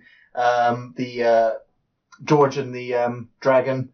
Yeah. Yeah. Komodo dragons. Yeah, Chinese dragons. Bruce Lee dragons. the dragon. Yeah. I was just thinking of Girl with a dragon tattoo. the girl from the dragon tattoo. Kiss the dragon. Ricky the Dragon Steamboat. Ricky the Dragon Steamboat. You get Ricky Dragon. You went girl with the dragon tattoo first. What the fuck are you? What is somewhere to work back from? Dragon Slayer, Blazing Dragons. Any more? Dungeons and Dragons. I don't know. Dragons. It was a different question. You just started naming things with dragon in it. Rain We of just wanted Dragons. it. Rain of Fire. Rain of Fire, sorry. Yeah. But dragons, hell yeah, I love dragons. Favorite mythological creature? I mean, Mythologicals are very, as in like, do you have to go like Bigfoot or can you say Godzilla? yeah. Well, not mythological, is it? No. 'Cause it's got to have a myth about it. Yeah. So Bigfoot. I mean, I always like. Old Sasquatch. But then, I always like the myth about the Minotaur in the middle of the maze. But I never liked the idea of the Minotaur because he just seemed really fucking stupid, stuck in the middle of the maze. But the bronze statue from is it Jason and the Argonauts with the Achilles? Achilles. heel? Oh, the Yeah. Talos. Talos. Yeah. That was pretty badass. Yeah, the giant statue Um, protecting the gold or the treasure. Oh, the three animated girls off the side of the vase from Hercules. They're pretty badass. Oh, the animated one where they sing. Yeah. Hell yeah. And it's got that centaur thing with the one eye. That's pretty Yeah. cool. Centaurs are pretty badass. Mhm, Half centaurs man, are half pretty good. horse. No, it. Half man, half horse, and name your sex move. I never liked I was going to unicorns. do you. I think fucking unicorns were just. I mean, I know there's this whole mythological thing about them being good and spirited, but they're a horse with a horn in the end, and they're not even vicious. What about in Cabin in the Woods? Were they vicious in that? Yeah, there's a unicorn. He fucking stabs a dude. Oh Head, shit! head jab. Oh him. yeah. Yeah, okay, I'll go with Yeah. unicorns. Unicorns pretty bad. Got my jabber. Give them wings, give them missiles underneath as well. What was that flaming fire one from Dungeons and Dragons? That was pretty badass. Uni. Hmm. Yeah. No, the evil guy Oh. wrote his one. Oh, I can't remember. I can't remember. No, you've gone too far now. Yeah, I've got to find that. You got any creatures? Other than what we just like, yeah, I'd say Bigfoot. Bigfoot. Like Bigfoot, right? Yeah. Fucking awesome. Casual as fuck. Got filmed once, didn't have to come back again. It's just dude seems chill. is what I'm Bigfoot trying or to the say. abominable snowman? Or are they the same thing? Yeah, I mean, I assume it's a winter coat situation. One of white man, black man kind of thing. Yeah, if you like. Yeah. I ain't going to touch on that any further. I'm just going to go with the winter coat. Winter coat. Yeah. Next question's from Zane Makers. Hey Zane. So, man. Give me your favourite John Hughes films from each of you. Also, all Star Trek series ranked from best to worst. And the movies. Can't wait for the podcast, guys. Fucking hell. Fist bumps and good luck. I'm just going to That's say a task. it's Planes, Trains and Automobiles, 1987. Hands down, best John Hughes movie. I've watched it over and over and over and over again. Once a year, almost every year. It was the ultimate Thanksgiving film. I know we don't have it over here, but it should be. Yeah. I can't watch that film because John Candy makes me cry. Yeah. I can watch Breakfast Club though. That's amazing. Sure. I mean, Home Alone was my childhood favourite. Home Alone, but, yeah. Still, it's Planes, Trains now. I'm going to say Breakfast Club as well. Yeah. it's that panty shot. Obviously. You know, it's like Or Weird Science. Oh, Yeah. shit. Weird Science, great choice. Possibly Yeah. Weird You're blazing all your weed. I can't, sir. It's in his pants. Yeah. We Weird Science is we badass. talked a lot about Star Trek in the last podcast, though. So Yeah, I mean, Wrath of Khan wins. Wrath of Khan. Wrath of Khan, best film, easy. Out of everything. Yeah. Then original series, Next Generation, Deep Space Nine, Yeah. Voyager, Enterprise. Not Insurrection. Insurrection's fucking way down, way down there. Yeah, First Contact I think was my favourite movie out of the other than Khan. The Generation era. Yeah. Nice. Next question is from Amir Osman. Hey, Amir. Also, with Article 13 have been passed by the EU. Have been passed by the EU? Yes, it has. And you guys have already talked about it Might not be in on it by your the time previous this podcast podcast. is. Right. Can you remind us once again what is the danger of Article 13 that you can that can negatively impact your channel, and would you be making any sort of backup of your work? We're always making backups. Yeah, as much as possible. But trying to find a platform to show it with obviously the laws in place will be extremely difficult. But fuck it, we'll just do this. Sit in front of a camera and tell you not to go see that new That Halloween could movie. be the future. Within 2 years, that could be the future of a lot of content creators. I mean, YouTube itself, depending on how far Article 13 really goes, because even though the law has been passed, nobody knows what the fuck it actually means. I was going to say, if it's anything like Brexit, we are not going to see it for another... Article 13 is going to go case by case by case until lawyers actually figure out what the fuck Article 13 actually is. Yeah. We don't really know. Yeah. So it is a real mess, you know. And at the same time, what really pisses me off and why I'm swearing a lot, it's because, you know, Article 13 had to go through multiple stages where lots of politicians voted on it again and again and again, and then, you know, the chairman would be like, okay, so, you know, even though it passed, we're gonna say it didn't, and we'll call another vote in another month's time. And they did it again and again and again and again, and it passed every time, despite the fact that millions of people have gone to their politicians and said, "We don't want this. Vote against it." And what did all those politicians do? They went and voted for it. Why would they vote for it if they're going against their constituents? Because they get paid. Because they got paid the big bucks. Who from? The big corporations and studios. Article 13 exists for one thing only: to protect the biggest billionaire studios in the world. And that is it. And at the moment, sucks. But at the moment, though, it's at a stalemate where they are spending. Hopefully, it gets to a point where they're spending far too much money to try and keep it afloat. Trying to fight. What, to police people. it, you mean? Yeah, to police it. Because, you know, once you start pushing the world to a Fahrenheit 451 fucking existence, Matrix fucking everything is controlled police 1984, we're just going to burn your towers. I mean, we will fucking come screaming down. You know, there's what, 2 or 3 policemen outside number 10 Downing Street? That's not... Well, there's one copper outside. Yeah. Yeah, but snipers on the fucking roof. What I'm saying is, as well, it's like they'll get to that point where they're like, we're spending far too much money trying to get this, and even then, when we do put this in, we've then got to go up against these people, you know, to obviously stop them from claiming money. How much money are they making? About 52p a day. Oh, really? Yeah. Is that enough to make that new Hellraiser movie? No, not yet. Right, just keep an eye on that. Yeah. What I understand, you know, I can imagine the inception of Article 13 coming from a good place. Yeah. Because it's something that is drastically needed when it comes to policing illegal content on the internet. Yeah. Now, we see it when we go on YouTube and we look and go, oh, look, the whole film is on YouTube. That's illegal. Yeah. But, you know, the copyright holders are not there. They don't have the money to enforce it. So it doesn't happen. You know, you're not going to go on to YouTube and go, oh, look, Captain Marvel, the entire film is there. Yeah. You know, unless you're paying a price for it. It's just not going to happen. So I can understand that there is a need for it. Now, as a YouTuber, we get hit with copyright strikes and copyright takedowns a lot. A lot. And what would be great for us is to go, this is the law, which is you're allowed 10-second clips in your video. Therefore, you're fair use. But there is no law that says a certain amount of clips time. It is just none of it now. With Article 13, it is you're allowed none of it. It all belongs to the film studio. How much they can enforce that law and how much that is impacting on fair use is now what is up for questioning. Yeah.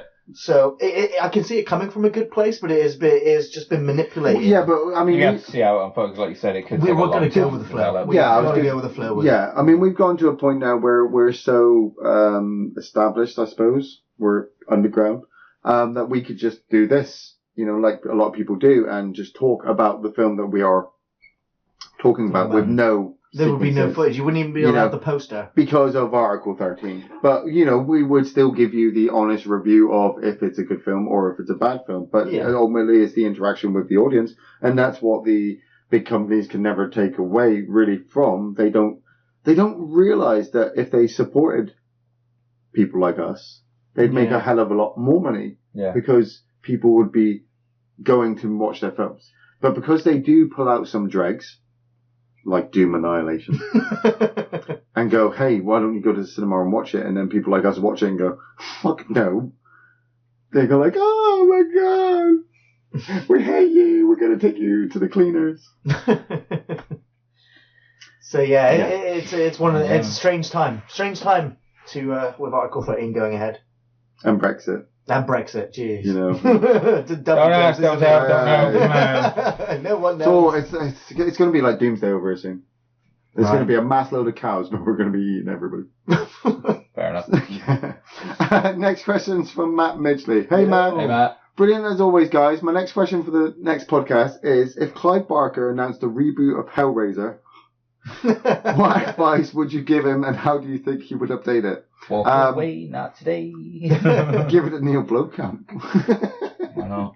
I don't know. Clive Barker could easily. He hasn't made a film in a long time. What was the last film he made? Don't know. The Meat Train? Midnight Meat Train, but I don't even think he made that. It was just based on his book. Say that. I don't It was think just based on his book. He didn't make more Warhead Rex, did he? No. No, that was shit. That was a studio made. The only films I know of Clive Barker really made was the Hellraiser 1 and 2 and part of 3. I don't know of that many other films where he was just like, I'm taking whole. Fuck it, give the boy a shot again then. Yeah, just then do Hellraiser 1 again. I did have this really cool idea, where you take the idea of Hellraiser, and a family moves in there. Mum, dad, little kid. And it's pretty much like Hellraiser 1, where the boy finds the box in a little cubby hole, activates it and disappears. But the brother turns up, and the brother had been missing for a while. And obviously it turns out that he's used the box to open a gateway to hell, and that's where he's been. And he's traded places with the boy. And the boy, my idea was they're the same person.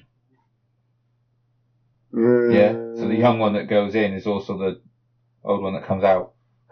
That's very good. I did like that idea. But he's been tortured, and he wants to send his mother and father back there. Yeah, because the Cenobites come from. Yeah. Because fuck you, Dad. Fuck you, blood guts door. But it's all encapsulated in that one house. That's the cool thing about Hellraiser. You got to kind of just makes a bit of poltergeist in there. Just keep Sam it at the Rockwell. house. Carol Ann. I love the original Hellraiser so much. I think it's one of the greatest horror films. Pinhead, lead Cenobite, whatever. Yeah. Such a great icon of horror. I always remember he was like the first face I ever saw in the blockbusters. In the rental floors. There was always Pinhead nearby at the front door. We'll tear your soul apart. The original film, the only thing that's dating it is the costumes. The outfits, what they wear. It's the only thing that dates it, because the film still holds up today in terms of horror, characters. But that was the cool thing about my idea. What I was thinking was, actually, you know what? Give it that old 80s style appeal. Have them still dressed kind of the 80s style. attire, because why not? People are always talking about, we need classic horror movies from the 80s. Instead of updating it, with mobile phones you and could shit. just not date it whatsoever. Yeah. It was a really weird thing that Donna watched on pre-mobile phones is usually the. She watched Sex Education on Netflix with Gillian Anderson in and stuff. And I was watching a bit, I went in and out of it, but it's like, it looks like they're in the 80s, but they've all got iPhones. Right. So it just doesn't date it in any kind of way. But that means that when you rewatch pop culture references. Yeah, exactly. Yeah. When you rewatch it, then it all kind of like, it doesn't get dated for that reason. So you could do the same sort of thing. Well, that's it. If you also self-contain it in a house, you don't have to show the outside world as well. Just to have things coming in. You never have to really reveal what day or time it is, what week it is. Yeah. Fair enough. Nice. Next question is from Kurt Drayton. Hey, Kurt. What up? Yo. Great job with the subscriptions and views. Since Thank Halloween is one of your highest rated series as far as views are concerned, any chance we can get a 2018 Halloween review? Or maybe finish the rest of Friday the 13th or Elm Street reviews, especially part 3, as those movies are big over here in the States. Great job and keep up the good work. Cheers, man. Yeah. I still haven't watched the new Halloween yet. That's sacrilegious, Ian. It's unbelievable. I have bought DVDs offline and not put it in my basket. I don't know what I don't know. Well, I'm waiting. I'm like, I know it's there, and I'm like, I know it's good. I'm just. we definitely will do. Now, definitely. There's been has there been 2 Chucky movies that have come out, or 1 that we haven't reviewed yet? We haven't. Yeah, we didn't do. No. Has there been 2 now? We've reviewed 6. No, of them, we did I the believe. one with the girl in the wheelchair. We haven't done Yeah, the so one there's where one. she's in the mental institution. Yeah, so we've got a Child's Play movie to catch up with. Yeah. We've got a Halloween movie to catch up with, and all the Friday the 13th and Nightmare on Elm Streets. They are all on the list. And the Texas Chainsaws. There's also a Predator film. Predators. You know, any film series that we've reviewed in its entirety, Sex and Sea. and more sequels have come out since. They're definitely on the to-do list. As of whether they'll be this year or not, it's hard to say. We'll try and do as many as possible, but we are working through a backlog of Patreon requests, and I know quite a few Patrons are asking when is their review coming up, and I'm like, in about 3 months. And it's like, it's been 3 months already. And I'm like, yeah, I know, it's a long list of requests. Well, that's it. I mean, we only have the 1 day a week where we film at the moment. And recently, obviously, I had to take a step back from editing because I was going to explode with everything going on in work. So Gary's obviously taking on the workload, and we're working through it. But we are maintaining it really well. We are still keeping to the once a week reviews. If we get to a point where we can put up more and edit at another pace, I mean, maybe Article 13 can do that. Right. They'll fuck us over, so it will just become a daily show where we're just, on the internet, just doing live We'll just do things commentaries for films. doing commentaries and shit. All the Halloween, we've done all the Halloween, so all the Friday 13s are definitely there. All the Nightmares are there. We have to do the remake Nightmare Realm. Yeah. Harsh. What, with Rorschach in? Yeah. We've done the good. remake Drivel. Friday, though. And We did the remake Friday, original yeah. Friday. Obviously, we want to do the Saw series first. I'd love to do the Saw series. I want to do the Final Destination series. We've got to do the Children of the Corn series. No, we don't. We've also got to do Or the Leprechaun series. the Leprechaun series. That'll be really, really good to do. We've got to finish off the Tremor series. Yes, we do. We've already done the first one, haven't we? What else is there? Sounds like just gluttons for punishment. The Sleepaway Camp series. If you really want to go there, we got to do that. I can't believe we made it through Critters. Yeah. And you watched the TV series. That was shit. Yeah, we'll talk about that one in the next podcast if we don't mention it before then. Yeah. But that was the last question. That was the last question. So before we wrap it up, because we are live streaming for the first time ever, if there's anyone in the comments section that want to throw some questions at us very quickly before we wrap things up, we'll answer a couple of questions. Sure, yeah. We'll have to wait for the 10-second delay. But first question that comes in after Lord Isaacs, who's talking about Rob Van Dam. Jean-Claude Van Damme. I need to see JCVD. I haven't seen that yet. Oh, no, I'm Rob Van Damme. That was good. Gary, have you seen Tangerine? Oh. No, but I've heard somebody talking about it. Did Red Letter Media talk about it? Gary watching Tangerine would be amazing. What's Tangerine? It's a film, a Los Angeles film, which is filmed, Matthias said, is on mobile phone cameras. Right. And it's about two transvestites, men going through the operation to become women in Los Angeles, obviously dealing with their lives and dealing with relationships. Kind of raw and gritty. Yeah, I heard it was a good drama, so I'm kind of curious to see it, yeah. Yeah. I'm going to grab other questions from here. Why doesn't Ian use a headset when playing Red Dead Redemption 2? I do, but I usually do it when I'm in the Discord channel. Obviously, there is a link in... There's a link here now, yeah. There's a link in the YouTube page to the Discord channel. Obviously, if you want to sign up to that. I try to get on Friday nights for Red Dead Redemption 2 with the headset. I was on a couple of nights ago, actually, talking to a guy in New Zealand, Campbell, what up? Matthias in Belgium. And I usually play with Zane during the day as well, when he wakes up. Nice, yeah.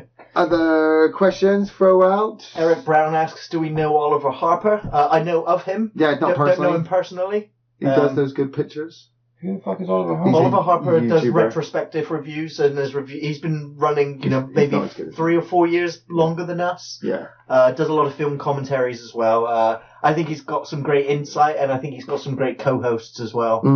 So yeah, mad respect for Oliver Harper. But obviously he's no off the shelf.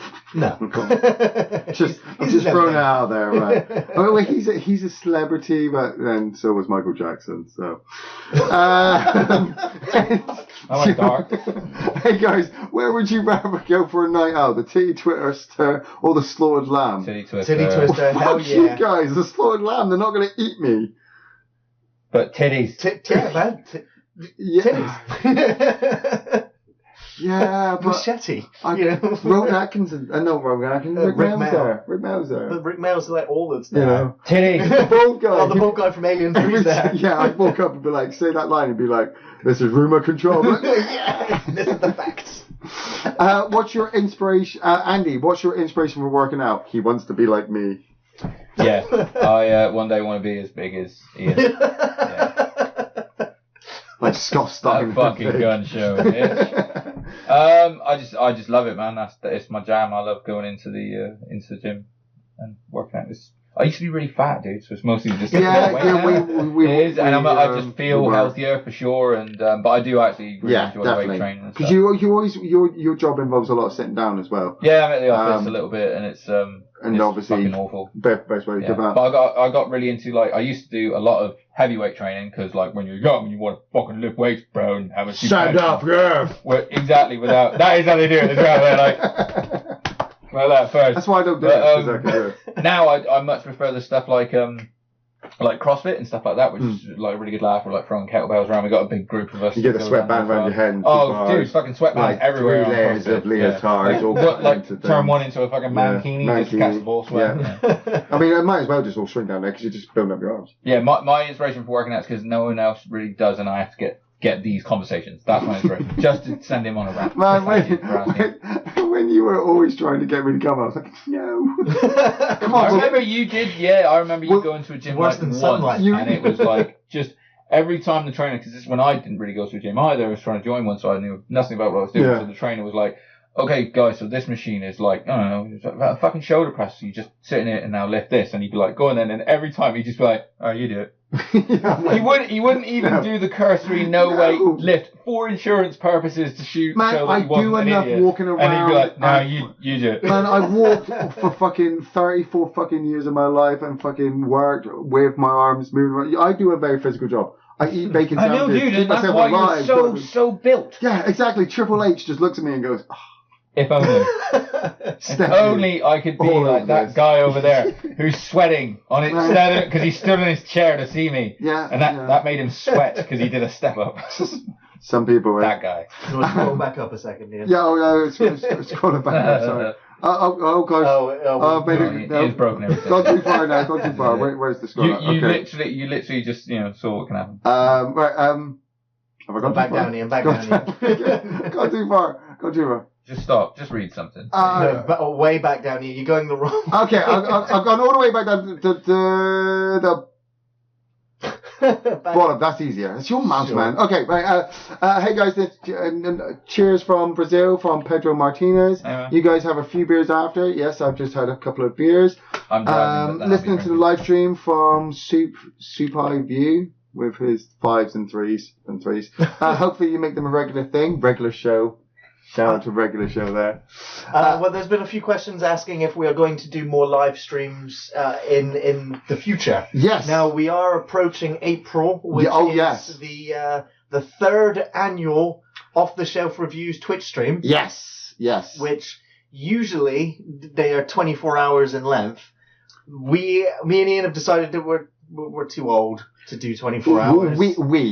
I am too old. I'll just go to sleep Gary halfway would through sleep anyway. halfway through, and trying to stay awake for 24 hours. Once it's done, my brain dies. For like Literally. 3 days straight. I have to just go to sleep. I've slept for 12 hours straight. But recently with all of work and stuff like that, I've just felt really, really tired anyway. and it was getting close to the time, and I'm like, what am I going to play for fucking 24 hours? I'd get probably 15 hours into We it. could have one ladder match on No Mercy. Oh, fucking, yeah, that would probably 24 hours is yeah, bad. no, you'd give up. You would. You'd be like, fuck this. And I'd be like, no, you can't leave me like this. So we're planning on doing the 12-hour Twitch stream this year. We're planning on maybe doing it April 13th, which I think is a Sunday, or April 14th, which is a Monday. We will decide closer to the time and announce it all on Facebook. We'll put a video Twitter, up explaining when we're going to do it. But also with the 12 hours, we will be doing it from 7 p.m. to 7 a.m. UK time. UK time, so that we can cover Still rough though. all of. It's like watching an average WrestleMania. Yeah, well, that's why I didn't want to do it on WrestleMania weekend, because that's what happened last year. Yeah. So that we can cover everybody all over the world, because obviously everyone's up at different times. We are planning on doing possibly the new Resident Evil Biohazard, because I haven't done it. Yeah. And maybe I Have No Mouth and Want to Scream, because Gary says he wants to complete it. Again, okay. I Have No Mouth and I Must Scream. That's a great game. Ian's just thrown that out there. We never even had this conversation. Ian's just liking to make things up as he does. But no, for the future, we do want to do more live streams. I think we do. Andy and I have discussed doing a commentary for a certain. Watch a lot. What did we do it for? Christmas? Kurt Russell? The Christmas Chronicles. Christmas Chronicles did it for that. But we've got something in fun. mind that we want to do a commentary for as well. Just see if we can get Ian round at the same time as Jack well. and Joe. No. No, because the commentary is just you'd be watching the movie on silent and just with Gary going no all the way through. You holding him down and me holding his head. Yeah. Just let me die. But definitely all future podcasts I think will be live streamed. Yes, I think this is a success. I think there's definitely a success, and I think we for the next podcast we will put a question out for the questions, but I think we might also just take more questions in the future from the live streams. Which I think will work better for us. It gives us more interaction with you that turn up to watch us and ask you questions and get an answer straight away. Yes. Sweet.